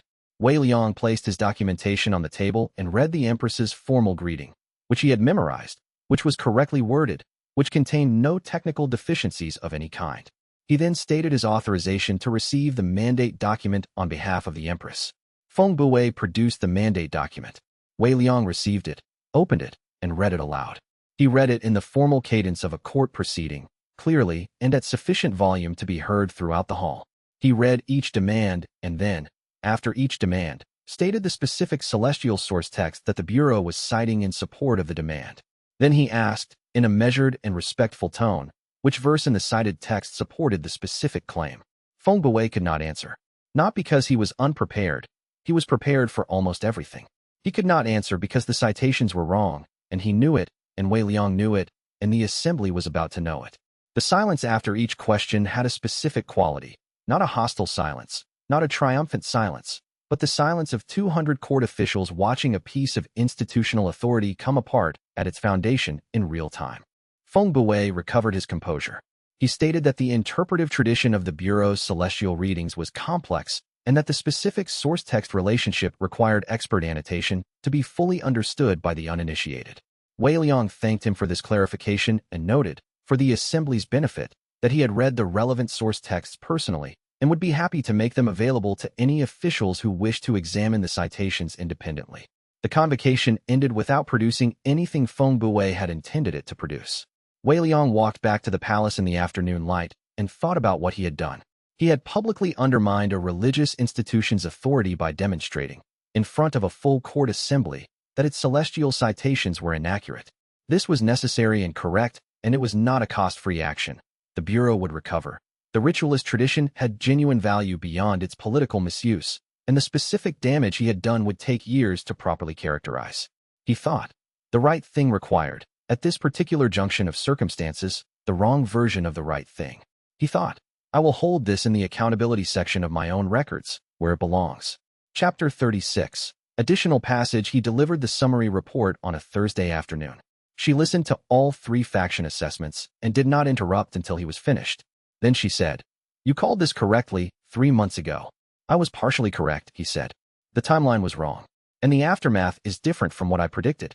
How different? I predicted isolated damage, he said. Each faction wounded and retreating to its core operations, reduced capacity, but stable enough to avoid desperate measures. What I am seeing is the opposite of isolation. 3 wounded factions moving toward each other because their individual strategies have failed. He set the intelligence report on her desk. A meeting. 7 people. 3 factions. Plus a 4th party. She looked at the report without opening it. The fourth party, she said. A contractor, he said. The same contractor whose supply chain leverage I have been tracing for 2 months. She opened the report and looked at the sketch. She was quiet for a long time. He watched her hold the sketch and look at the face Lady Shun had drawn and think through the implications. He watched the specific quality of controlled recognition that a person showed when information they had not wanted to receive arrived anyway, and they had enough integrity to receive it without distorting it. The transition must appear natural, she said quietly, quoting the overheard phrase. Yes, he said. They are no longer fighting each other, she said. No, he said. They have found a shared objective that outweighs their factional competition. She set the report down. What do you need? Time, he said, and full access to the military supply chain records. He paused. The operation they are planning is built on supply chain leverage over the Northern Border Army. If I can understand the full mechanics of the leverage, I can understand the operation's design. And if I understand the design, I can find the specific architectural element that breaks it. You'll have both, she said. There is one more thing, he said. He said it carefully, in the same flat professional tone he used for everything, because the flat professional tone was the one that required the least management and the most courage simultaneously. There is a person I suspect of deeper involvement than the faction representatives in that meeting. I am not yet ready to name the person. I need more before I can bring you something this serious. She looked at him. How much more? Confirmation, he said. Not a probability. Confirmation. She held his gaze for a moment. Take the time you need, she said. But Wei Liang. A pause. When you have it, tell me first. Not Ru Bao. Not Chao. Me. Yes, he said. He left the study and went back to the financial records, and behind him in the room the Empress looked at the intelligence report for a long time after he had gone. Additional chapter expansions. Second set chapter 30. Additional passage. The gold routing analysis had taken 11 days and had produced a finding that surprised him not in its conclusion, but in its method. He had expected the noble faction's funding to trace through the standard channels of aristocratic financial management, property transactions, estate income, investment in trading ventures, the slow, patient accumulation of a faction that had been operating for decades. He had expected something complex and layered, the kind of financial architecture that had been built over time by multiple hands with multiple purposes. What he had found was a single scrubland purchase made 11 years ago by a land management office that technically belonged to the Ministry of Agriculture, but had, in practice, operated autonomously since its founding director had died and his replacement had been a political appointment with no genuine interest in land management. The purchase had been for a parcel of scrubland in a northeastern province that had no agricultural value, no strategic value, and no apparent administrative purpose. The price paid had been 40% above market for land in that condition, which made no economic sense unless the market value was not the point. The purchase contract had been signed by a land agent whose name, when he traced it through the registry, did not correspond to an active registered agent at the time of signing. The name was real, had been registered 7 years earlier, but the agent had died 3 years before the contract was executed. Someone had signed a dead man's name to a land purchase contract. That was the mechanism. The scrubland purchase was not a purchase of land. It was a structured payment, a transfer of 40% above market value in exchange for something that was not land, and the excess payment was the actual transaction. What was being purchased with the excess was the thing that had no legitimate market. Influence, access, specific administrative action. He had traced who had authorized the Ministry of Agriculture's Land Management Office to make that purchase and had found a budget approval chain that led, through 4 steps, to a committee oversight role that had been held, 11 years ago, by a man who was now one of the 6 most active noble faction members. He had documented it, mapped the chain, and written the summary in the compressed format he had developed for findings that were structurally simple but required careful setup to be legible. Here is the anomaly. Here is why the anomaly is significant. Here is what the anomaly connects to. Here is the confidence level. He had submitted it to the Empress with a note. This is the origin point. Everything after this is operational expenditure drawing on the capital this transaction established. She had read it in his presence. She had said, he was on that committee when my father was ill. I was not paying close enough attention to that committee. He had said, you could not have been watching everything. She had said, no, but I will be now. That had been the end of the conversation. It had contained everything that needed to be said, which was characteristic of their best exchanges. No elaboration, no framing, no time wasted on what was already understood. Chapter 31. Additional passage. Bao Renshan had presented a problem that Wei Liang had not anticipated when he first identified the contractor. The problem of a person who was simultaneously an agent of a hostile faction and a person who appeared to be acting in good faith within his understanding of his role. The standard approach to a bifunctional agent, someone who was an unwitting asset of one faction while operating as a witting operative of another, was to treat the person as an operational target and manage accordingly. Bifunctional agents were resources to be monitored, directed when possible, and neutralized when necessary. But Bao Shan was not quite that. He had been recruited by the noble faction, that much was clear. He had been paid to provide specific services at specific times. He had performed those services. But when Wei Liang mapped the timeline of Bao Shan's actions against the timeline of the noble faction's operations, there was a gap, a period of several weeks during which Bao Shan had not been performing noble faction tasks, but had been independently sourcing construction materials for a different project entirely. A project that traced back not to any of the three major factions, but to a budget line in the Ministry of Works that had been authorized through a separate approval chain. That separate approval chain eventually traced to the prince, which made Bao Shan not a bifunctional agent, but a trifunctional one, operating for the noble faction, independently sourcing for the prince's operation, and doing his actual contracted work as a construction materials coordinator in between. Whether Bao Shan knew he was serving three separate interests, or whether he believed himself to be serving one interest through multiple contractual relationships, was a question Wei Liang had not been able to answer definitively. The behavioral evidence was ambiguous. He moved between the three activity streams without apparent anxiety, but that could indicate knowledge or could indicate compartmentalization so complete that he had no model of the larger picture. Wei Liang had ultimately decided that the question did not need to be answered for operational purposes. What mattered was that Bao Shan's activities connected three separate networks. When the tribunal process began, that connection would surface. And when it surfaced, the question of his knowledge level would be adjudicated by people with both more information and more authority than Wei Liang. His job was to document the connection completely and accurately. He had done that. He had submitted the documentation with a flag indicating that the question of intent was unresolved at current evidence levels and that the tribunal process should treat the intent question as open. That was the honest characterization. He had given it. Chapter 37. He sent Lady Shun in merchant dress on a Tuesday morning. The preparation had taken 4 days, finding the right clothing through an apothecary contact in the merchant quarter, constructing a plausible commercial errand that would give her reason to be in the merchant quarter tea house district without standing out, briefing her on the specific observational framework he needed. She was a third-realm cultivator with palace training and a lifetime of reading rooms. She did not need to be taught to observe, but she needed to know what specifically to look for. Faces first, he said. Body language second. Try to position for an overheard fragment, anything that is not a complete sentence but has enough context to be meaningful. Do not approach the table. Do not hold eye contact with anyone present for more than 3 seconds. Leave before the meeting concludes so you are not observed leaving. She looked at him with the expression she had developed over 6 weeks of working with him. Not exactly skepticism, but the careful attention of someone who is assessing the gap between the instruction and the reality of the situation. And if someone recognizes me? You are the daughter of a provincial merchant family, he said, who was in the capital on a textile import assessment. You have documentation.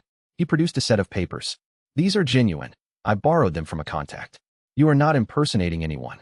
You are simply presenting an incomplete picture. The difference matters to you, she said. Yes, he said. She was gone for 3 hours. She returned with a sketch and a single phrase.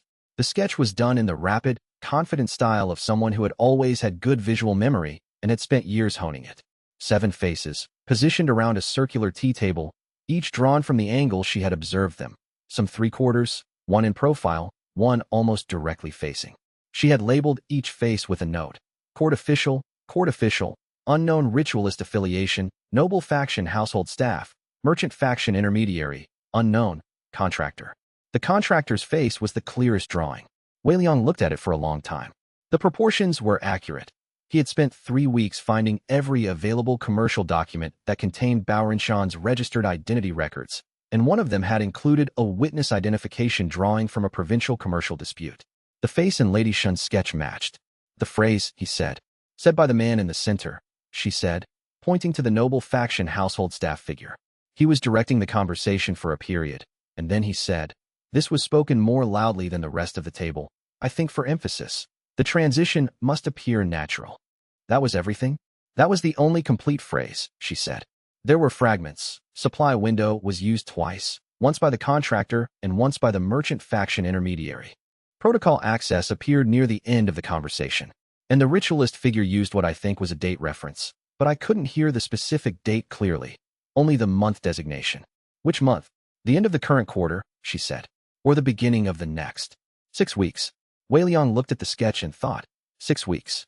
He looked at the noble faction household staff figure in the sketch and recognized him with the particular flat sensation of having a hypothesis confirmed. It was Bao Rinshan's face he had been watching for, but the man at the center of the table directing the meeting was the Grand Duke's chief household administrator, a man who had the Duke's full authority to act and speak on his behalf. The Duke himself had not attended. Of course he had not. The Duke was too careful. Wei Liang looked at the fourth figure Lady Shan had labeled unknown. The one you didn't recognize, he said. Middle-aged, well-dressed, but not palace dress. Provincial wealthy, I would say. He spoke twice. Once to clarify something the contractor said, which suggested familiarity with the supply chain logistics. Once to ask a direct question of the noble faction administrator, which suggested he was not subordinate to the noble faction. She paused. He didn't fit any of the faction profiles I know. He looked at the face in the sketch. He did not recognize it. He filed it for further identification. You did excellent work, he said. She gave him the look she gave everything he said when it veered toward the personal, not dismissal, but the careful reserve of someone who had been managing the expectation of recognition for a long time. What are you going to do with it, she said. Figure out the plan's mechanics, he said. All of them. Before they figure out, I'm figuring it out. Chapter 38, he spent 3 days building the mechanics map. The starting point was the phrase, the transition must appear natural. This was the operational constraint that shaped everything else. A natural transition meant removing the Empress in a way that could be publicly attributed to circumstances rather than to human action, an accident, an illness, a celestial decree, a crisis that required a regent. The transition had to satisfy the court's institutional requirements. Someone would need to occupy the throne, and the occupant needed legal standing, and the legal process for determining that standing had to appear to have been followed. He mapped backward from the desired endpoint to the available mechanisms. The available mechanisms for removing a ruling empress without open military action were limited to health-based incapacitation, the empress rendered unable to govern, a regent appointed by the noble faction's court coalition, formal celestial decertification, the ritualist faction's mechanism, politically damaged but not destroyed, or constitutional emergency provisions triggered by a major military crisis. The first mechanism required access to the Empress and a reliable compound. He had spent months securing every food and drink chain. This was the most difficult approach for the current opposition. The second mechanism required Feng Buwei's authority to be intact enough to make a formal celestial decertification stick. The convocation outcome had damaged this significantly. The third mechanism was the one that used Bao Rinshan. Constitutional emergency provisions. The Imperial War Code, Section 7, allowed for emergency governance protocols when the empire faced an active military crisis threatening more than one provincial border simultaneously. Under emergency governance, the Empress was required to convene the Imperial War Chamber with her full military advisory council, a specific group of 7 military counselors and 3 civilian administrators, meeting in the War Chamber, which was in the inner palace with a specific and restricted security perimeter. The emergency governance protocol placed the Empress in a room with limited guard access and a council whose composition included individuals from the noble faction's network. In the confined geography of the war chamber, with a prepositioned security failure and a council that had been compromised, the transition could be effected in a way that looked like a crisis incident rather than a planned operation. Wei Liang read the War Code's emergency provisions 3 times. The trigger requirement was specific.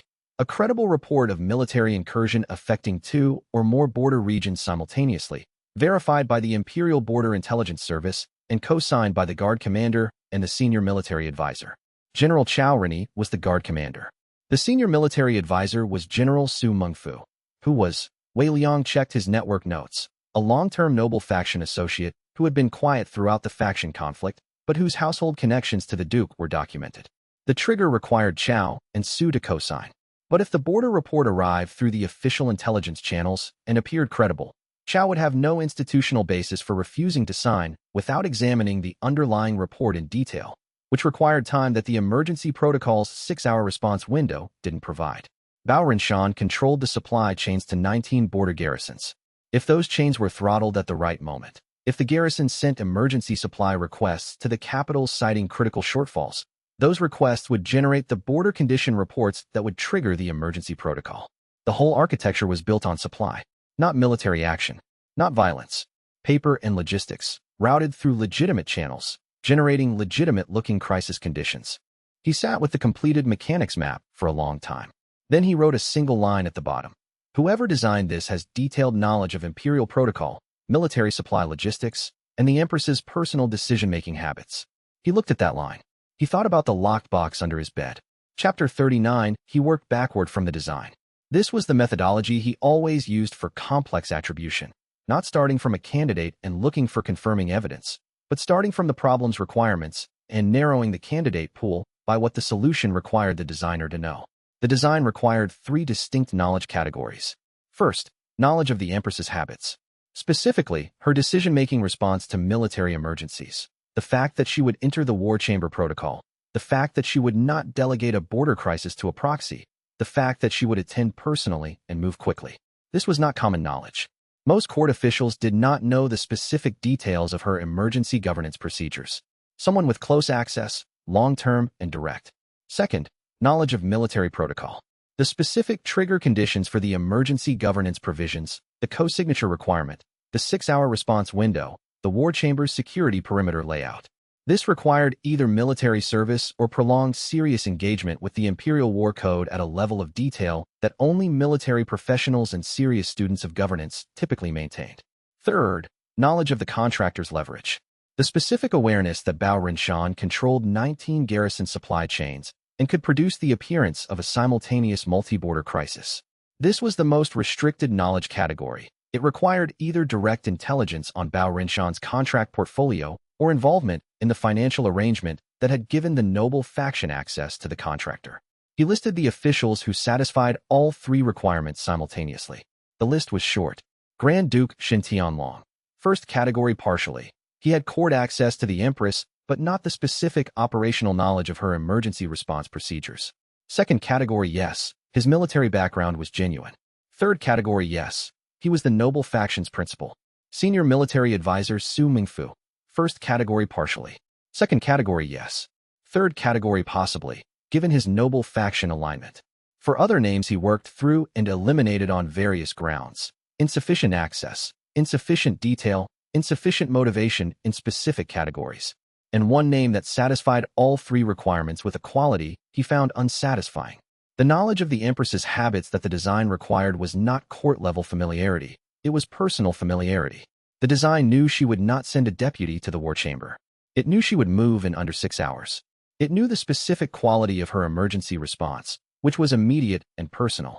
That knowledge required someone who had spent significant time with her, someone she trusted enough to speak frankly to, someone who had seen her respond to crisis conditions and knew her pattern. The military protocol knowledge, specific enough to have been studied deliberately, not incidentally. Not a casual court observer, but someone who had engaged with the war code academically or professionally. The contractor knowledge. The financial trail led to the prince's personal investment account. He wrote the 6 names and drew lines connecting each to the 3 requirement categories. One name had all 3 lines. All 3 solid. All 3 independent of each other. The name was Prince Shinshiren. He looked at the name for a long time. He did not add it to his written analysis. He stared at it on the page, and then he folded the page and put it in his jacket pocket and went for a walk in the palace gardens in the early evening, which was something he almost never did. Chapter 40. The garden was quiet at the hour he walked in. He had been thinking about the financial analysis under the bed and about the 6-name list in his jacket and about a man in the East Garden feeding fish with complete apparent guilelessness. And he had been trying to find the interpretive framework that allowed all of these things to be simultaneously true. He could not find one. He had spent 29 years learning to hold ambiguity without resolving it prematurely, to follow evidence rather than preferences, to reach conclusions that were supported rather than convenient. He had done this through 700 documented poison cases, through 3 years of political analysis, through 6 months in the most sophisticated political environment he had ever encountered.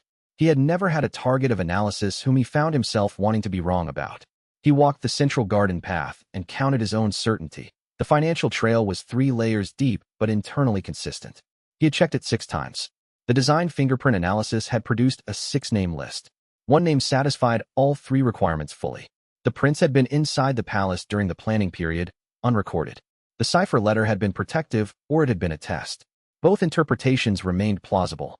He had assigned them equal probability and had not been able to move either one. He was walking through the western section of the garden when he heard footsteps, and then, Wei Liang. He turned. The prince was standing on the cross path, in informal evening wear, his expression carrying the easy warmth that Wei Liang had catalogued and recatalogued, and found infuriatingly genuine in its surface presentation.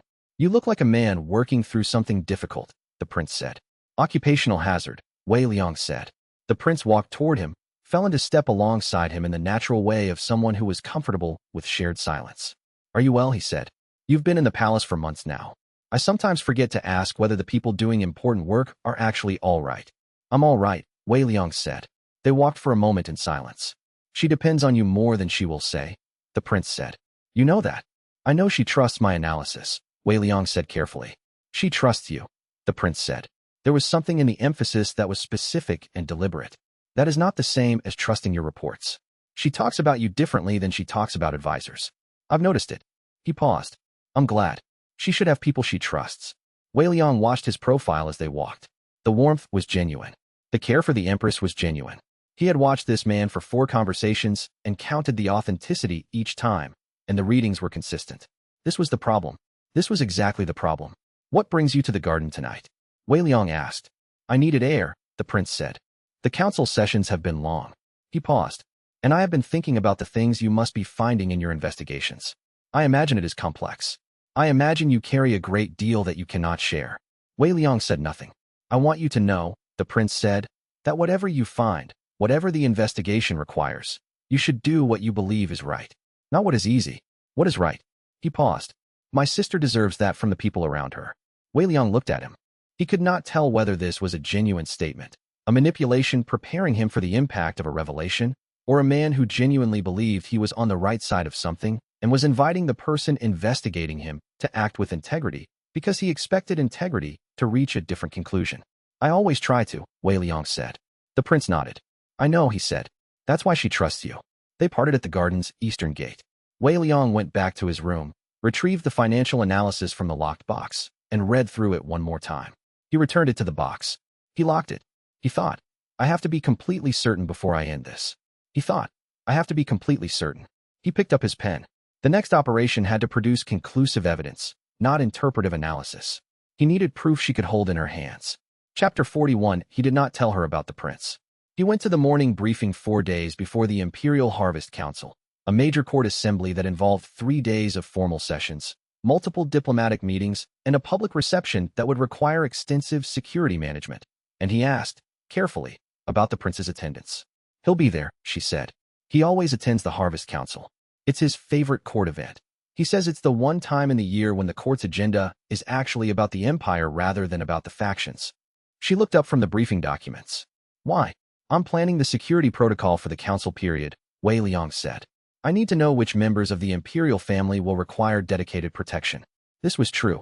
It was also not the only reason he had asked. She described her brother's schedule during the council period with the specific, fond detail of someone describing a person they knew well and trusted completely.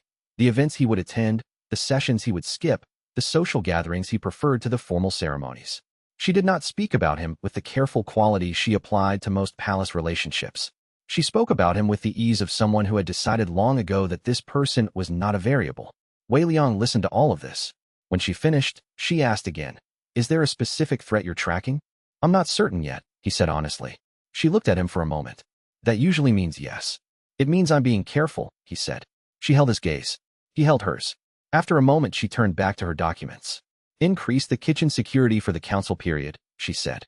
"Whatever else you need. You have my authorization." "Thank you," he said. He walked back to the service wing and thought, she trusts her brother without reservation.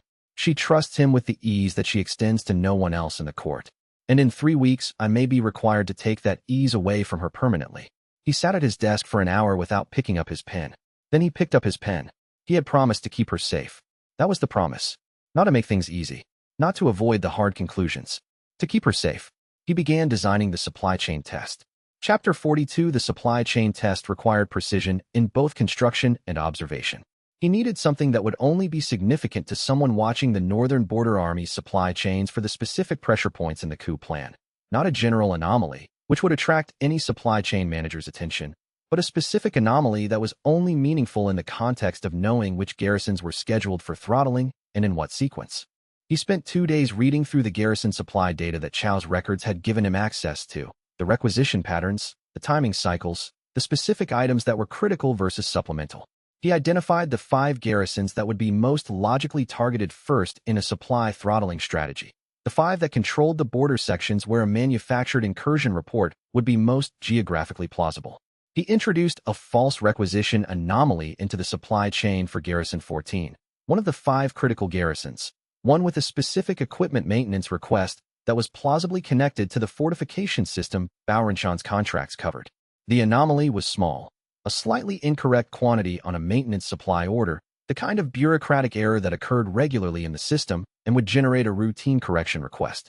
To a standard supply manager, it was a minor clerical issue. To someone monitoring Garrison 14 specifically for its role in a coup plan, it was a data point. He sent the anomaly through the requisition chain on a Wednesday morning, and then he watched the response. 3 days later, nothing from the standard supply management channels. The error correction had been filed and processed normally. On the 4th day, Bao Frontier Solutions adjusted its delivery schedule for Garrison 14. The specific items adjusted were the maintenance supplies covered by the false requisition, and the schedule change accelerated the delivery by 8 days, which had the effect of filling Garrison 14's supply reserves before the requisition anomaly would become apparent. Baoranshan had received the information about the false requisition and had responded to it by securing his supply position at that garrison. He was protecting the timeline. Wei Liang traced the information path backward through the communication records. It had traveled through 3 channels: the requisition system, where it was standard administrative traffic; the supply management review, where a note had been flagged by the duty officer, and he stopped. The duty officer's flag had been forwarded as part of a routine supply status update to the Imperial Household Administrative Office. The Imperial Household Administrative Office was the coordinating body for all palace administrative functions. It produced daily summary reports distributed to a list of 64 senior officials. 64 people had seen the flag. 64 people could have passed it to Baoranshan. He looked at the distribution list. He was not going to find a direct connection this way. The information had moved from the flag to Baoranshan through at least one intermediary, and without a more specific trail, he was looking at 63 potential sources. He needed a more targeted test. Chapter 43. The second test was designed for specificity. He had the prince's cipher. He had used it once to decode the warning letter. He had not sent anything back through it. If the prince was the architect, the prince would know his cipher remained with Wei Liang, and would have calculated that Wei Liang might eventually use it. A message arriving in the prince's personal cipher from a source the prince knew had the cipher would be treated as genuine by anyone who saw it. If the prince was innocent, he would respond as an innocent person would. If the prince was the architect, he would respond as someone who needed to protect the operation. Wei Liang wrote a message in the cipher. I believe the Empress has discovered the contractor's involvement. She is preparing a quiet arrest. I am telling you because I believe you would want to know. He sent it through the same indirect channel the original letter had used. Then he watched. The response came in 6 hours. Not from the prince. Not a message at all. Bao Frontier Solutions, at the 6th hour past noon, advanced its scheduled delivery for 3 of the critical garrison routes by 10 days. All 3 of the garrisons in the originally identified coup trigger sequence. The coup plan was accelerating. The message had reached whoever needed to receive it, and whoever needed to receive it had moved the timeline in exactly the way an architect would move it when threatened with discovery. Faster, before the threatened arrest could occur. Wei Liang sat in his room and held the test results in his hands. He had been right. He had known he was right since he found the financial trail. He had been building toward this confirmation for 3 weeks, and the confirmation had arrived, and he sat with it and felt exactly the thing he had described to himself as a possibility and found, in experiencing it, more specific than he had expected. Not grief, not anger, not the satisfaction of a correct conclusion. Something that was the feeling of being in possession of information that was going to change something that could not be changed back. He thought, I was right, and I wish I had been wrong. He thought about her face when she talked about her brother. He thought, not yet. He needed documentary evidence. The test confirmed the information routing, but not the prince's direct knowledge. A steward could act on information without the principal's explicit direction. He needed one more thing. He needed a document that showed the prince's financial authorization of the contractor relationship, combined with a communication from the prince's household that demonstrated operational awareness of the coup timeline. He went back to the financial records archive. Chapter 44. The operational timeline had compressed. He had been working from a 6-week estimate. The supply chain acceleration had moved the expected trigger window to approximately 14 days. He counted backward from the trigger point. The border report would need to arrive at the capital 8 to 10 days from now to allow the information to process through the intelligence service before the emergency protocol window opened. 14 days, possibly 12. He ran 3 simultaneous operations. The first, documentary proof. He needed the financial authorization in a form the Empress could examine. Not his interpretive analysis of the financial trail, but the actual authorization documents from the prince's personal estate account. These were held in the Provincial Records Archive under standard commercial confidentiality protections. Accessing them required either a judicial warrant or imperial household authorization. He requested imperial household authorization through Ru Bao, framing it as part of the general contractor investigation. The authorization came through the next morning. The second, supply chain disruption. He worked with Bao's contracts, not to block the deliveries, which would alert the contractor that the chain was compromised, but to introduce minor delays at key distribution points that would make the accelerated timeline technically impossible to execute without the contractor knowing the system was under pressure. The delays were small, individually invisible, but cumulative. Bao Rinshan would find his accelerated delivery schedule producing friction, and friction required attention and troubleshooting, and attention paid to friction was attention not paid to the operation's security. The third, counter-narrative construction. If the border emergency report arrived and triggered the war chamber protocol, he needed the court to have an alternative interpretation of events immediately available, not a denial of the crisis, which would be operationally difficult to sustain against a fabricated intelligence report, but a competing narrative about the supply chain irregularity that framed it as a criminal scheme rather than a military crisis. This required documentation prepared in advance and placed in the hands of officials who would be present in the War Council session. He was building the third operations documentation on day 3 when he came back to his room in the evening and stopped at the door. Something was wrong. He stood in the corridor and looked at the door. It was closed and latched as he had left it. The hall was empty and quiet. Nothing was visibly different. He opened the door and stood in the doorway without entering and examined the room. The desk was as he had left it. The shelf was correct. The cot was correct. The locked box under the bed was gone. He walked to the bed and crouched. The space was empty. He examined the floor around the space. No scrape marks from the box being dragged out, which meant it had been lifted cleanly. A professional removal. He stood and went through the room systematically, checking every surface and every storage point he used. His notes from the financial archive, present. His supply chain analysis, present. The operational documentation for the 3-front operation, present. He kept these in a different location, a false bottom document case he had placed in the records office under a different name. Only the box was gone. The box contained his handwritten analysis naming the prince as the architect. He sat on the edge of the cot and thought about what the theft told him. Whoever took it knew the box existed. Either they had searched the room previously and located it without taking it, waiting until the analysis inside was complete, or they had received information about its contents. They knew he suspected the prince. They knew he had not yet reported the suspicion to the Empress, because if he had reported it, the prince would already have been subject to investigation, which the prince was not. So the coup architects knew he suspected and had not yet acted. This told them 2 things. He was gathering evidence before moving, and the evidence was not yet complete. The clock had compressed again. He went to find Lady Shun. Chapter 45. She came to him that night with her hands careful and her expression carrying the specific quality of someone who had been frightened and had decided not to perform the fright, but could not entirely conceal it. Someone approached me, she said. From the prince's household. He sat across from her at the small desk and listened. The approach had been indirect, through a mutual acquaintance who served in the prince's residential staff. A woman Lady Shun had known socially for 4 years. The acquaintance had conveyed, as casually as possible, that a person associated with certain parties interested in palace transitions was offering a substantial sum for information about Wei Liang's investigation. Specifically, what he had found, what he intended to do with it, and when. What did you say? Wei Liang asked. I said I didn't have access to his investigation materials, she said. Which is partially true. I have access to my observation records, but not to his analytical files. Good. Wei Liang. She was quiet for a moment. Is it the prince? He looked at her. He had not confirmed the suspect to anyone. He had not told Ru Bao, had not told Chao, had not told Madame Ho beyond the vague indication that there was a third financier he was not ready to discuss. What do you know? He said. I know you found something in the financial analysis you weren't ready to tell her, she said. I know you have been behaving for the past 2 weeks the way a person behaves when they are carrying something they don't want to be carrying.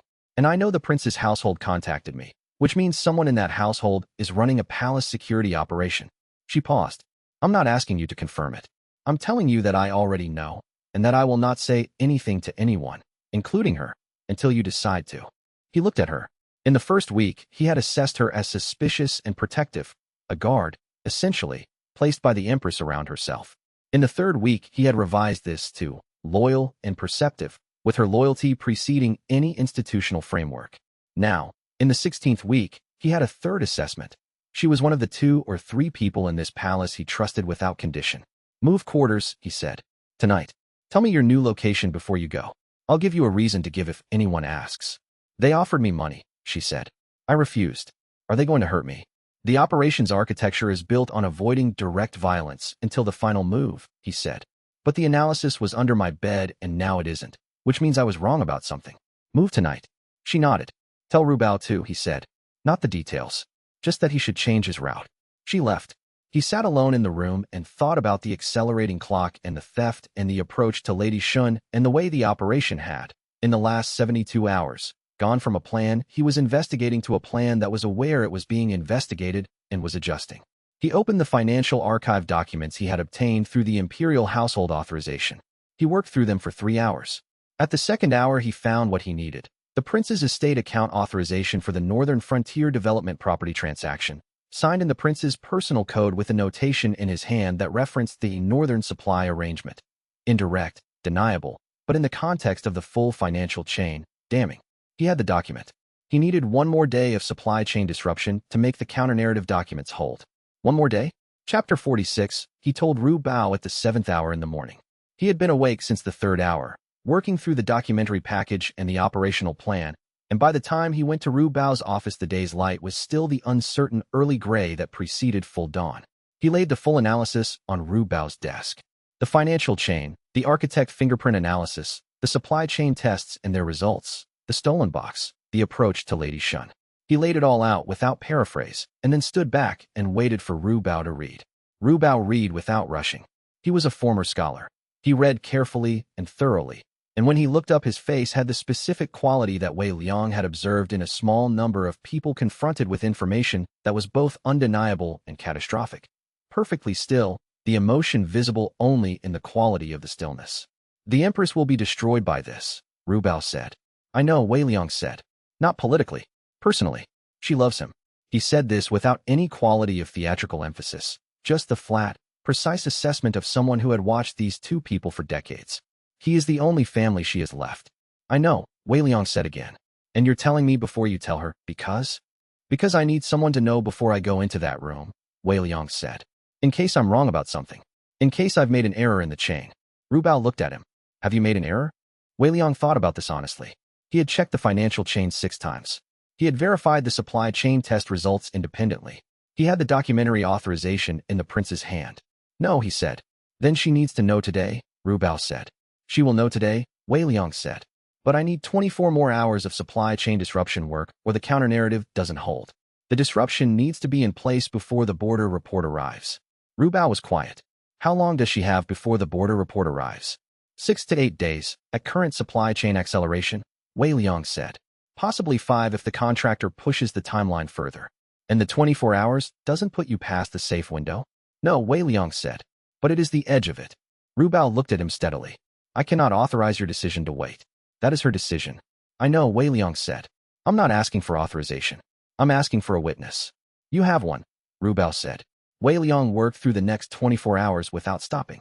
He completed the supply chain disruption deployment, positioned the counter-narrative documents with 3 officials who would be in the War Council session, moved 2 more pieces of the documentary package into the form that could be immediately presented to the Empress without requiring his verbal explanation of the chain. He did not sleep. When the 24 hours were done, he had 3 financial link documents connecting the Prince to the contractor, 2 personnel link documents connecting the Prince's household staff to the planning meetings, and the complete supply chain test results in a form that any experienced administrator could follow. He put it all in a file. He went to the Empress's study. Chapter 47, he was 2 hours from delivering the file when the border report arrived. He was in the administrative wing, finalizing the last document in his package, when Xiao's message reached him. The Imperial Border Intelligence Service had received a high-priority report from Garrison 7's commander. Active incursion. 30 armed personnel, possible advance force of a larger column, positioned at the border marker north of the Indian Pass. Garrison 7 was the northernmost of the 5 critical garrisons. The report was moving through the intelligence service's verification channels. It would reach the guard commander's office within the hour. It would require co-signature from Chow and senior military advisor Su Mingfu. The 6-hour emergency response window would open. Wei Liang had 6 hours. He took the report from Chow's messenger and read it himself. The language was wrong. Not factually wrong. The patrol identification numbers were correct. The coordinates were plausible. The threat classification was appropriately formatted. But the construction of the report was wrong in the specific way that he had been trained to identify in his Scholars Academy work on historical document analysis. It was written with the grammatical constructions of someone who composed documents formally and frequently, with vocabulary choices that placed the author's education at the capital level rather than the border garrison level, and with a level of organizational clarity that field reports, which were typically composed under stress, and with limited writing tools, did not usually maintain. He had been looking for this. He had put a note in the counter-narrative package. Field reports written in capital-educated formal style indicate a capital source. He went directly to the Border Intelligence Service's archive and pulled the previous 6 months of genuine reports from Garrison 7. The genuine reports were terse, occasionally misspelled, structured around direct tactical description with minimal analytical framing. The new report read like a policy document. He had the authentication evidence he needed. He went to Chow's office. "Don't sign it yet," he said. Chow looked at him from behind his desk. "The verification window opens in 30 minutes. Su Mingfu is already requesting co-signature." "The report is fabricated," Wei Liang said. "I need you to read this." He laid the linguistic comparison analysis on the desk. 3 pages, clearly formatted. The differences between the genuine reports and the new report annotated precisely. Chow read it in 4 minutes. He looked up. "I need 6 hours," Wei Liang said. "Do not sign the report for 6 hours." "I cannot delay a border report verification for 6 hours without cause," Chow said. "The linguistic analysis is cause," Wei Liang said. "You are authorized under the Border Security Protocol to delay verification pending authenticity review when there is specific evidence of document forgery. This is specific evidence of document forgery." Chow looked at him. "I need to tell the Empress first," Wei Liang said, "before the War Council convenes. What I'm about to tell her will require her to respond, and her response needs to precede the War Council session." He paused. "I need 6 hours." "You have 6 hours," Chow said. "What do I tell Su Mingfu?" "Tell him you are conducting standard authenticity review," Wei Liang said. "He will push." Hold. He walked to the Empress's study with the file under his arm and his heart doing something he was not accustomed to it doing, which was moving with a rhythm he had to consciously manage. He had 6 hours and he needed most of them. Chapter 48, she was at her desk. This was not unusual. She was almost always at her desk in the mid-afternoon, but the quality of her alertness when he entered was different from the ordinary briefing readiness that characterized their usual afternoon meetings. She had been expecting something. Not him, necessarily, but something, the way a person anticipates a storm that has not yet arrived, but whose pressure is already in the air. "Close the door," she said. He closed it. He did not speak. He walked to the desk, set the file on its surface in front of her, and stepped back. She looked at the file. She looked at him. He nodded. She opened the file. He watched her read. He had prepared himself, in the way that he prepared for everything, by thinking carefully about the range of possible responses and planning his own behavior relative to each. He had prepared for anger. He had prepared for denial. He had prepared for the specific kind of cold precision she deployed when information required an immediate strategic response and personal response had to be deferred. He had not prepared for the quality of silence that descended on the room as she read. She read every page. She read slowly and carefully, the way she read everything he gave her, and she did not look up from the pages, and her face was completely without expression, not controlled, not suppressed, just empty in the way that a face empties when the person behind it has gone somewhere else entirely to process what they are seeing. She turned the last page. She looked at the supply chain test results. She looked at the financial authorization in the prince's hand. She set the documents down precisely, aligned with the edge of the desk. She looked up.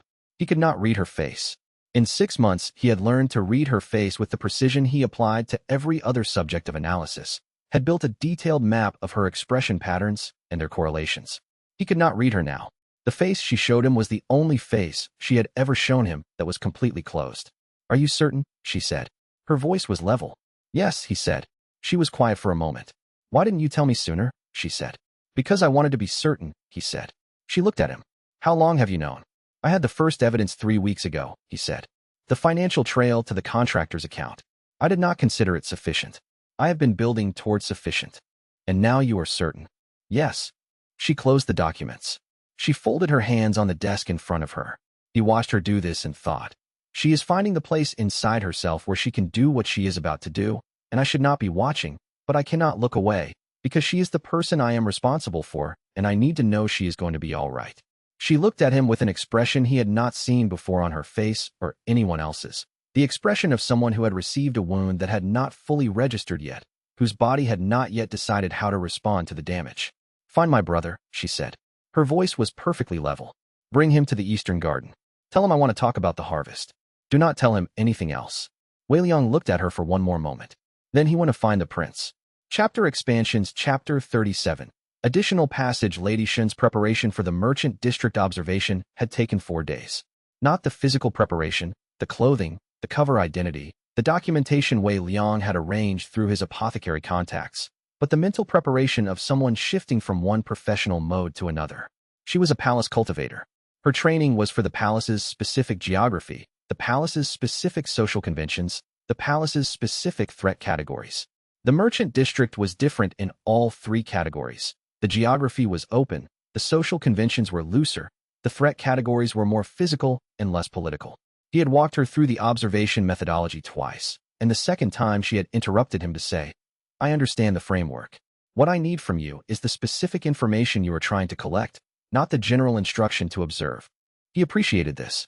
He told her exactly what he needed. Faces of everyone present, behavioral indicators of who was directing the meeting versus responding, any overheard phrases, and the fourth party's specific appearance in detail, because the fourth party was the element he had not yet identified.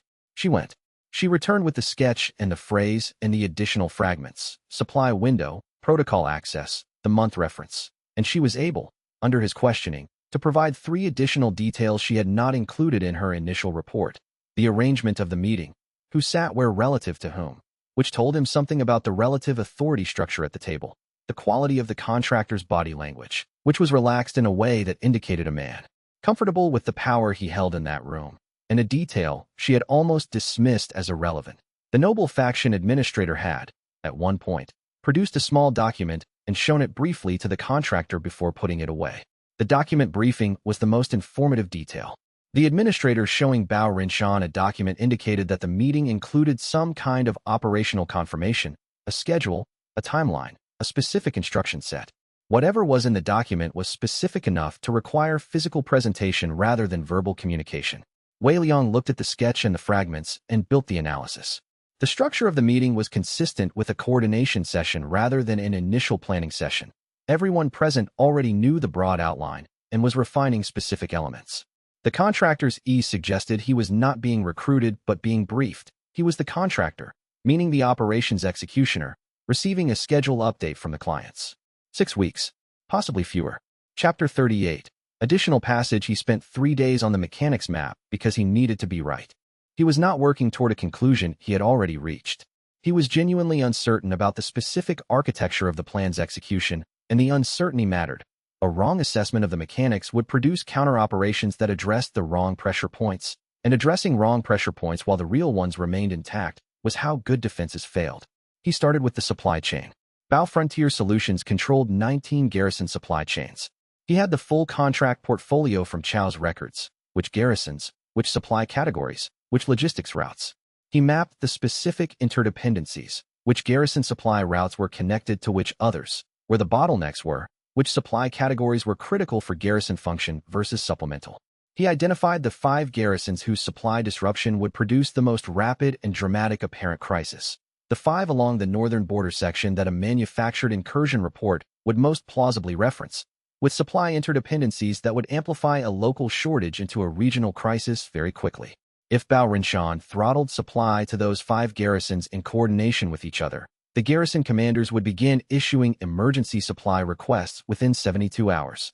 Emergency supply requests from 5 northern garrisons simultaneously would trigger the Imperial Border Intelligence Service's multi-region crisis protocol. The multi-region crisis protocol required the Empress's personal engagement through the Imperial War Chamber emergency governance procedures. He had read the War Code's emergency governance provisions in full, twice. He knew the specific conditions for the War Chamber protocol, a credible report of military incursion affecting 2 or more border regions simultaneously, verified by the intelligence service and co-signed by the Guard Commander and the senior military advisor. General Chow was the Guard Commander. If the border report appeared credible, if the garrison supply crisis had been running long enough to create genuinely alarming conditions, Chow would have no institutional basis for refusing to sign. He would sign in good faith. Senior military advisor Su Mengfu, noble faction-aligned. He would sign because he had been positioned to sign. The Empress would enter the war chamber. He looked at the war chamber's security perimeter from the map he had been building. The war chamber was in the inner palace, west wing, restricted access under normal conditions.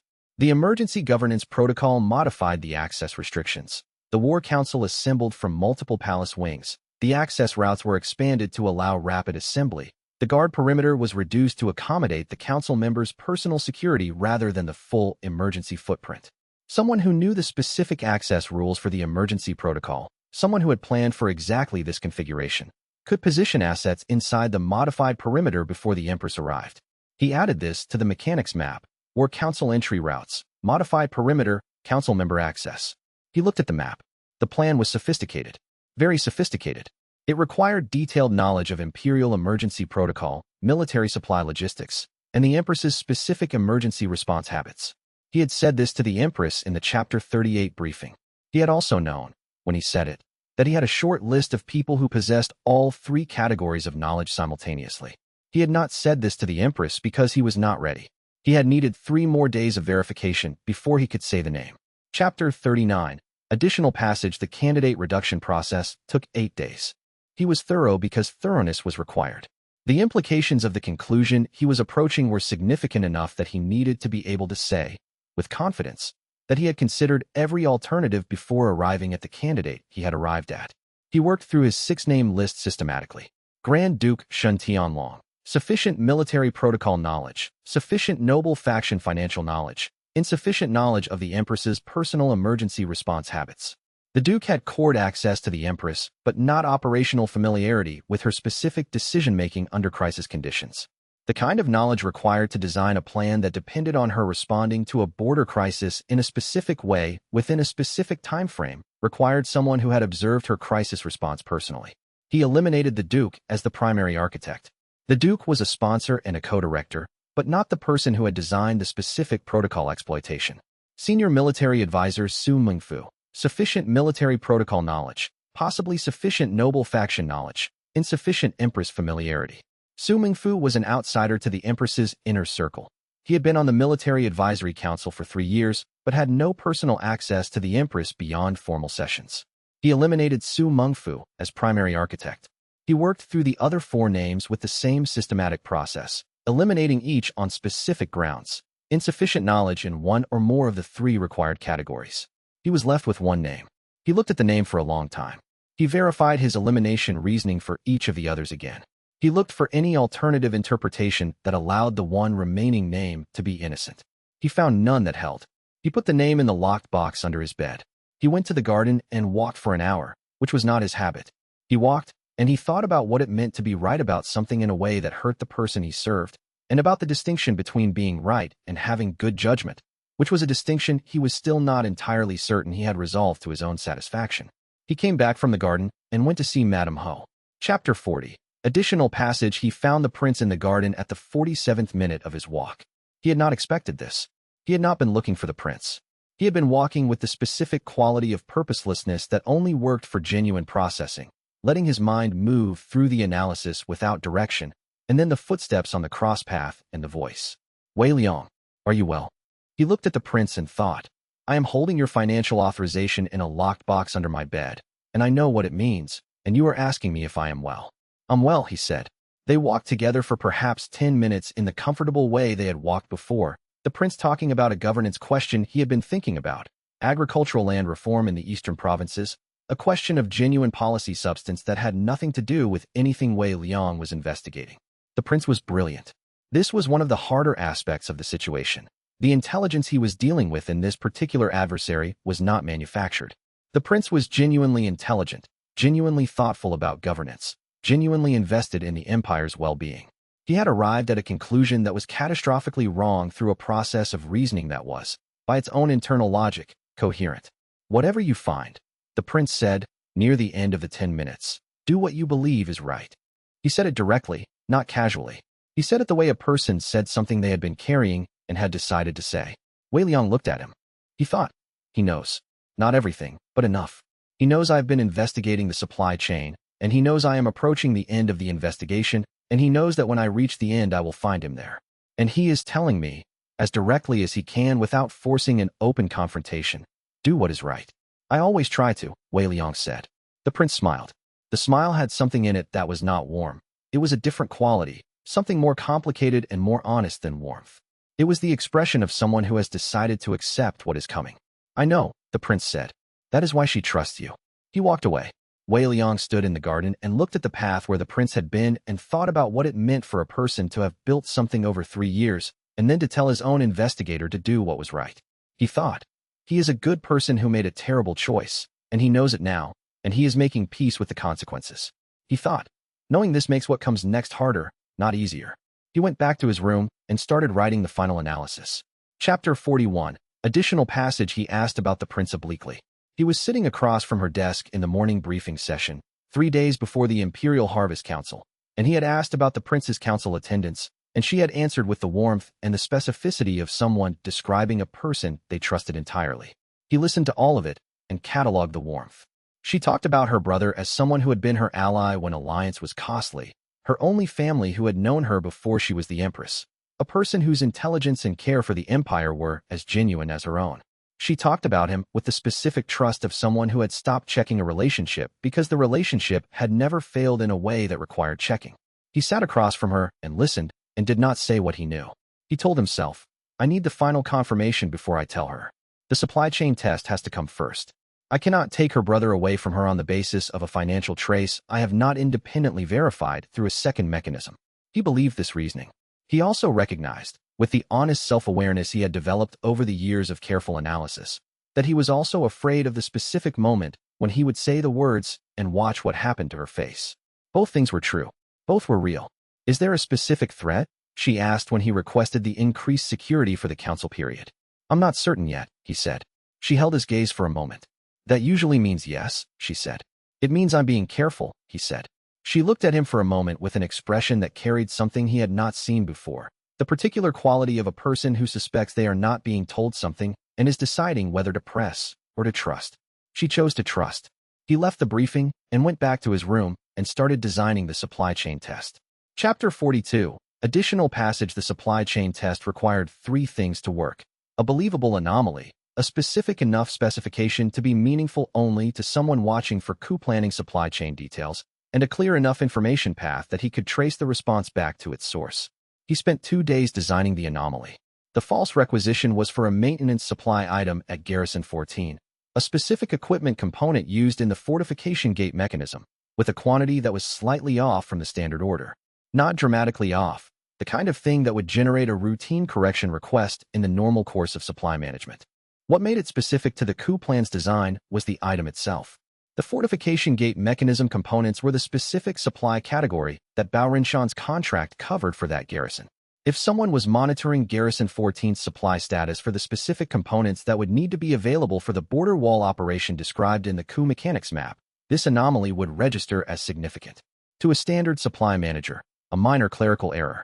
To someone watching Garrison 14 for coup planning purposes, a signal about the readiness status of the specific component they needed.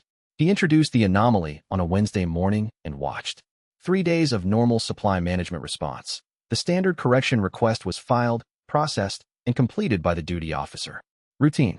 On the 4th day, Bao Frontier Solutions adjusted its delivery schedule for Garrison 14, specifically for the maintenance supply components, advancing the delivery by 8 days to fill the garrison's reserves before the requisition anomaly timeline would produce an apparent shortfall.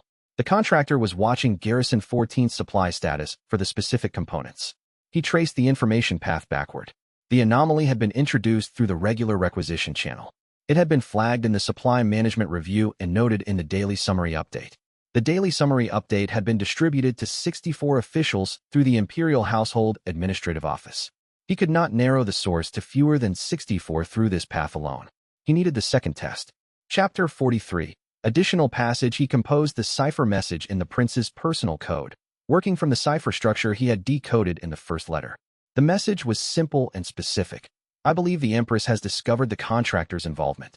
She is preparing a quiet arrest. I am telling you because I believe you would want to know. He read the message 3 times before sending it. He was doing something deliberate here. He was sending the prince a message designed to trigger a protective response if the prince was the architect.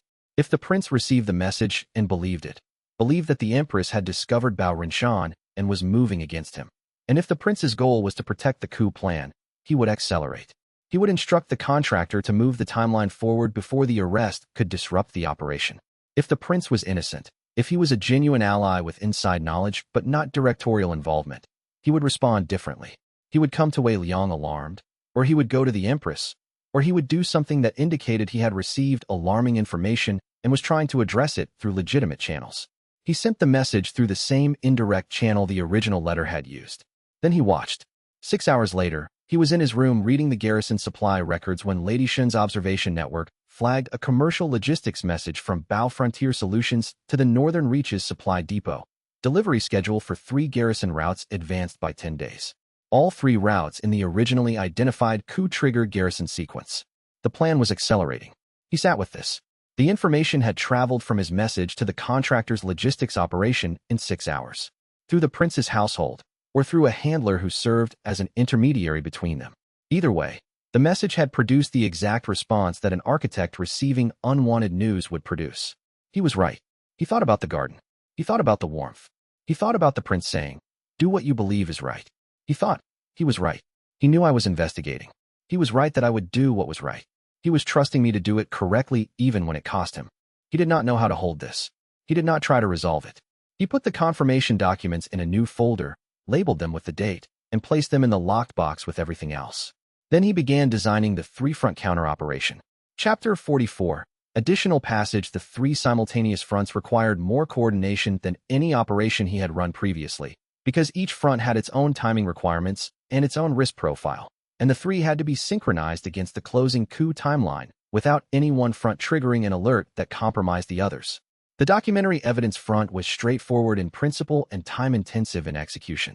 He needed the prince's financial authorization in a form that was court-admissible, combined with the supply chain test results and the architectural fingerprint analysis. He was extracting the financial authorization documents from the Provincial Records Archive through the Imperial Household Audit Access. The supply chain test results were in his own records. The fingerprint analysis was in his own records. The assembly was 3 days of work. He did it. The supply chain disruption front required understanding which specific supply deliveries needed to be delayed without alerting the contractor to the investigation. Too large a disruption would produce obvious interference. Too small would fail to create the timing pressure he needed. He worked with the garrison supply schedule records to identify the precise delays that would make the accelerated timeline technically impossible without being immediately identifiable as deliberate. This took 4 days of careful calculation. He did it.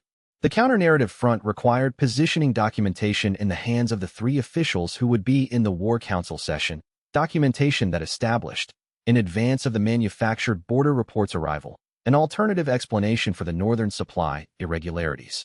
The documentation characterized the supply anomalies as a criminal scheme rather than a military crisis, giving the War Council officials an immediate alternative framework to apply when the forged border report arrived. He prepared the documentation and delivered it to the 3 officials as part of what he described as routine security briefing materials. None of them knew what they were holding or what it was for. On day 3, he came back to his room to find the locked box gone. He stood in the doorway for a moment and looked at the empty space under the bed and thought through the implications with the same methodical care he brought to everything else. Then he went to find Lady Shen. Chapter 45. Additional passage. He moved her to different quarters that evening. He told her the reason.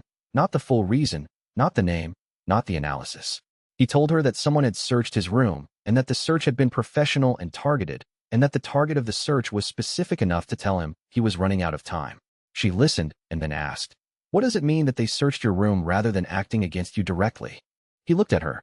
It means they are still trying to determine what I know and whether I have reported it, he said. If they believed I had already reported my suspicion to the Empress, they would not be looking for the analysis. They would be accelerating the operation to stay ahead of the Empress's response. They don't know whether you've told her. They know I haven't told her yet, he said. Because if I had, the prince would already be under investigation, and he is not. He paused. What they are trying to find out is whether I am going to tell her, and when, and what my evidence consists of. Because if the evidence is insufficient, they can act before I finish building it. She absorbed this. So you need to build the evidence faster than they expect you to be building it. I need to be at the point of going to her before they expect me to be there, he said. Yes. He also moved Ru Bao, with the same pattern of plausible reasons given and actual reasons private, and he told Ru Bao the actual reason because Ru Bao needed to understand the full picture to manage the palace's routine operations safely while the counter-operation concluded. Ru Bao listened and was silent for the specific long moment of someone accounting for a loss before acknowledging the account. The Empress will be destroyed by this, he said. She will survive it, Wei Liang said. I didn't say she wouldn't survive it, Ru Bao said. I said she would be destroyed by it. Those are different things. He looked at Wei Liang steadily. Are you ready for that? Wei Liang thought about the honest answer. No, he said. But it is not my readiness that matters. Chapter 46. Additional passage. He worked through the night of the 22nd and the morning of the 23rd. The documentary package took its final form in those hours. 3 financial link documents connecting the prince to Bao Rinshan through the estate management company's payment to the contractor's development capital. 2 personnel link documents connecting the prince's household staff to the planning meetings, Lady Shin's sketch, and the provisioning charge that established the prince's undisclosed palace visit during the planning period, and the complete supply chain test results, including both tests, with the timing and response data clearly presented. He read through the package at the 4th hour of the morning. He had checked each document against its source 3 times. He had identified every alternative interpretation available and had tested each one against the available evidence. He had found no alternative interpretations that held. He had enough for an arrest. He had enough for a conviction in a properly conducted proceeding. The evidence was as solid as he had ever assembled in any investigation. He also knew it was not enough for her. Not in the legal sense, in the human sense. He was about to bring her evidence that her brother had been planning to remove her from the throne for 3 years and had arranged for her to retire to a temple retreat she had mentioned in passing once in a conversation he had apparently been cataloging for future use. The evidence was legally sufficient. It was not sufficient for a woman who had trusted her brother completely. For that, there was no sufficiency. There was only truth, presented as clearly and as compassionately as possible, and then the waiting. He put the package in a formal case. He put the case under his arm. He went to Ru Bao. Before I go to her, he said, I need a witness to the fact that I am bringing this today, before the border report arrives, in a complete and unaltered form. Ru Bao looked at him. I will be your witness, he said. Wei Liang walked from Ru Bao's office to the administrative wing to the Empress's study. He had 6 hours. Chapter 47. Additional passage. He had the forged report identified in 20 minutes. The report had traveled through 4 bureaucratic layers before reaching his desk. He had positioned himself in the information flow through the prior 3 weeks of careful administrative access management. And at the 4th layer, which was the copy distributed to the guard commander's office, he had intercepted it through Chao's cooperation before it reached Chao's formal inbox. The linguistic analysis took 18 minutes. He had prepared for this specific possibility. He had spent 2 sessions in the Border Intelligence Services archive, reviewing 6 months of genuine field reports from each of the 5 critical garrisons, building a baseline for each garrison's characteristic writing style. Field reports from active garrisons had specific stylistic signatures, vocabulary drawn from military operational language, organizational structure that prioritized tactical information over analytical framing, sentence construction that reflected the practical conditions of field reporting. The new report read differently. The vocabulary choices were more formal than field reporting vocabulary. The organizational structure was analytical rather than tactical. It led with threat assessment rather than observation, which was a headquarters drafting convention rather than a field reporting convention. The sentence construction had the quality of a document written at a desk rather than in a field situation. He had the comparison annotated in 12 pages. He took the comparison to Chao. Chao read it in 4 minutes. He looked at Wei Liang. I need you to hold the verification window for 6 hours, Wei Liang said. I need to tell the Empress first. What I am about to tell her will require her to respond, and her response needs to be in place before the War Council convenes. What are you going to tell her? Chao said. Wei Liang looked at him. Chao looked at the 12-page analysis. He looked at Wei Liang. You know who planned this, he said. Yes, Wei Liang said. Another pause. How long have you known? I confirmed it 48 hours ago, Wei Liang said. I needed to be certain before I told her. I am telling her today. Chao was quiet for a moment. I will hold the window, he said. 6 hours. After 6 hours, I cannot delay the verification without creating an institutional crisis that damages the guard command's authority. 6 hours is sufficient, Wei Liang said. Wei Liang, Chao said, as he turned to leave. She is going to need support after this. I know, Wei Liang said. He walked from the guard command wing to the Empress's study, and his hands were steady, and his mind was steady, and somewhere beneath the professional calm, there was something he could not name that was also present, but did not interfere with the work. Chapter 48. Additional passage. She read every document. She read in the order he had arranged them. The financial chain first, the supply chain tests second, the personnel links third. He had arranged them in this order deliberately. Thinking about her reading pattern, she built her understanding from the structural foundation upward, and the financial chain was the foundation, the supply chain tests were the confirmation, and the personnel links were the details. She read the financial chain for 11 minutes. She made no notes, which was unusual for her. She always made marginal notes. She did not make any. She read the supply chain test results for 9 minutes. She read the personnel link documents, the sketch, the provisioning charge, the timestamp correlations, for 6 minutes. Then she sat for a long time with the documents closed in front of her. Wei Liang stood across the room from the desk and waited.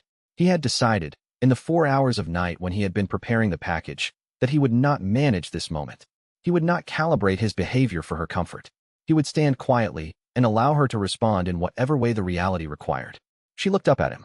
Her face was the only face she had ever shown him that he could not read, not controlled, not suppressed, not processing. Something that was before all those states, in the place where a person was before they had decided how to be about a thing. Are you certain? She said. Yes, he said. Why didn't you tell me sooner? Because I wanted to be certain, he said. How long have you known?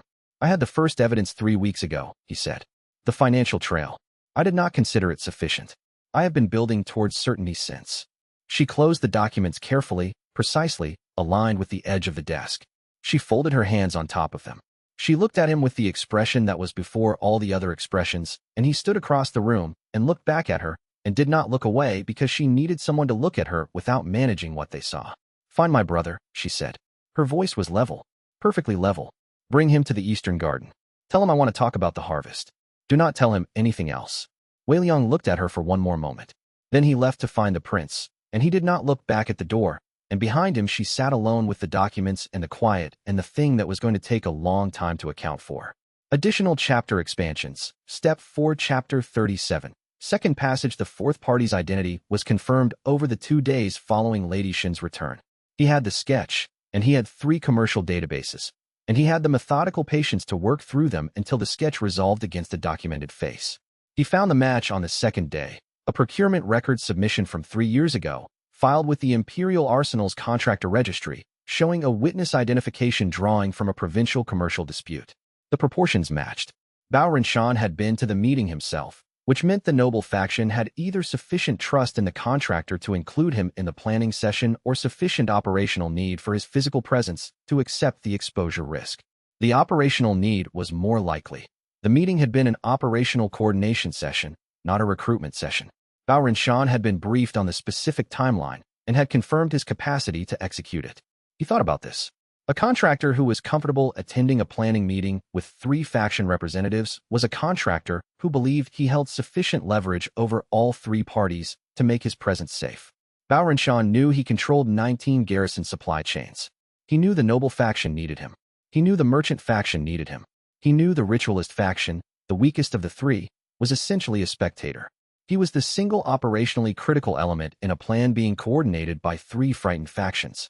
This was exactly the position a bifunctional agent wanted to be in, critical to all parties, under existential threat from none, able to optimize his cooperation based on the emerging conditions. Wei Liang thought about how to address the contractor's leverage specifically. The supply chain leverage was real. Bao Renshan controlled 19 garrison supply chains. He could disrupt them. But control of supply chains required active management. You could not throttle supply without also managing the consequences of the throttling, and the consequences for a contractor who throttled supply in a way that was obviously deliberate included criminal prosecution under the military supply ordinance. Bao needed the throttling to appear accidental. He needed the supply shortage to look like a logistics failure rather than a deliberate manipulation, which meant the throttling required management time, which meant if the management time was compressed, if the contractor was required to execute the throttling faster than his management capacity allowed, the execution would show the signs of deliberate manipulation. Wei Liang had been introducing small delays into the garrison supply chains for the past 3 days. Not enough to disrupt the contractor's operations, but enough to create friction that required management attention. Every day of friction management was a day of management capacity that was not available for the throttling operation. He needed more days.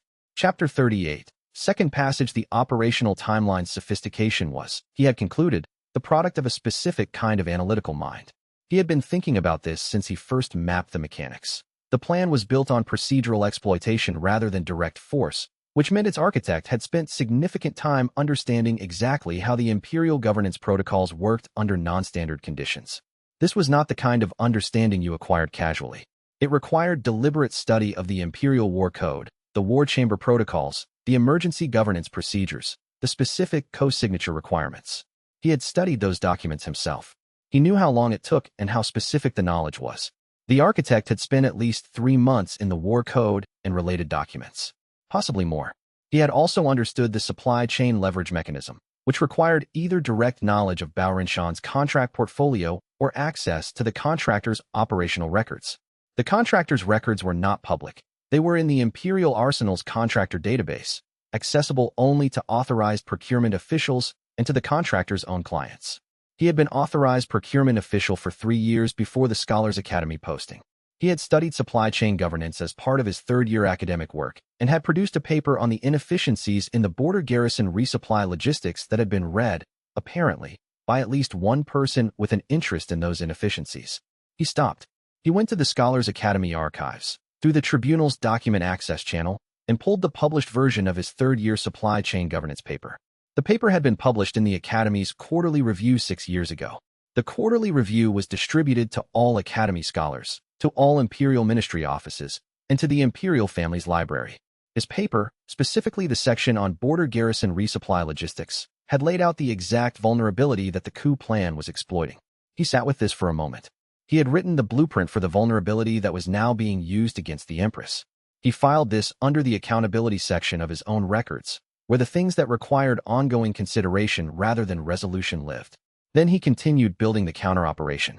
Chapter 39. Second passage. He went to find Madame Ho after the third day of the architect identification analysis. He had told no one what he had concluded about the architect. He had confirmed the conclusion 3 separate ways.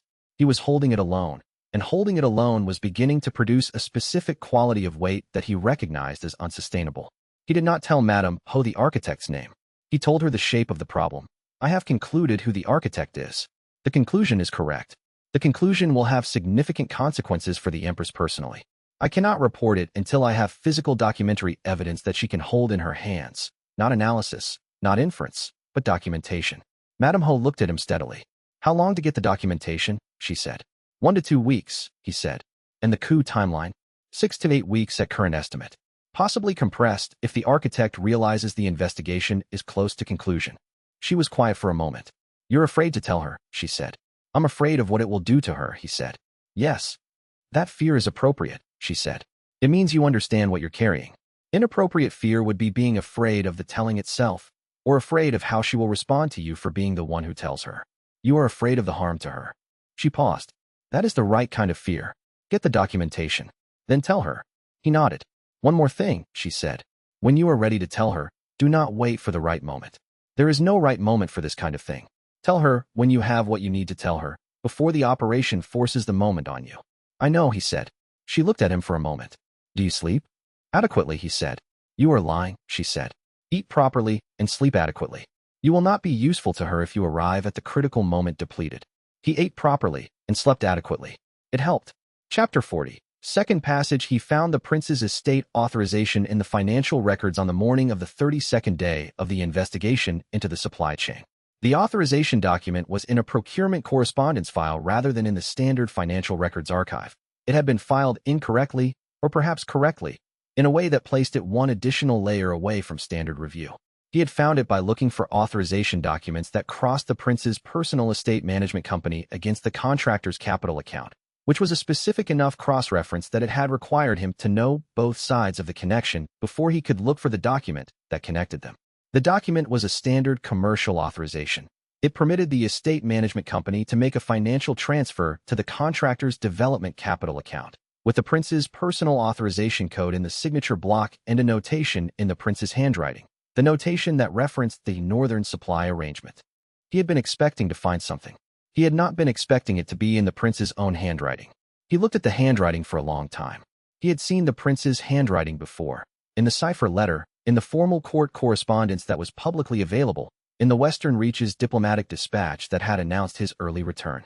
He knew the specific characteristics of it, the pressure of the brush strokes, the angles of the character formations, the particular way the prince formed his personal authorization code. The handwriting on the notation matched. He put the document in the case that was building toward the package for the Empress.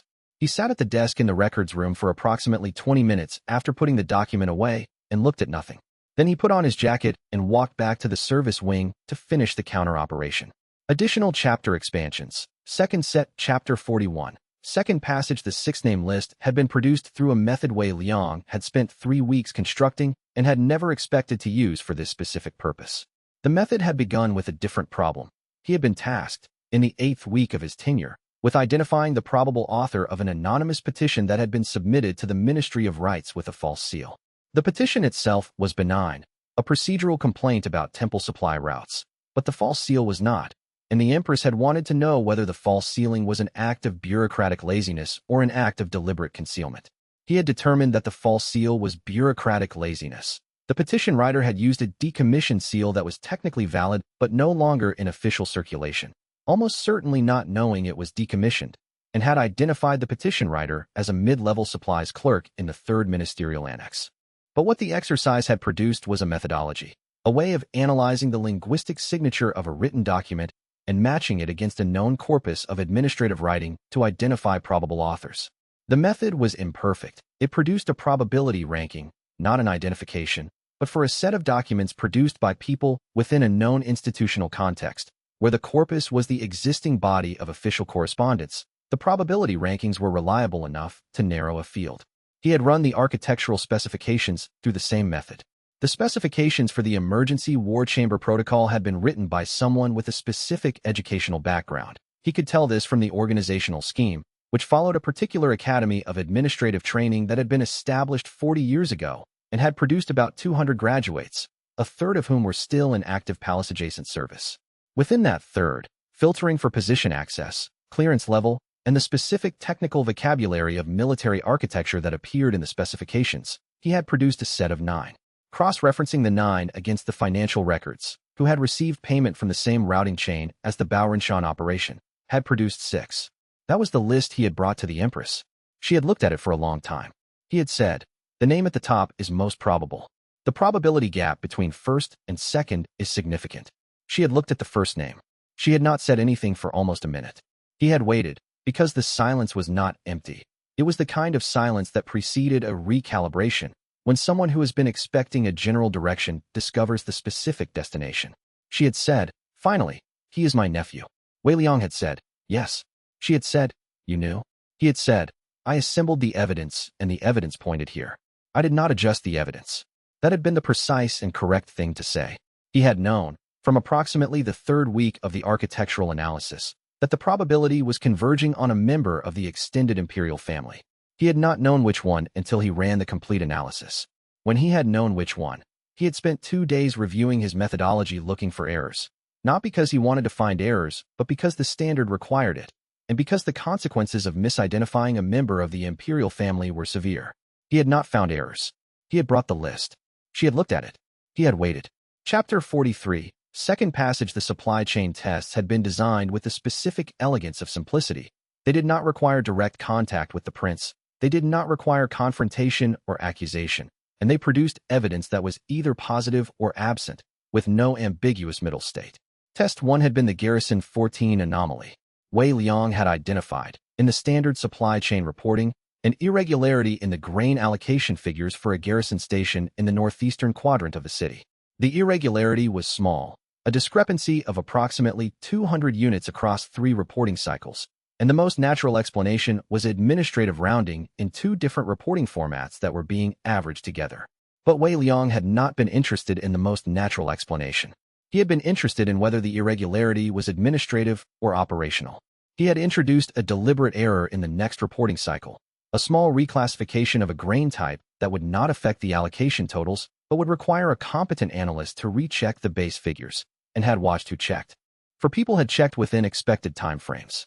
One person had checked very quickly and with precision that went beyond what the reclassification would typically require. They had rechecked not just the reclassified figures, but the underlying sourcing documentation, which only made sense if they were monitoring the sourcing documentation for independent reasons. That person was a supply chain analyst in the 3rd Ministerial Annex who reported, through 2 intermediary steps, to a budget coordination office that had been receiving funds from the same routing chain as Bao Rinshan. It was not proof. It was a thread. Test 2 had been the cipher message. He had introduced a single piece of manufactured intelligence into the courier network, a vague notation about increased patrol activity near a northeastern checkpoint, and had watched how quickly it reached the prince's known communication contacts. It had reached them in 4 days. The normal propagation time for administrative intelligence of similar classification was 9 to 12 days. 4 days meant either a direct channel or a very short intermediary chain. Either was significant. He had documented both tests, the methodology, the results, and the inference chain, and had filed them in the locked box that lived in his writing table's lower drawer, behind the sealed documentation that no one checked. The locked box had been stolen 14 days after test 2. He had discovered this at the beginning of what should have been an ordinary morning and had sat with the discovery for approximately 45 seconds, which was longer than he usually sat with operational surprises, because this one required a full recalibration of timeline. Someone knew he was building a case, which meant he had less time than he had estimated. He had gone to the Empress's study before the morning briefing and had said, "We need to accelerate." She had looked at him and had said, "Tell me." He had told her. Chapter 44, Second Passage. The locked box, he determined afterward, had been taken by a palace records clerk who had been instructed to take it, not by the prince directly, but through a 2-step instruction chain that traced back to the supply chain analyst who had been the first anomaly in Test 1. The clerk had not known what was in the box. He had been told it was a misfiled document that needed to be returned to its original ministry. He had believed this because the person who told him was a supervisor, and supervisors told you things about misfiled documents with a specificity and urgency that made it true. Wei Liang had figured this out in 2 days, not because he had been specifically looking for the clerk. He had not known the clerk existed, but because he had set up a secondary observation protocol on all access records the morning he discovered the theft, and the access records showed an anomaly in the east corridor near his quarters at the relevant time window, and the anomaly was this clerk. He had not confronted the clerk. Confronting the clerk would have told the instruction chain that the theft had been traced, which would have produced either an acceleration or a freeze in the operation, neither of which was useful to him at the current moment. What he needed was for the operation to continue at its existing pace until he had the full map. He had instead documented the clerk, documented the instruction chain from the clerk back to the supply chain analyst, documented the supply chain analyst's budget coordination connection, and added it to the parallel documentation he was building on a fresh set of papers that did not go into any lockable container at all, but went, every evening, to a sealed envelope that he gave to Ru Bao to hold. Ru Bao had not asked what was in the envelope. This was one of the things Wei Liang had come to rely on absolutely. Ru Bao held things without asking what was in them. And Ru Bao had never lost a thing he was holding, and Ru Bao had, over the course of the year, demonstrated a judgment about when to act and when to wait that was as reliable as anything Wei Liang had built himself. He had thought, in the 3rd week after the locked box theft, that Ru Bao would have made a better first shadow than him. Not in the sense that Ru Bao's particular skills were more suited to the analytical work. They were not. But in the sense that Ru Bao had a quality he was still working to develop, the quality of being trusted by everyone, without effort, because the trust was simply accurate. He had not said this to Ru Bao, but he had noted it, in the private accounting he kept of the people around him, as a quality to watch and try to understand. Chapter 49. Wei Liang found the prince in the residential wing, in the corridor outside the guest quarters, speaking with one of his household staff in the unhurried manner of a man who had no particular urgency about his afternoon. He stopped when he saw Wei Liang. The stop was a fraction of a second longer than social convention required. Wei Liang catalogued it. Not guilt, exactly, but the pause of a person making a rapid internal assessment. The prince's eyes moved across Wei Liang's face and hands and posture in a sweep that was too quick to appear deliberate but was too organized to be casual. Then the warmth returned, and it looked exactly as genuine as it always had. "Wei Liang," the prince said, "what brings you here?" "The Empress would like to speak with you," Wei Liang said. "The Eastern Garden, when you have a moment." She mentioned the harvest preparations. She said you would know what she meant. The prince smiled. "She always wants to discuss the festival menu in person. I'll go now." He dismissed his household staff with a word and walked with Wei Liang back through the residential wing toward the garden path. They walked in comfortable silence, the same way they had walked on previous occasions, and the prince's body language showed none of the signs Wei Liang associated with imminent crisis management. Either the prince was an extraordinary performer under pressure, or the warmth was so thoroughly genuine that it coexisted with everything else he carried. Wei Liang showed him to the Eastern Garden gate, and then stopped. "You're not coming?" the prince said. "My presence would be inappropriate," Wei Liang said. "This is a family conversation." The prince looked at him. Just for a moment, a fraction of a second, something moved through his expression that was not the warmth, not the ease, but something quieter and more honest. The expression of a person looking at someone they know is their adversary and finding they are not angry about it. "Wei Liang," the prince said quietly. "Whatever she tells you to do, do it." Wei Liang said nothing. The prince went through the gate. Wei Liang took his position 20 meters away, in the garden's pavilion gallery where the sightlines gave him a clear view of the central garden area without placing him within normal conversational range. He sat on the pavilion bench and watched. The Empress was already there. She stood near the fish pond, which was where Wei Liang had first observed the prince, and he thought briefly, with the part of his mind that made connections he had not asked for, that she must have known this, that she had chosen the location deliberately, that the fish pond carried a specific meaning in this conversation that he was not privy to. The prince walked through the gate and saw her and stopped. In the distance, Wei Liang watched the greeting, the specific quality of an embrace between two people who had been close for years and were about to be less close, the particular body language of a reunion that is also a confrontation. The prince's posture was open, warm, exactly as it always was. The Empress's was the controlled stillness she deployed when the situation required perfect management. They spoke. Wei Liang watched for 40 minutes. He could not hear a word. He watched the prince's body language evolve through several distinct stages. The initial ease, then the slight shift when the Empress's expression failed to match her opening words, then the more significant shift, the forward lean, the hands coming up and then controlled back down, the specific quality of a person who has been caught in something they had prepared elaborate explanations for, and then the longest stage, which was not defensive but explanatory. The prince was not denying it. He was explaining. His body language was not the body language of a man arguing innocence. It was the body language of a man presenting a case he believed in, a case he had clearly rehearsed in his own mind many times, a case that was not about the facts of what he had done, but about the reasoning behind it. Wei Liang watched the Empress receive this. She stood perfectly still through the entire explanation. Her face was not visible from this distance. He watched her hands, which she held at her sides, and which remained absolutely controlled throughout. When the prince finished, she produced one document. 1. Wei Liang recognized the format of the financial authorization from this distance. The prince looked at the document, and his face, for the first time in all of Wei Liang's observations of him, did something that was neither warmth nor ease nor prepared explanation.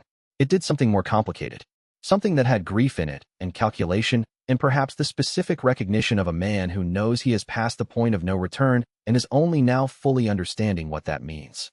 He did not deny the document either. Chapter 50. The Empress told Wei Liang what the prince had said. She told him that evening, in the study, in the specific flat register that she used when she was managing something she would not allow herself to feel fully until the management was complete. She sat at her desk, and he sat across from it, and she relayed the prince's explanation without expression, her voice the consistent level tone of someone giving a deposition. The prince had said he believed the empire needed a male ruler, not as a matter of ego. He had said this explicitly, and the Empress told Wei Liang he had said it in a way that she had believed, which made it worse. He had looked at the Empress's reign and seen a woman governing brilliantly in the face of relentless opposition, burning energy on resistance that a man in the same position would not have to burn, and he had concluded, and had believed this conclusion for 3 years, that the most compassionate thing he could do was give her a different life. He had arranged for her to retire to a temple retreat in the Western Mountains, a place she had mentioned once, years ago, as beautiful. He had been corresponding with the temple's administrators for 2 years. He had arranged a title and a formal honorific and a stipend and every material comfort. He had believed, he said, that she would eventually be grateful. She would rule the palace in meditation and cultivation. He would rule the empire in governance. They would both be free of the burdens the other arrangement imposed. He had not understood, or had not allowed himself to understand, that the throne was not a burden she carried. It was a purpose she had built. The Empress told Wei Liang this in a flat, controlled voice. He has believed this for 3 years, she said. 3 years. While I trusted him. Wei Liang said nothing. He watched her hands. They were folded on the desk with the particular controlled quality of someone holding something still through effort. He told me, she said, that he trusted you. A pause. He said he had decided from the first meeting that you were genuinely trying to protect me. He said he was glad someone was, even if that person turned out to be working against him. Another pause. He wanted me to know that he doesn't hold what you did against you. Wei Liang sat with this for a moment. Did you know he trusted you? She asked. I knew he chose not to obstruct my investigation when he could have, Wei Liang said. That is a form of trust, or a form of confidence in his own position. I was not certain which. She looked at him. He said the second. He thought he was right. He thought, when you found what you found, you would conclude that he was right. She paused. He thought that was the conclusion the evidence would produce.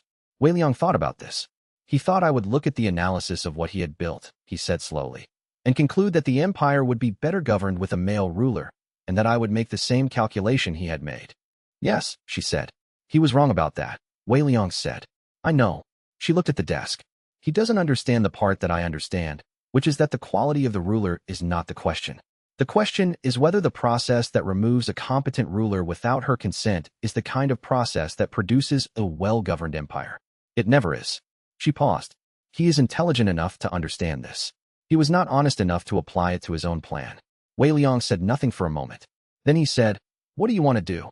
She looked at him. That is the question I was hoping you could answer. Chapter 51. He gave her the political analysis first. She needed to hear it stated out loud rather than reading it from his reports, because the decision she was making was not primarily political, and she needed to separate the political constraints from the personal choice. The political analysis. The prince could not remain free. The coup infrastructure, the contractor, the faction conspirators, the compromised military advisor, had to be dismantled. This required the prince's formal acknowledgement of participation, which she already had through the garden conversation. The contractor and co-conspirators had to be arrested before the supply chain operation could produce the border report crisis it had been designed to produce. He gave her a specific timeline, 24 hours to complete the arrests before Bao Rinshan would realize the trigger mechanism had been compromised. She heard all of this. And my brother personally, she said. He had known this question was coming. He had spent several hours preparing for it, and the preparation had not made it easier. That is not a question I can answer for you, he said. But I can tell you this. I have been watching the cost of this work on the people who do it, including myself. And I have watched you govern for 6 months. The difference between a ruler who destroys everything she loves to hold power and a ruler who holds power to protect what she loves is the difference between a tyrant and an empress. You know which one you are. She was quiet for a long time. He sat across from her and did not fill the silence. The candle on her desk burned steadily. Outside the study window, the palace garden was dark and completely still. I need to make this decision alone, she said. I know, he said. She stood. He understood that he was being dismissed. He stood as well, and he was turning toward the door when she said, without inflection, Wei Liang. He stopped. Your position in this palace, she said, is not contingent on the answer I give. Whatever I decide, I need you here. I need you to know that before you walk out of this room. He turned and looked at her. She was standing by the desk in the same way she always stood, with the perfect economy of a 7th realm cultivator, wasting nothing, present in every detail. She was looking at him with an expression he had not seen before. Not the testing quality of their first meeting, not the analytical sharpness, not the controlled grief of the last 2 hours. Something different. Something that was asking him to hear a thing she was not going to say directly. I know, he said. He walked back to his room. He had not reached the door when Lady Xin Mingzhu appeared from the corridor junction ahead of him, and he saw her expression and stopped. She's placed you under house arrest, Lady Xin said. He blinked. Her order just came through Ru Bao, Lady Xin said. You're confined to your quarters, pending a security review. 2 guards are being posted. She paused. I think she is trying to protect you.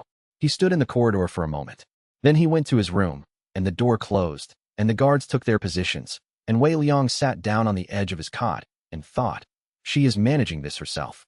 She is making the decision, and she does not want him running operations while she does. He thought. She is protecting me from having to make the same choice she is making. He thought. She is also, possibly, correct that I would not stop working if I were free to do so. He lay down on the cot and stared at the ceiling and did something he had not done in 6 months. He rested. Chapter 52. The house arrest lasted 3 days.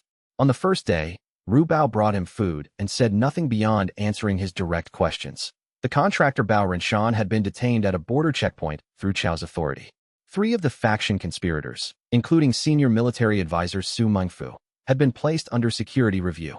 The forged border report had been formally declared fraudulent and withdrawn from the intelligence service record. The machinery was working without him. On the second day, Lady Shun came with news. The outer ring of co-conspirators, mid-level faction operatives who had attended the tea house meeting, were being quietly arrested, 1 or 2 per day, framed as routine security reviews rather than mass arrests. The approach was elegant. Each individual arrest drew less attention than a sweep, and the lack of a public announcement prevented the faction remnants from consolidating a political response. It was the same methodology he had recommended for exactly this type of operation. She was implementing it herself. He found this, as he had told her once that he would, strange and unsettling, and then, upon reflection, right. He had spent 6 months building a system. She had watched him build it. She understood it well enough to deploy it without him. On the second day's evening, he sat in his room and thought about this with the specific quality of attention he gave to problems he had not fully understood until they resolved in front of him. He had been so focused on the work that he had not noticed the process by which the person he was working for had been learning to do the work herself. Not the poison analysis, she could not do that, but the intelligence framework, the network management, the strategic patience. She had been watching and integrating and building her own version of his methodology. He was, in the technical sense of the word, being made redundant by his own success. He found this quietly satisfying in a way he had not expected. On the third day, Chao came. Chao sat in the chair at Wei Liang's desk with the specific quality of a man who had done several difficult things in the last 72 hours and was processing them with the methodical honesty that Wei Liang had come to recognize as the general's particular form of integrity. The prince surrendered this morning, Chao said. Wei Liang looked at him. Voluntarily. Voluntarily. He appeared at the Empress's study door, alone, and presented himself to the guard there with a written statement. He requested that the guard inform the Empress he was available to her at her discretion. Chao paused. He provided a full list of every co-conspirator, every meeting he had attended, every financial transaction in the operation. Without being asked, Wei Liang sat with this. He also, Chao said, provided a formal written statement taking complete responsibility for the operation and explicitly absolving the Empress of any knowledge. The statement is in a form that can be entered into the public record.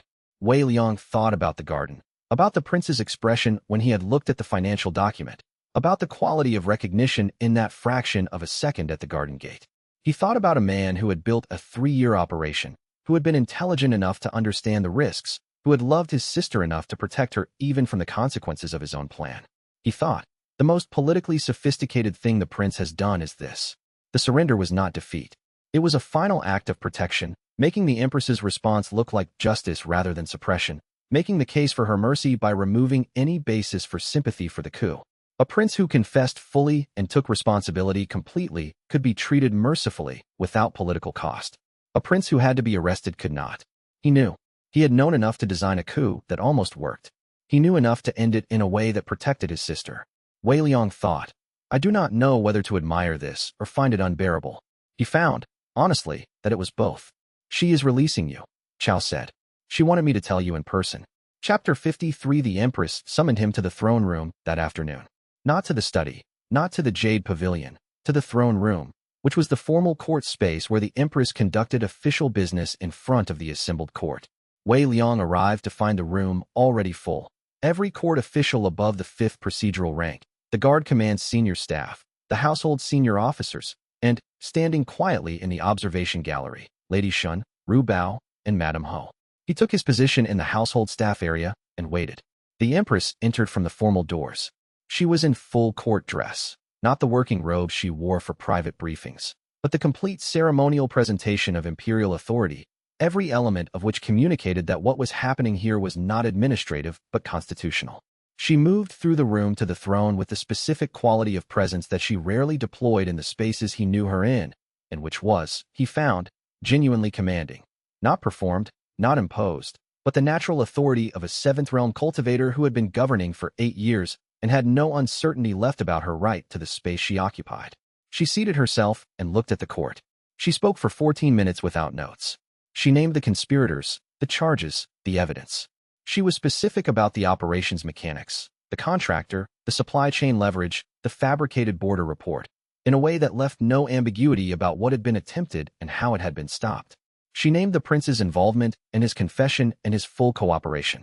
She announced his disposition, confinement to the northern estate, the title retained, the freedom of correspondence maintained, the specific terms of the confinement calibrated as a mercy that acknowledged both the crime and the person who had committed it. The court was absolutely silent throughout. She named the 3 faction leaders as formally accused pending imperial tribunal review. She granted General Chao Rini an elevated military title for his role in refusing to co-sign the fraudulent border report and for his cooperation in the investigation. She granted Steward Ru Bao the title of Imperial Household Chancellor, an official court rank, the first he had held in 31 years of palace service.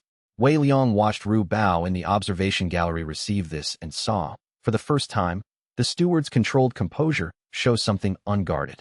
Then she looked at the household staff area. Wei Liang, she said. Step forward. He stepped forward. The court looked at him with the varied quality of a room full of people who had spent months deciding what he was and were about to receive the official answer. Chapter 54. She spoke his designation clearly, and then she explained it. Wei Liang, she said, is formally designated first shadow, mortal pillar of the throne. This position is permanent, irrevocable by any court body, ministry, or tribunal, and answerable only to the imperial throne. It carries the authority of imperial appointment without ministerial rank, and its scope includes any matter the Empress designates as within its purview. She paused. This empire was protected not by cultivation, not by a sword, not by an army.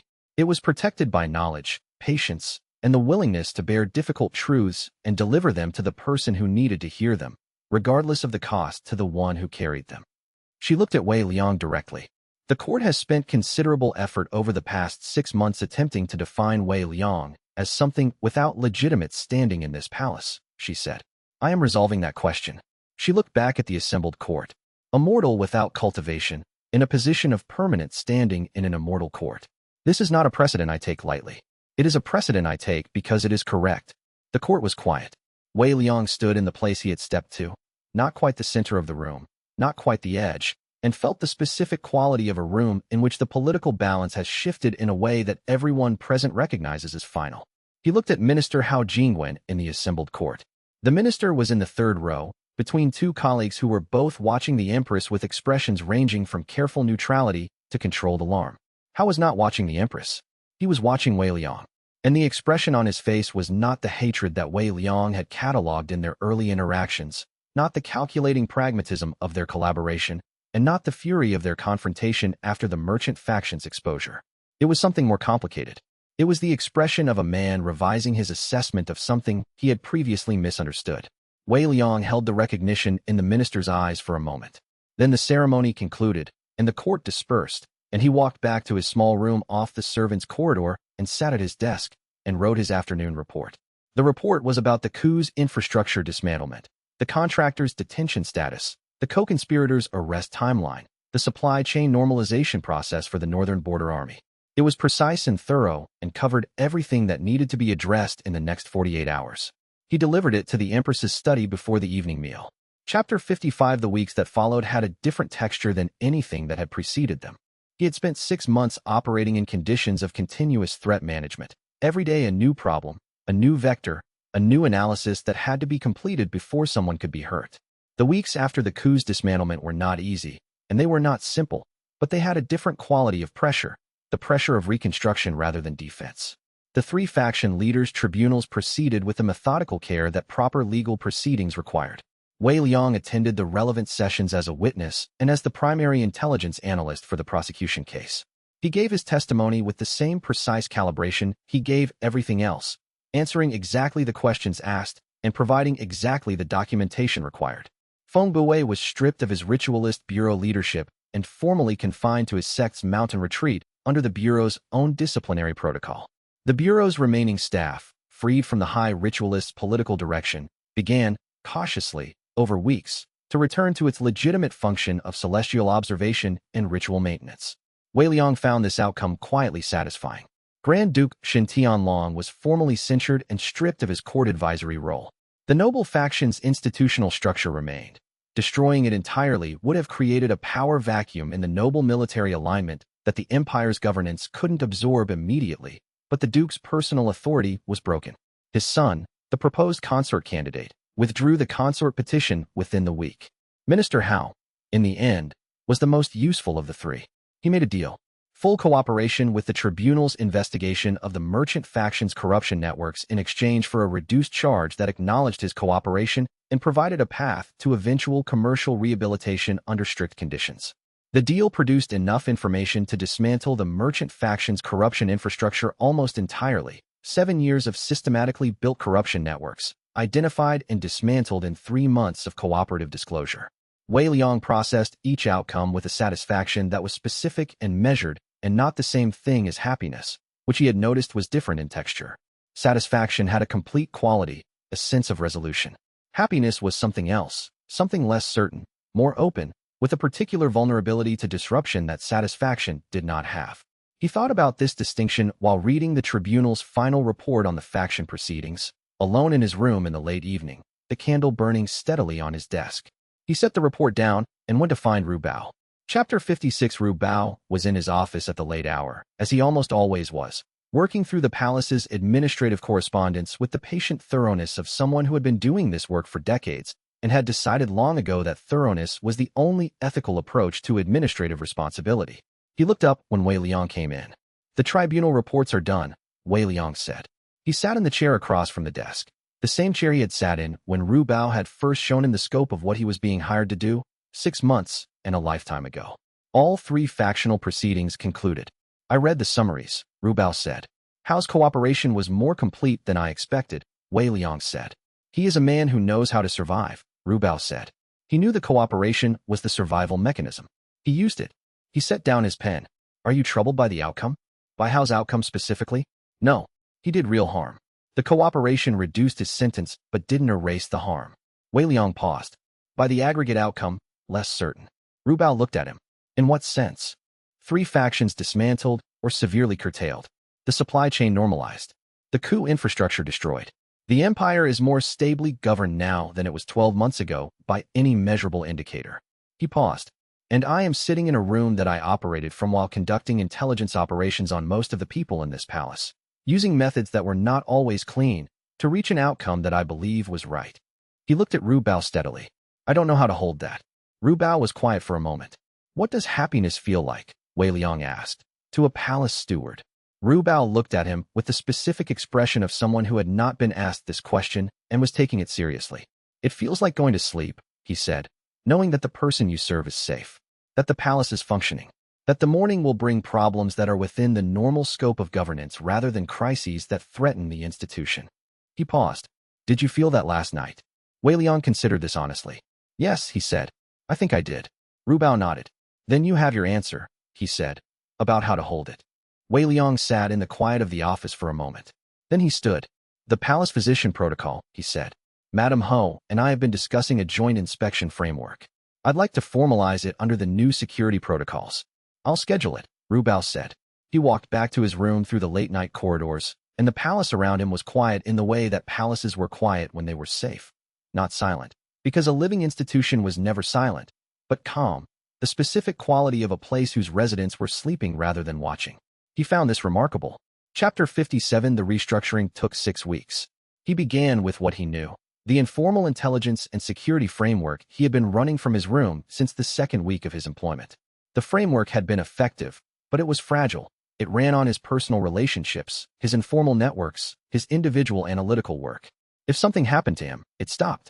That was not an acceptable institutional architecture. He designed a formal system. The core was a new position, Palace Toxicological Examiner, with a dedicated staff of 4 junior analysts trained in his methods. He wrote the training methodology himself, not as an abstract manual, but as a practical guide built from actual cases, including the specific cases he had encountered in his first weeks at the palace. The tea taster's death, the porcelain glaze compound, the preserved plum garnish. He kept the cases anonymous but kept the methodology transparent. The approach, the reasoning, the checkpoints where a standard examination would stop, and his methods continued. He also wrote a formal framework for behavioral analysis in security contexts, not cultivation-based chi sense, but the pattern recognition methodology he had developed over years. He wrote it with the specific awareness that most people who would read it were cultivators, and that the framework needed to be useful to a cultivator who could sense chi, but might miss the behavioral patterns that chi sense didn't cover. The writing took 3 weeks. He revised each section twice. He proposed Lady Shin Mingzhu for a formal intelligence role within the new palace security structure. She was ideal, a third-realm cultivator with palace access, an existing observational methodology, and the specific quality of attention that distinguished someone who noticed things from someone who was trying to notice things. The difference was significant. She accepted. He went to Madame Ho with the joint poison detection protocol she had been asking him about since their first conversation in the dispensary. They worked through it over several sessions. She brought her 30 years of palace pharmaceutical knowledge. He brought his systematic toxicological analysis framework, and the resulting protocol was better than either of them could have produced independently. He told her this. "I know," she said, without particular vanity. "That is what collaboration is." He rebuilt the kitchen security protocols, formalizing the multi-point observation system he had built informally and integrating it with Madame Ho's new joint detection protocol. He rebuilt the staff rotation system with proper documentation and audit trails. He wrote a training manual for the new kitchen inspection team, built around the same case-based approach as the toxicological training. The writing was, in aggregate, the most productive 3 weeks of his working life. He found, to his genuine surprise, that he enjoyed the work of explaining what he knew, that the process of making his methods legible to someone else clarified his own understanding of them in ways that purely operational work had not. On the last day of the 6 weeks, he put the training manual on his desk and looked at it. Then he went to the Empress's study and left a message. "The manual is complete. I would appreciate your review when you have time." She returned it 3 days later. Chapter 58. The manual came back with 17 marginal notes. He had not expected 17. He had expected perhaps 2 or 3, the kind of broad editorial comments that a senior official might make on a subordinate's work. He had not expected detailed, specific, technically precise engagement with the methodology across 17 separate points. He read the first note, then the second. Then he made himself slow down and read each one carefully.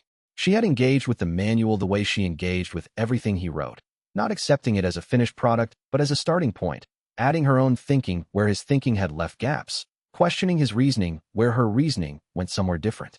3 of the notes raised objections he had anticipated and had addressed in the relevant section of the manual. 5 notes raised objections he had not thought of and which, on consideration, were correct. 4 notes raised questions that weren't objections but were extensions, places where she had followed the methodology further than he had and wanted to know where it led. 5 notes were specific, practical suggestions for how the protocol could be implemented more efficiently in the palace's existing administrative structure, reflecting knowledge of the palace's institutional constraints that she had and he did not. He went to her chambers. They argued productively for 2 hours. Productively was the precise word. It was not a conversation in which either of them was trying to win. It was a conversation in which both of them were trying to find what was correct, and they approached the question with the specific quality of engagement that 2 people with high standards and genuine mutual respect bring to intellectual disagreement. She was right about 6 of the 5 notes that were objections. He was right about 2 of them and wrong about 3. On the 4th extension question, they reached a conclusion that neither of them had started with. When they had worked through all 17 notes, he had a better manual than the one he had brought in. He sat for a moment in the usual chair and looked at the corrected pages. "You understood the methodology completely," he said. "By the 7th week, I noticed you had started applying it independently. You didn't need the manual." "I needed the manual for the people who aren't me," she said. "The methodology needs to be teachable, not just usable." She looked at the corrected pages. "You think the same way I do about certain categories of problems. I've been noting it for months." He looked at her. "In what categories?" "Information," she said. "You think about information as a substance, as something with properties, concentration, toxicity, delivery mechanism. I think about governance the same way. A policy is not a decision. It is a compound. It has active agents and inert carriers and half-life in the court environment, and you have to understand all of these to use it correctly." She paused. "I don't think I articulated this before. I am articulating it now because the manual made it clear." He sat with this for a moment. "I didn't think about governance that way," he said. "I thought about it as a different domain." "It's the same domain," she said simply, "applied to different systems." He was about to stand and leave when she said, "Stay." He stopped. She was not looking at him. She was looking at the papers on her desk, and then at the window, and then she looked at him with the expression that he could now read clearly. Not the testing quality, not the analytical sharpness, not the controlled grief, but the expression she showed only in the moments between the public and private versions of herself, the expression that was just a person looking at another person. "Not for work," she said. "Just stay." He stayed. They sat in the study as the evening light moved across the walls and the candles came on and the garden outside settled into dark. She read provincial dispatches. He worked through the supply chain normalization reports that had been sitting on his desk for a week. Occasionally one of them said something, and the other answered, and the conversation was about nothing important. An administrative detail, a question about a minor protocol, the specific quality of the third-quarter harvest reports that year. It was the most ordinary evening he had had in 3 years. He did not want it to end. Chapter 59, he spent a morning cataloging honestly. This was not his usual work. His usual work was cataloging external things, compounds, behavioral patterns, political structures, information networks. This morning he cataloged himself, with the same precise impartiality he applied to everything else. What the year had cost him. His scholarly idealism. The belief that evidence correctly presented to legitimate institutions would produce just outcomes. He did not believe this anymore. He believed that evidence, correctly used by a person in a position to act on it, produced outcomes that depended on the quality of the person and the specificity of the position. This was a narrower and more honest belief. His certainty about his own ethics. He had done things in the last 6 months that were not clean. Some of them were correct.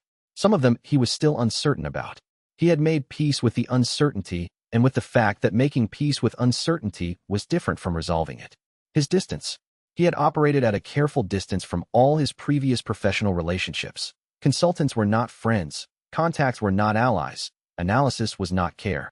He had lost this distance somewhere in the 6th week and could not locate the exact moment it had gone. What the year had given him. A purpose. Not a job. Not a position. Not a category of useful work. A purpose. This place. This person. This empire. The specific and irreplaceable importance of keeping them functional and honest and alive. He had not had a purpose before. He had had skills and interests and professional satisfaction. Purpose was different in weight. People he would die for. Ru Bao, who had hired him on a borrowed signal in the middle of the night with a quality of faith that was not naivety, but was something rarer than competence. Lady Shun, who had brought him soup when he was exhausted and cold noodles when he forgot to eat, and had kept her observation records with the meticulous care of someone who understood they were important. Chowrini, who had held the verification window for 6 hours on the basis of a 3-page linguistic analysis by a man who had no cultivation rank, because the analysis was right and the general knew it. And the Empress. He thought about the Empress for a long time and did not produce a catalog entry for her, because the catalog was not the right format for whatever she was in the accounting of his year. He closed the notebook.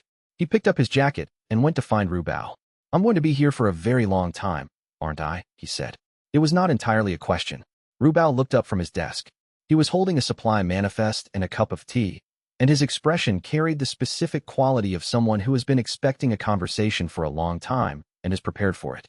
"I told you that," Ru Bao said, "when I hired you." Wei Liang sat in the chair across the desk. "Did you know, when you came to that merchant district room, what you were starting?" Ru Bao set down the manifest.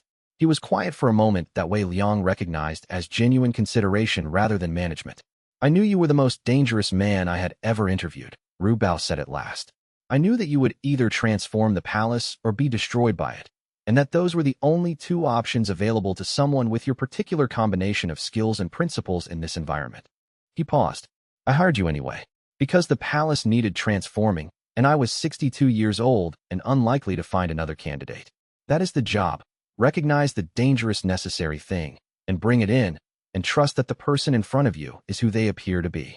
"You trusted me," Wei Liang said. "I did," Ru Bao said. "On insufficient evidence." He looked at him steadily. "I was right." Wei Liang looked at the old steward for a moment. "Thank you," he said. "Don't thank me," Ru Bao said. "Go write your report. The supply chain normalization is 2 days behind schedule, and the Empress will notice." Wei Liang stood. He was at the door when the messenger arrived, a palace runner, delivering correspondence to the Imperial Household Administrative Office, with a sealed letter set aside for Wei Liang specifically. He took it. He looked at the origin stamp. Northern Estate. The prince's confinement location. He went back to his room and opened it.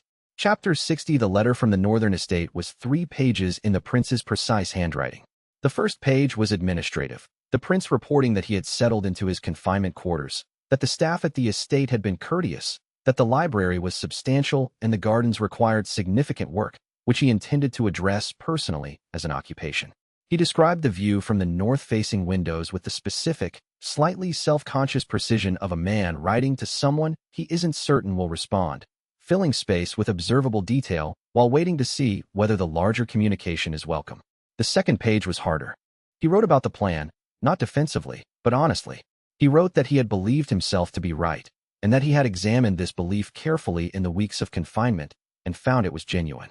He was still not fully certain he was wrong about the end state. The empire governed by a man rather than a woman. The Empress retired to the life she had once described as beautiful. He believed she was exhausted. He believed the resistance she faced was a cost the empire paid in governance quality that a male ruler would not have faced. He wrote, "I am telling you this not to justify what I did. I am telling you because you asked for honesty when we walked in the garden, and this is the honest thing. I was wrong about the method. I was wrong to proceed without her consent. I understand that now more fully than I did before, and I will spend a significant portion of my remaining years working through the full implications of that understanding." The third page was short. He asked Wei Liang to write to him. Not for information, not for anything operational. He wrote, "I find I want to correspond with someone who understood what was at stake and was on the other side of it. I don't have many of those. Most of my correspondents are, understandably, not willing to engage with me at present. I imagine you are not required to engage with me either. But I think you might be willing to, because you are the kind of person who finds the uncomfortable conversation more valuable than the comfortable silence. I may be wrong about that." Wei Liang read the letter twice.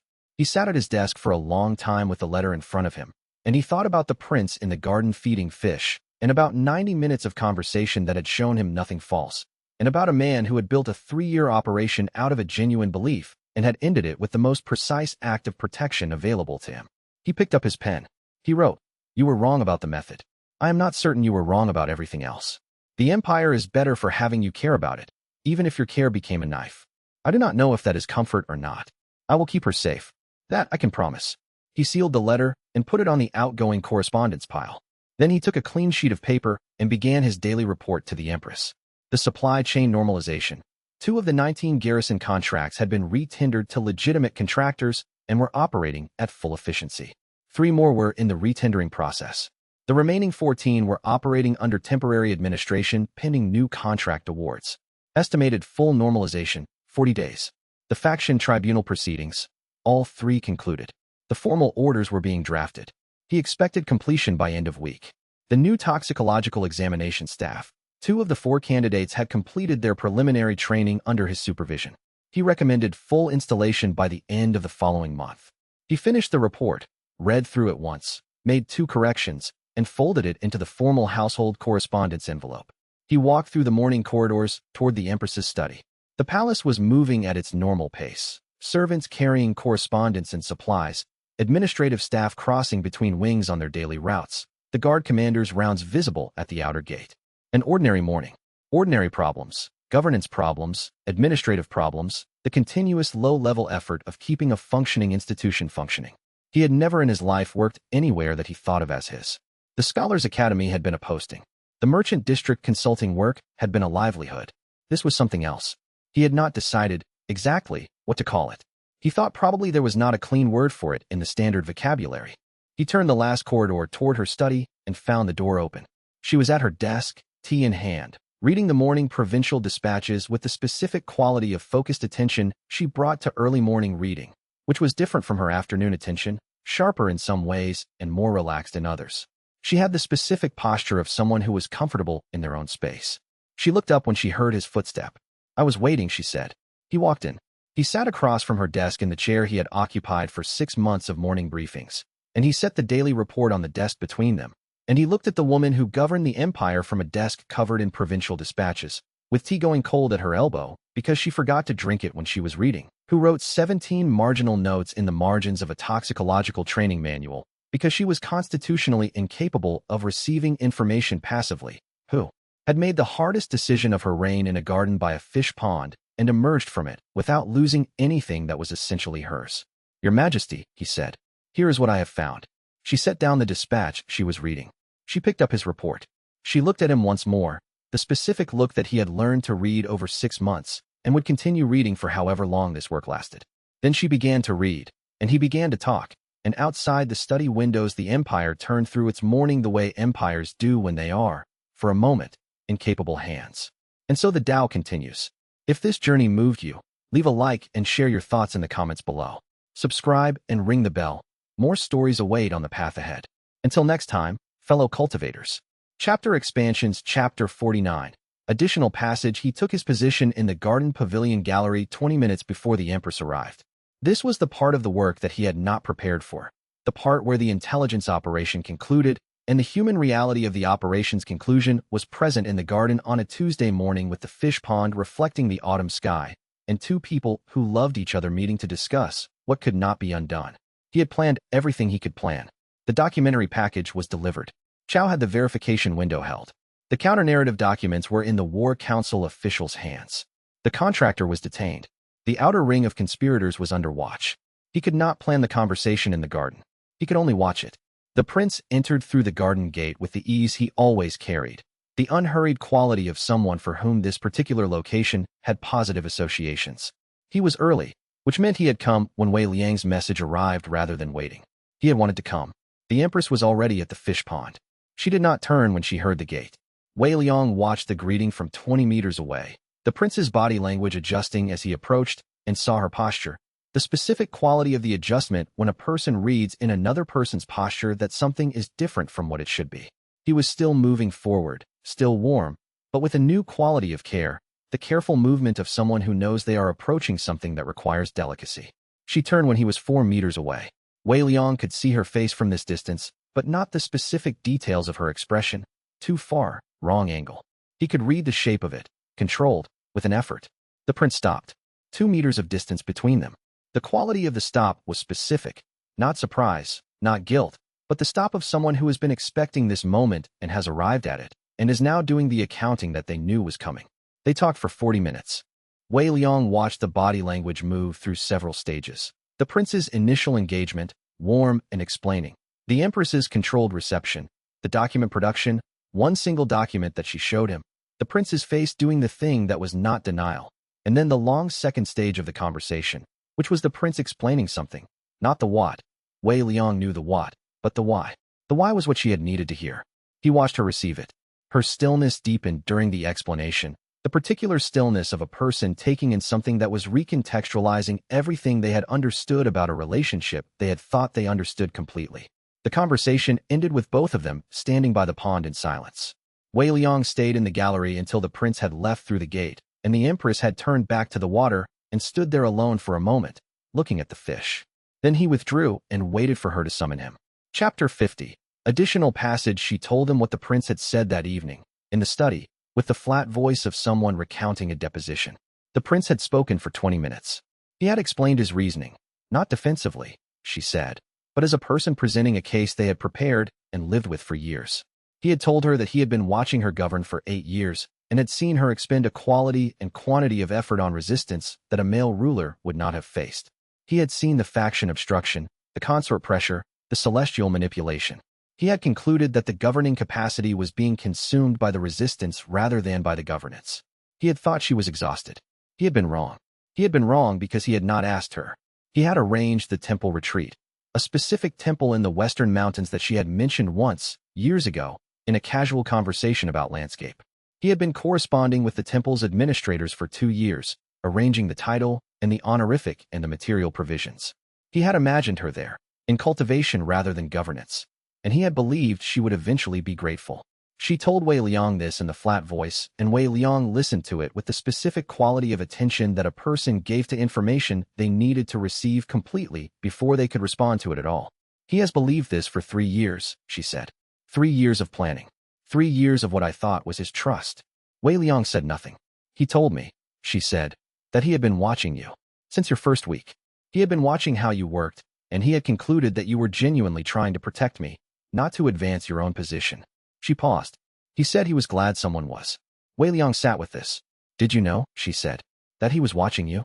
I knew he had been assessing me, Wei Liang said. From our first meeting, possibly before. The quality of attention he brought to our conversations was the quality of someone making a sustained evaluation. He paused. I did not know the conclusion of the evaluation until you just told me. She looked at him. He was glad you were here, she said. He thought that if his plan succeeded, you would protect me in the transition. He thought you would manage the aftermath. The weight of this settled over the room. He was wrong about what I would do, Wei Liang said carefully. He was wrong about a great many things, she said. She folded her hands on the desk. Ask me the question, she said. What do you want to do with your brother? He said. Chapter 51. Additional passage. He gave her the political analysis first because the political analysis was clear and needed to be established as a foundation before the harder question. She listened with the focused quality she brought to complex briefings, making 2 notes, asking 1 clarifying question about the coup infrastructure's outer ring. How many people, how deeply involved, whether any of them could credibly claim unknowing involvement versus directed participation. He answered each element precisely. When he finished the political analysis, she said, now tell me what you think I should do about him personally. He had thought about this for the past 8 days, beginning from the moment he had confirmed his identification of the architect. He had approached it as a genuine question rather than a political one, which was unusual for him and had required unusual effort. I cannot answer that for you, he said. What I can tell you is what I have observed. You have spent 8 years governing this empire with the specific intent of protecting what you believe the empire should be, not what is convenient, not what avoids conflict. What should be? He met her eyes. The difference between a ruler who destroys what she loves to hold power and a ruler who holds power to protect what she loves is the difference between a tyrant and an empress. You know which one you are? The decision about your brother follows from that knowledge. She was quiet. That is not an answer, she said. No, he said. It is a description of the person making the answer. I trust the person. He was about to say more when she spoke. I am placing you under house arrest, she said. Effective immediately. He stopped. I need to make this decision alone, she said. Without you available to be consulted, without your analysis of every option I am considering. Alone. She looked at him. This is not a sanction. This is a necessity. He looked at her. Trust me, she said. It was the first time she had asked him to trust her rather than demonstrating it. He went to his room. Chapter 52. Additional passage. The 3 days taught him something about dependency. He had been necessary for everything that had happened in the past 6 months. Every operation, every analysis, every decision had passed through him in some form. He had built the intelligence framework that was now running the coup's dismantlement, and he had built it so that it required him to function. This was a structural failure that the house arrest was exposing. He spent the first day sitting with this recognition and the discomfort it produced. He had not designed the system to depend on him specifically. He had designed the most effective system he could build with the resources available, and he had been the most available resource. But dependence on a single point of failure was a design flaw regardless of the reason for it, and the house arrest was teaching him this in the specific way that enforced helplessness taught things. He thought, the new protocols I have been designing, the formal toxicological examination staff, the joint detection protocol with Madame Ho, the structured intelligence role for Lady Shun. These are the answer to this structural flaw. They distribute the system's capacity across multiple people rather than concentrating it in one. He thought, I need to complete those systems before the next crisis, not after. On the second day, Lady Shun brought him news about the outer ring arrests. She described them with the precise observational language she used for everything he had asked her to watch, and he listened and noticed that her account of the arrest methodology matched the approach he would have used himself. She had internalized the framework. He found this reassuring in a way that went past professional satisfaction. On the third day, he thought about what it was like to trust someone else's judgment. It was uncomfortable. It was also, he found, not the kind of discomfort that indicated a mistake. It was the kind of discomfort that indicated growth, which was different. He thought about the Empress, alone in her study, making the decision about her brother. He thought, she is making the right decision. I trust this. I have enough evidence to trust this. 6 months of watching her make difficult decisions, 6 months of watching her choose what should be over what was convenient. He thought, I am trusting her the way she trusts me. He sat in his room and waited. Chapter 53. Additional passage. The prince's surrender was the most politically sophisticated thing Wei Liang had seen in 6 months of working in the most politically sophisticated environment he had ever encountered. He had been thinking about it since Chao had delivered the news, and he had been unable to resolve it into a single characterization. It was political sophistication, yes, the voluntary surrender, the complete confession, the public statement absolving the Empress of any knowledge. All of these were moves that protected the Empress's position better than any outcome Wei Liang could have engineered through investigation and prosecution. But it was also something more than political sophistication. It was a choice made by a person who had spent 3 years building an operation that he had believed was right, and who had been shown, by the investigation of a mortal scholar in a servant's room, that the method was not right, and who had made the choice to end the operation in the cleanest way available to him. The cleanest way was surrender. Wei Liang thought about the garden conversation, about the prince saying, "Whatever you find, do what you believe is right." He thought about the 10 minutes of walking together and the genuine warmth that had been genuinely genuine and genuinely present alongside 3 years of planning to remove the Empress from the throne. Both things had been real. Simultaneously, in the same person, he thought, "I have been doing this work for 6 months, and I am still surprised by the complexity of people who do things that harm the people they love." He thought, "I should probably stop being surprised by that." He was released from house arrest at the 9th hour on the 3rd day. He had a 2-hour briefing from Ru Bao, a status report from Lady Shun, and a supply chain normalization update from Chao's office.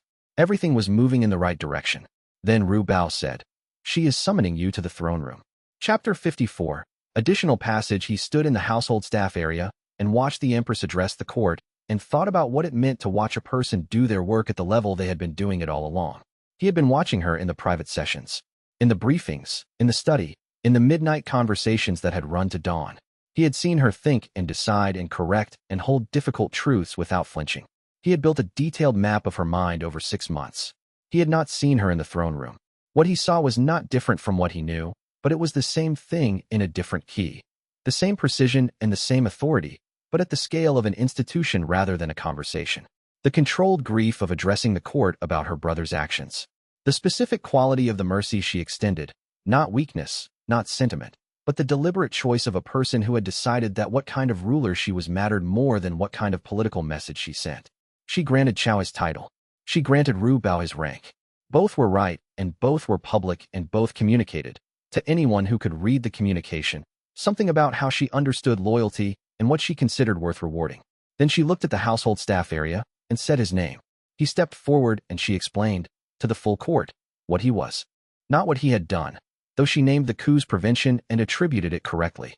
What he was, a person who had used knowledge, patience, and the willingness to bear difficult truths to do what the court's cultivators had not done and could not have done. The designation was precise, not a reward, but an acknowledgement of what had already been true for 6 months. First shadow, mortal pillar of the throne. He stood in the center of the throne room and looked at the court and thought about the man who had walked out of the tribunal building 6 months ago with a small satchel and a reputation every faction wanted destroyed. He thought, "I did not plan for this. I planned for the work. The work is still the work." He thought, "The title does not change the work. It changes the platform from which the work is done." He thought, "I have a great deal of work to do." He bowed to the Empress and returned to his position, and the ceremony concluded and the court dispersed, and he went back to the service wing and wrote his afternoon report. Chapter 55. Additional passage. The faction tribunals ran for 6 weeks. Feng Bui's proceeded first. The evidence against him was substantial, not the manufactured border report operation, in which his involvement had been peripheral, but the 3 previous operations in which his celestial authority had been directly weaponized: the fertility compound operation, the memory erosion plum operation, and the contact hallucinogen at the audit. All 3 had been documented with the precision that 6 months of careful evidentiary practice had produced. The Bureau's institutional attorneys mounted a formal defense based on the argument that the high ritualist had been deceived into participation by unknown parties who had exploited the Bureau's legitimate procurement and ceremonial channels without the Bureau's knowledge. This was partially accurate. The courier chain infiltration had been genuine, and the Bureau's institutional involvement had been partly unwitting, and the tribunal gave it weight. The outcome was not a finding of full institutional guilt, but a finding of organizational negligence in security practices combined with a finding of direct personal responsibility on Feng Bui's part for the celestial reading operations that had been politically directed. The high ritualist was stripped of his position and confined to his sect's mountain retreat under the Bureau's own disciplinary protocol. It was a mercy relative to what the evidence might have supported. It was also the right outcome. The Bureau itself was not a corrupt institution. It was an institution that had been exploited by its corrupt leadership, and destroying it entirely would have eliminated something with genuine value. Wei Liang watched the outcome and felt the specific quality of satisfaction that came from a correctly calibrated result. Grand Duke Xin Tianlong's tribunal was longer and more complicated. The Duke had resources, attorneys, and decades of institutional relationships that made a complete legal dismantlement difficult. The tribunal focused on the specific documented charges: the noble faction's financial involvement in the coup operation, the household's coordination with Bao Rinshan, the compromised military official Feng Dui. The Duke was formally censured. His court advisory role was removed. His household's access to palace proceedings was restricted through the Security Ordinance Review findings. He was not imprisoned. He was not financially ruined. He was reduced. Wei Liang assessed. Reduced was the right outcome. Destroyed would have created a power vacuum in the noble military alignment that the empire couldn't absorb quickly, and would have made every noble family in the empire feel threatened, which would have produced new factional instability in the places where the old instability was being cleared. Reduced removed the threat while preserving the institutional function. The Duke knew this. He knew Wei Liang knew this. The two of them did not speak again, but their one brief interaction in the palace corridor after the tribunal concluded was communicative. The Duke looked at Wei Liang with an expression that had nothing remaining of the suppressed fury of their first meeting, and a great deal of something more complicated. Wei Liang nodded. The Duke walked on. Chapter 56. Additional passage. Ru Bao's answer to the happiness question sat with him for several days. Going to sleep knowing the person you serve is safe. He had felt that, and the feeling had been unfamiliar enough that he had not recognized it immediately. He was accustomed to the quality of alertness that came from ongoing threat management, the specific heightened readiness that had been his baseline for 6 months. The absence of it, the ordinary tiredness of a person who had done a day's work rather than the taut vigilance of a person managing a crisis, had felt like something missing before he recognized it as something restored. He thought about what Ru Bao had said. 31 years of palace service. Every night going to sleep knowing whether the person he served was safe. 31 years of that specific metric. Ru Bao had built his professional life around that single standard, and the standard was clear enough and human enough that it could be evaluated honestly without elaborate justification.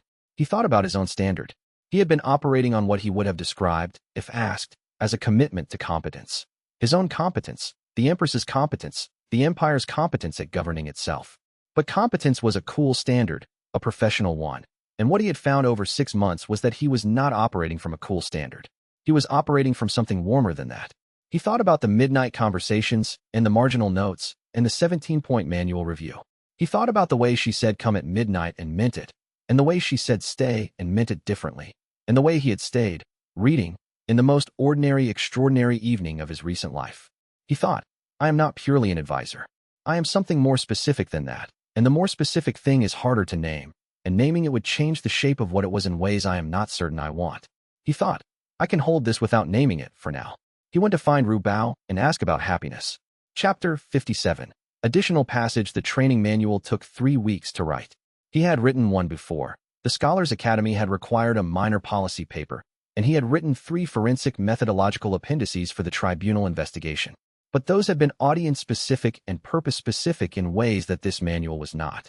The manual needed to work for anyone who was going to be doing the toxicological examination work, which meant it needed to work for people whose backgrounds and training were very different from his. He thought about this as a design problem. What did a reader need to know before they could effectively use the techniques? And in what order did they need to know it? And how much of the underlying theory was necessary versus how much could be conveyed through procedural instruction that trusted the reader to develop theory from practice? He made a choice. He would write the theory and the procedure in parallel, each section containing both, so that a reader who needed the theory first could find it, and a reader who needed the procedure first could also find it. He used the case studies as the integration mechanism. Each case study demonstrated both the theoretical principle and the procedural application simultaneously. He spent the first week writing the foundational toxicological analysis section.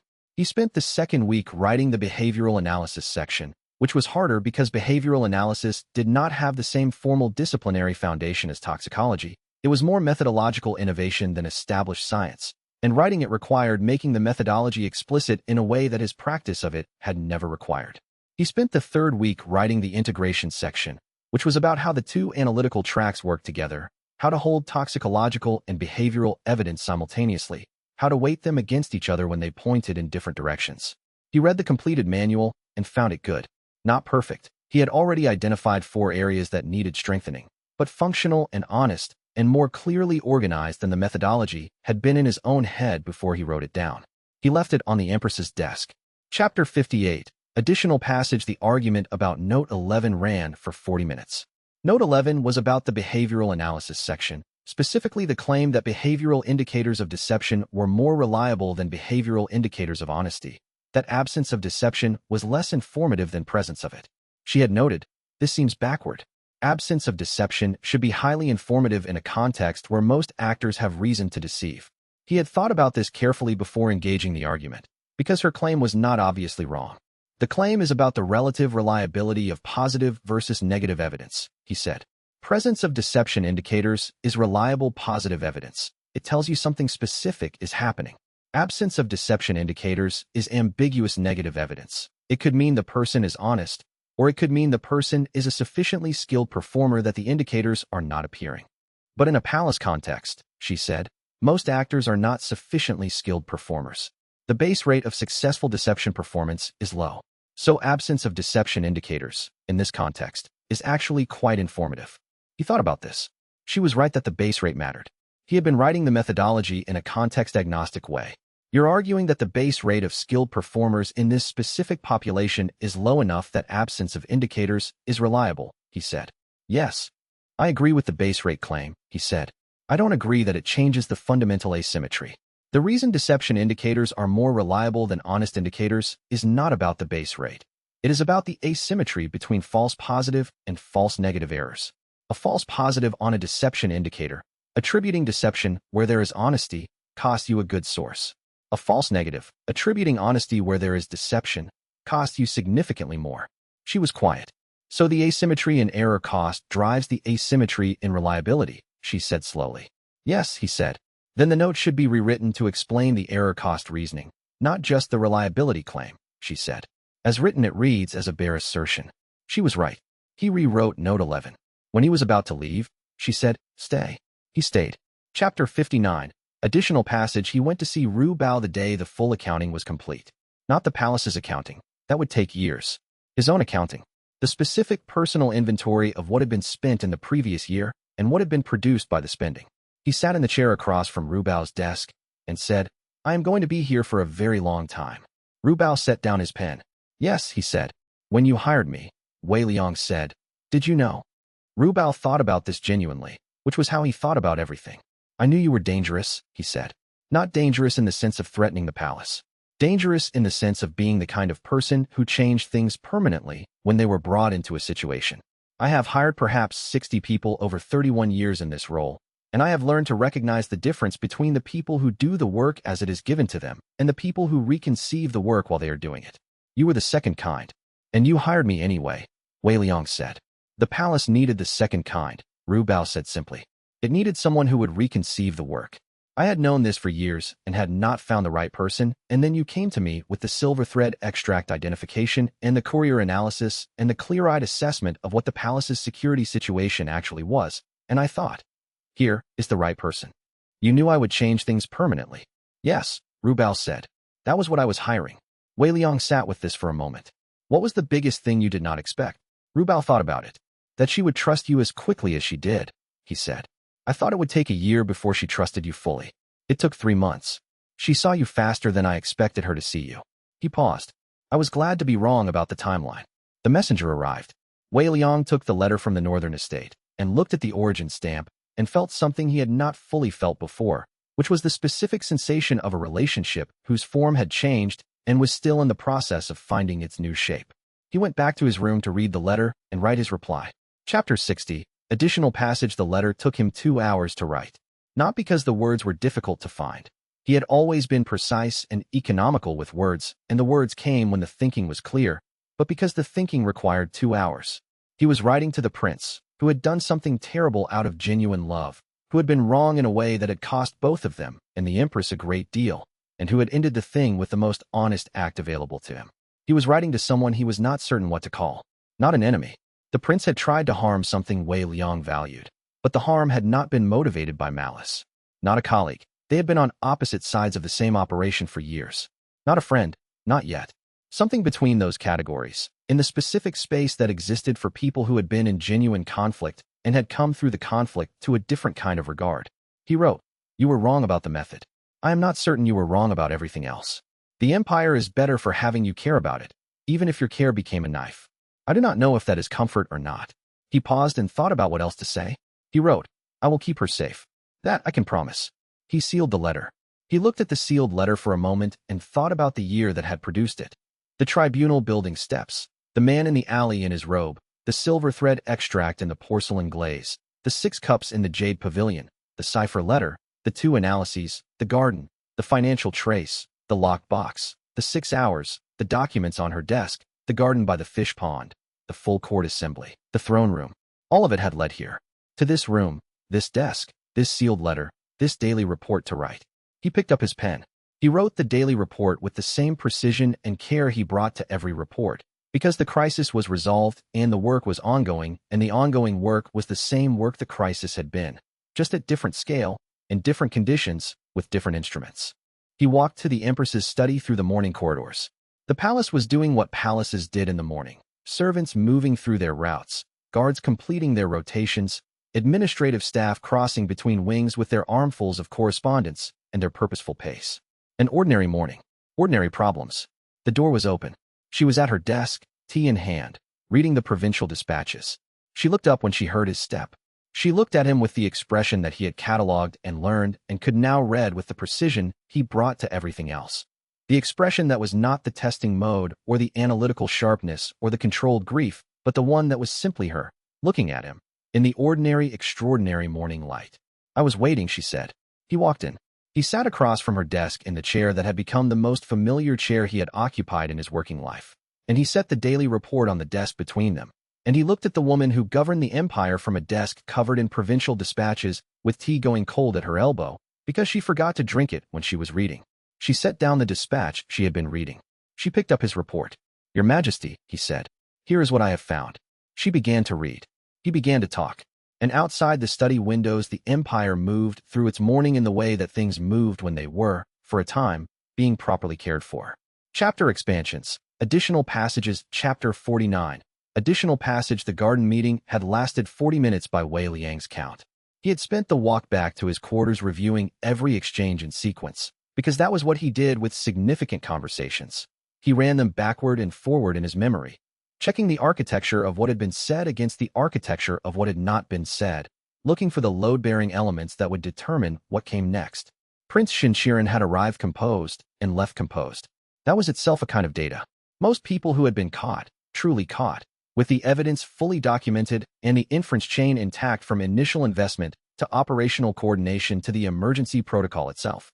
Most people in that position arrived anxious or performed calm with visible effort or attempted the kind of aggressive deflection that was recognizable by its speed and sharpness. The prince had arrived composed in the manner of someone who had spent days arriving at composure and had found it, genuinely, and brought it with him. He had said, "I do not deny the investment." Those were the words of someone who had prepared to speak them, had tried out multiple alternatives, and had selected this one for its precision. Not, "I don't know what you're referring to," not, "those records are incomplete," not, "my financial arrangements are private," not any of the 10 deflections available to a man in his position. He had said the true thing, because he had decided to. Wei Liang had been studying human decision-making for long enough to know that the decision to tell the truth under pressure, when the truth could be concealed, was one of the most revealing decisions a person could make. It told you something about what they valued above self-protection. What the prince valued above self-protection, it appeared, was something in the neighborhood of honesty. Or perhaps more precisely, he had decided that Wei Liang would see through concealment and that the attempt would cost more than the truth. He walked through the outer courtyard, past the training ground where the palace guard was running its morning formations, and he thought about what the prince had said about the temple. The retreat had been planned before the operation against the Empress. That had been the first thing he said that Wei Liang had not been expecting. He had expected denial, reframing, minimization. He had not expected the prince to offer a piece of evidence against the worst possible interpretation of his own actions.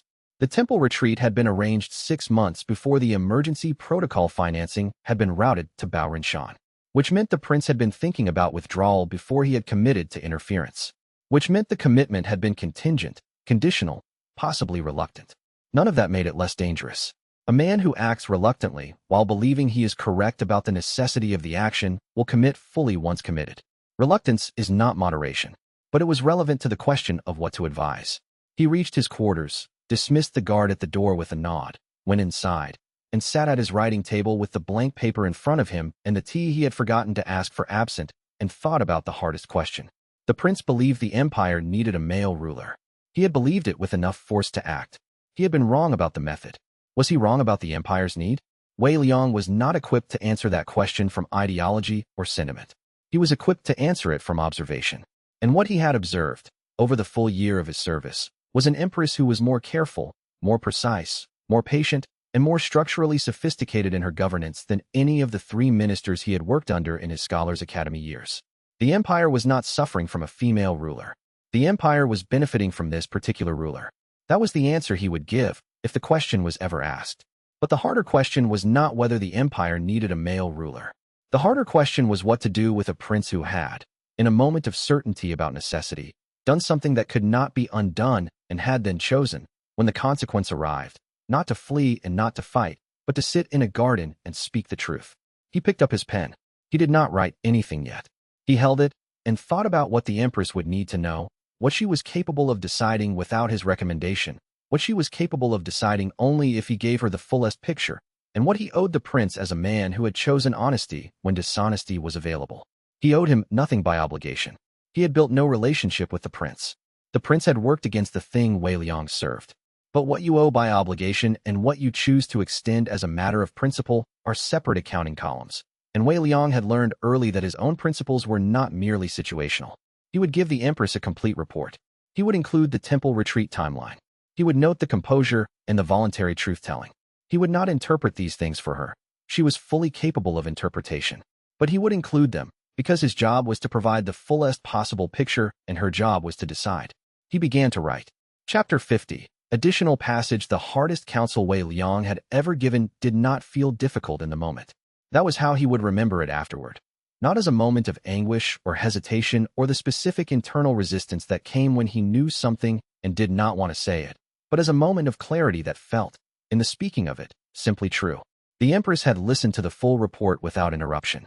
She was good at that. The kind of listening that was not waiting for a pause to speak, but was genuinely receiving. The kind that left space for the full shape of the information to be apparent before response entered. When he finished, she had sat for a moment. Then she had asked, "What do you recommend?" He had said, "I recommend that you do not execute him." She had looked at him, not with surprise. Nothing surprised her, or almost nothing, but with the precise attentiveness that indicated she was registering the specificity of the word recommend, which he did not use often. He had continued, "The evidence is complete. The operation was real. The threat was real. I am not recommending leniency on the grounds that the threat was lesser than it appeared. I am recommending that you do not execute him because the empire needs someone who will tell the truth when caught. They are rare. Losing one, even one who acted incorrectly, is a cost." She had said, "That is an unusual standard." He had said, "Yes. It is the one I would apply in reverse if I were the one who had been caught." That had been the truthful part, the part that had been difficult not because he had not known it, but because saying it out loud required acknowledging the parallel. He had thought about his own position. The man who had come from the tribunal steps with nothing and had built something inside these walls. And he had recognized that the Empress had extended him an unusual trust at the beginning, when his track record was a disgrace and his cultivation rank was 0, and that the extension of unusual trust was itself a kind of principle she operated by. He was asking her to apply it here, in the harder case. She had sat for a long time after that. He had not tried to fill the silence, because the silence was her doing the actual work of deciding. She had said, finally, "House arrest. Supervised. Not the northern estate, somewhere I can watch." He had said, "Yes." She had looked at him with the expression he could not fully read, the one that was not assessment or gratitude or any of the named things, but something he had no category for yet, possibly because it was specific to this woman in this situation and the long, strange year that had brought them here. She had said, "You have been consistent." He had said, "I have tried to be." She had said, "It is noted."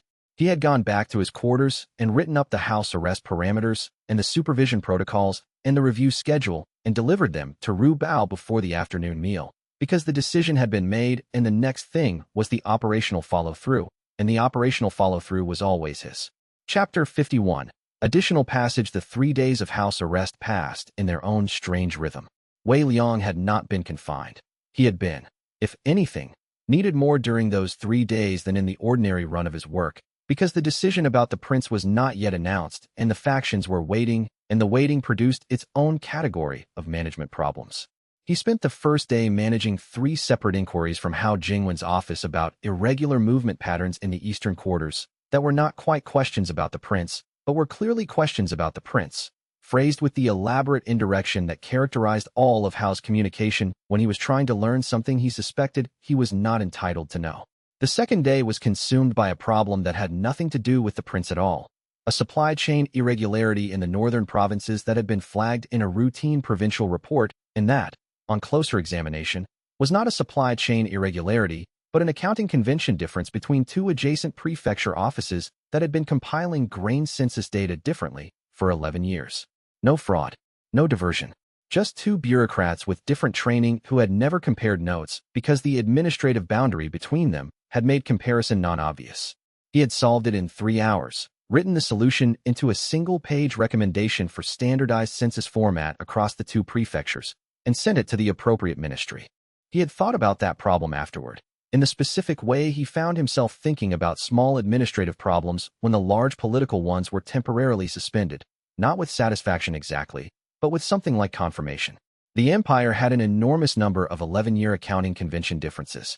The work of finding them and resolving them was not glamorous, and it was not the kind of thing that produced a title or a commendation, but it was the kind of work that kept the empire from slowly coming undone at the seams. It was also the kind of work that required someone who could look at the data without preloading the answer. Most people approached an anomaly with a hypothesis, fraud, incompetence, sabotage, negligence, and found what the hypothesis predicted. He had learned to approach anomalies with nothing, or as close to nothing as he could manage. See what is there, then determine what it means. On the third day, the prince had walked to the Empress's study under escort and waited outside the door for 40 minutes, and then been admitted. Wei Liang had not been present for that meeting. He had been in his own room writing the documentation for the faction tribunal structures. He had heard about the meeting afterward from Ru Bao, who had said only, "He came willing." She listened. That was Ru Bao's complete report on events of significant emotional weight. He had learned to read between the compressed lines. What Ru Bao's economy of language communicated was that the meeting had gone in the direction of resolution rather than rupture, and that both parties had conducted themselves in a manner that Ru Bao found acceptable, and that the arrangement was now in place. Wei Liang had filed the documentation and gone to bed. Chapter 52. Additional passage. The court assembly 3 days later had been attended by every active minister, all 3 faction representatives, both palace administrative heads, and the full honor guard, which was how the Empress signaled that something was about to be spoken into the permanent record. Wei Liang had stood in the back. He had done this deliberately. His designation as First Shadow had not yet been publicly announced. That would come later in the assembly, and he had wanted one last moment of standing in the back of a court assembly as an undesignated person, because he was aware that once the designation was public, he would never again be able to attend an official event without being watched. The Empress had opened with the prince. She had spoken for 11 minutes about the events of the previous weeks, in the language of official court pronouncement, which was formalized, and without the kind of emotional texture that characterized her private communication, but which carried its own freight through the weight of the record in the presence of every significant person in the palace. She had described the operation, the evidence, the investigation. She had described the prince's voluntary surrender and his acknowledgement of full responsibility. She had announced house arrest for an indefinite period, with review at 6 months. The room had held its silence in the way that rooms held silence when the silence was not natural, but enforced by the significance of the occasion and by each person's awareness that their own reaction was being observed by everyone else. Then she had moved to the restructuring of palace security. This had been expected in its general outline. The faction wars of the previous months had made some restructuring obviously necessary, but the specific form she announced had surprised several people. Wei Liang had watched their faces from the back of the room and catalogued the degrees of surprise. Hao Jingwen's controlled neutrality with the micro-expression at the corner of his mouth that indicated this was not what he had been expecting. General Chao's careful blankness that he deployed when he was recalibrating quickly. High ritualist Feng Bui's deep stillness that was either profound acceptance or profound concealment. She had said, "The position of First Shadow is hereby established. Its occupant reports to the throne alone, holds no faction affiliation, and serves as the sovereign's analytical instrument." And then she had said his name. He had walked from the back of the room to the front of the room through a silence that was absolute. He had stood before the throne and looked at her with the careful, controlled expression he had spent a year learning to maintain in public, and she had looked at him with the expression that was for public occasions, composed and certain and authoritative, and she had said the formal words of designation, and he had spoken the formal response, and then there had been the moment of registration. the court officially witnessing, the record officially containing, and that had been that. First shadow. He walked back to his position, not in the back this time, but to the side of the throne, where his documentation said his position would be located during official court proceedings. He stood there for the remainder of the assembly. He was aware that every person in the room was aware of him in the specific way people became aware of someone who had just been designated as a new category of power, and he was aware that this awareness would not go away and would in fact be permanent. And he was aware that he had been correct to want one last moment of standing in the back. He had taken it.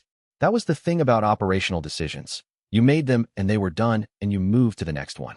Chapter 54. Additional passage. The training manual had gone through 7 drafts. He had not planned for 7 drafts.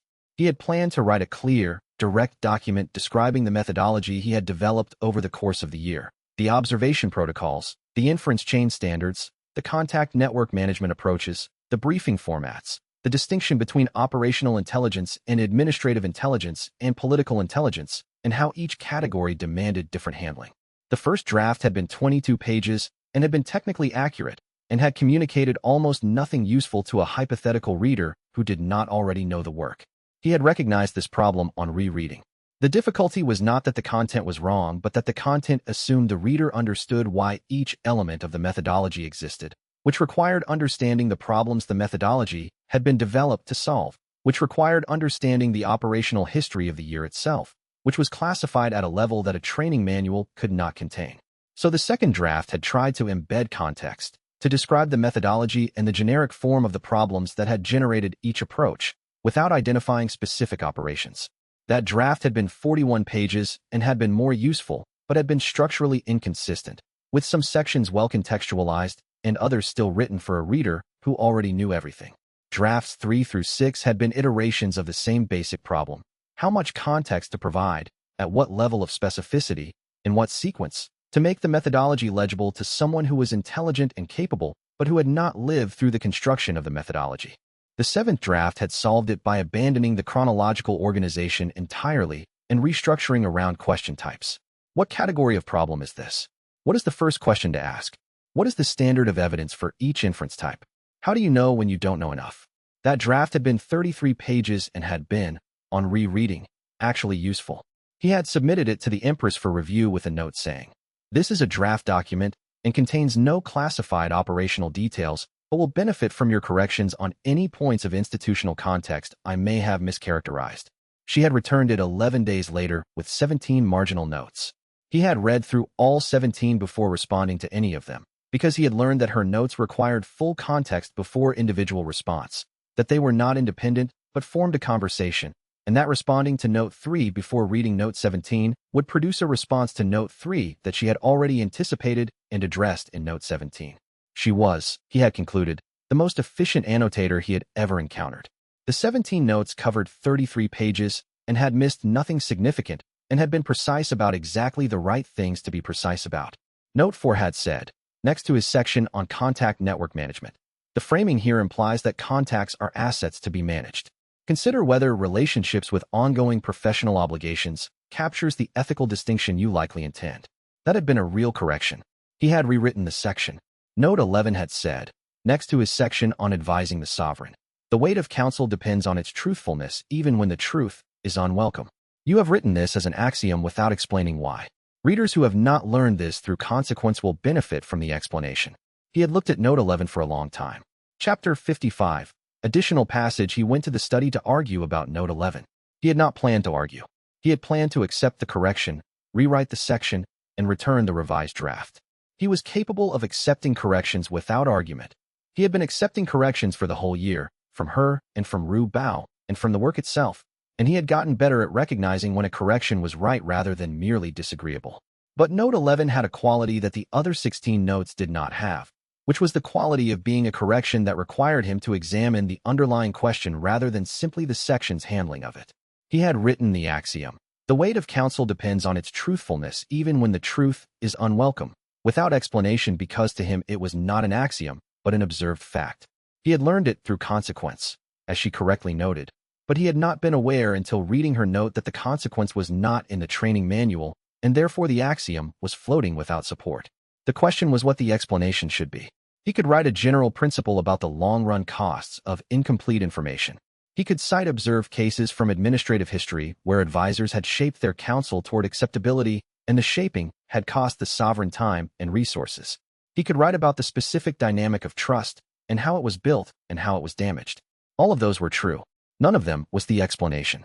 The explanation was, he had tried, early in his tenure, to give the Empress a partial truth once. Not a lie. He had not lied. But he had framed a finding in a way that emphasized the uncertainty over the conclusion. Because the conclusion was that one of her highest ministers had been actively deceiving her, and he had not yet built the standing to deliver that conclusion directly. She had seen through the framing in the same conversation. She had asked, "What are you not telling me?" He had told her. She had said, "In the future, tell me directly." He had said, "Yes." That had been the end of the partial truth experiment. Every report since had been direct, sometimes uncomfortably so, and she had never once indicated that directness was unwelcome. The counsel had carried weight because she had been able to trust that the weight was all there, that he was not managing her reaction through emphasis and omission. He had gone to the study and said, "I want to discuss Note 11. She had set down her brush and looked at him with the expression that was not surprise and not impatience, but something more like, "Yes, I expected this." He had said, "The explanation requires an example from operational history that I cannot include in a general training document." She had said, "Why not?"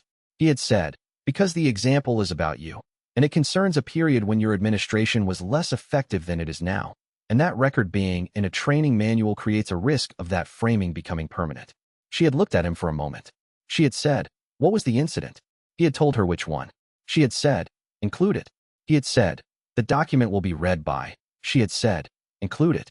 If my administration was less effective at that point, that is a fact. A training manual that omits inconvenient facts about the sovereign is not a useful training manual. It is flattery bound in leather.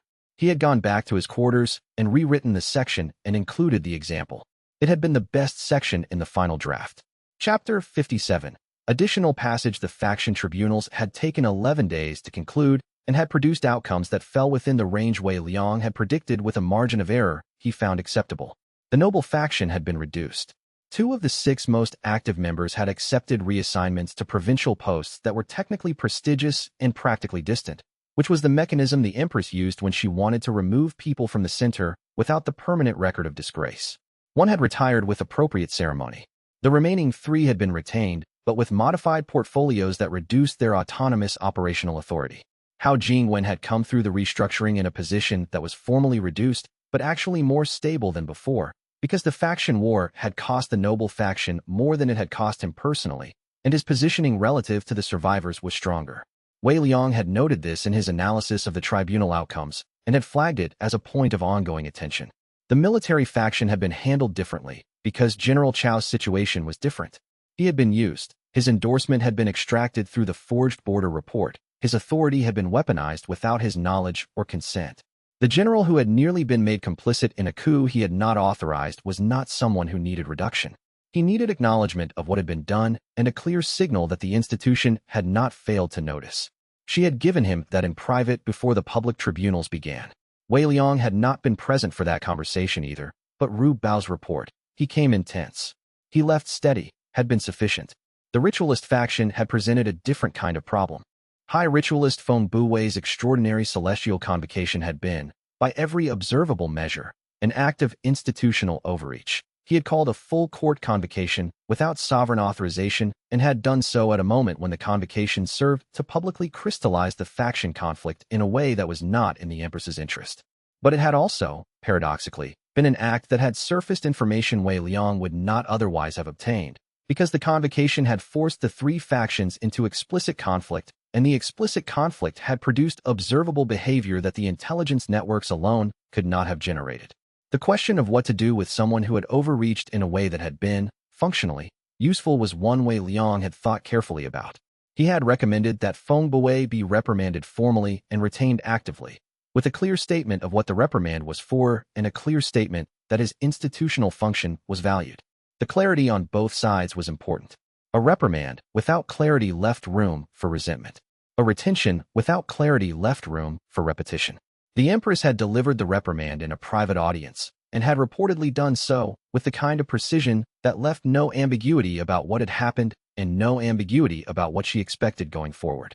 Wei Liang had filed the outcome and moved on to the security protocols. The security protocols took 3 weeks to write and 2 weeks of implementation review and produced a set of standing procedures that were specific enough to be useful and flexible enough to accommodate the actual variety of situations that palace intelligence work encountered. He was aware that the procedures would be imperfect. Every set of standing procedures was imperfect, because standing procedures were written for predicted situations and reality generated unpredicted ones. But imperfect and in place was better than perfect and theoretical. He filed the final version, submitted it for the Empress's review, and turned to the training manual. Chapter 59. Additional passage. The year's honest accounting had taken 3 sessions to complete. Not because the accounting was complex. He had kept meticulous records throughout the year, in the habit he had developed during his Scholars Academy training, so the facts were all available and organized. The difficulty was the evaluation. Facts were simple: what the facts meant, and what that meaning implied about whether the work had been done correctly, and whether correctly was even the right standard. That was the 3-session project. First session, the costs. The costs were not small. He had identified 23 people during the year whose situations had been materially worsened by his work, not by his malice, not by error, but simply by the nature of intelligence work, which produced consequences that landed on people who were, individually, not the target. The contractor Bao Rinshan had been the most obvious, a man who had been a functional agent of a faction and who had been, in operational terms, neutralized, which in practice meant he had lost the primary source of his income and his primary set of professional relationships and was now living in reduced circumstances in a provincial city he had not chosen. Wei Liang had not sent him there. The tribunal process had. But the intelligence Wei Liang had gathered and documented had been the input to that process. He had written down all 23. He had not written them down because writing them down changed their situations. It did not. He had written them down because the habit of accounting was the habit of not looking away, and he had concluded early in his tenure that looking away was the specific thing that turned useful intelligence work into something else. You looked at what your work cost. You noted it. You asked whether the cost had been proportionate to the thing it was protecting. In most cases he had concluded yes. The empire that was functioning and governed and not in coup crisis was better for the 23, in aggregate, than the empire that would have resulted from the alternative. That was the calculation, and the calculation was not false. But the calculation did not make the 23 not real. Second session, the method. He had asked himself whether there were things he had done during the year that he would not do again. The honest answer was yes, 3 things. The first, the contact hallucinogen trap in Chapter 11. He had authorized a chemical intervention on a hostile network contact without fully documenting the dosage risk profile. The intervention had worked. The contact had revealed the information. But he had not known, at the time, what the full range of outcomes was, and it worked was not the same as it was correctly done. He had since required full documentation of all chemical intervention risk profiles as a standing protocol. The second, he had held information from the Empress for 6 days during the 4th week of the faction tribunal period because he had been uncertain of its significance and had not wanted to elevate noise to signal. The information had turned out to be significant, and the delay had cost her a 6-day window of response. He had since revised his threshold for briefing, when in doubt, brief. The third, he had been slower than he should have been to recognize that the prince's involvement was not a possibility to be noted but a probability to be acted on. He had had enough data in the 4th week to elevate the prince's status from peripheral suspect to primary suspect, and he had waited another week. The delay had not produced material harm, but the delay had existed because he had not wanted the answer to be the prince, had, at some level, preferred a different answer, and that preference had introduced a bias in his evaluation timeline that was not acceptable. He had written all 3 down. Third session, the forward standard. He had decided, in this session, what he was trying to be going forward, now that the first year was done and the position was established and the standing was no longer a question. He was trying to be someone who saw clearly, advised honestly, and kept the costs proportionate to the thing being protected. That was the whole standard. It was short. It was harder than it sounded. He had sealed the 3-session accounting in a private file. Not something for the Empress, not something for the training manual, something for himself, and had put it in the locked drawer of his writing table.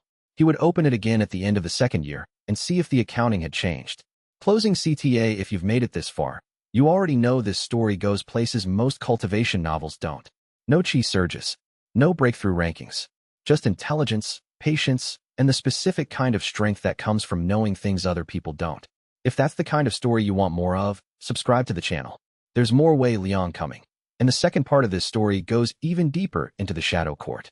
Leave a comment telling me your favorite moment from this chapter. Was it the garden meeting, the court assembly, or something smaller and quieter? I read every comment. Subscribe, like, and I'll see you in the next one.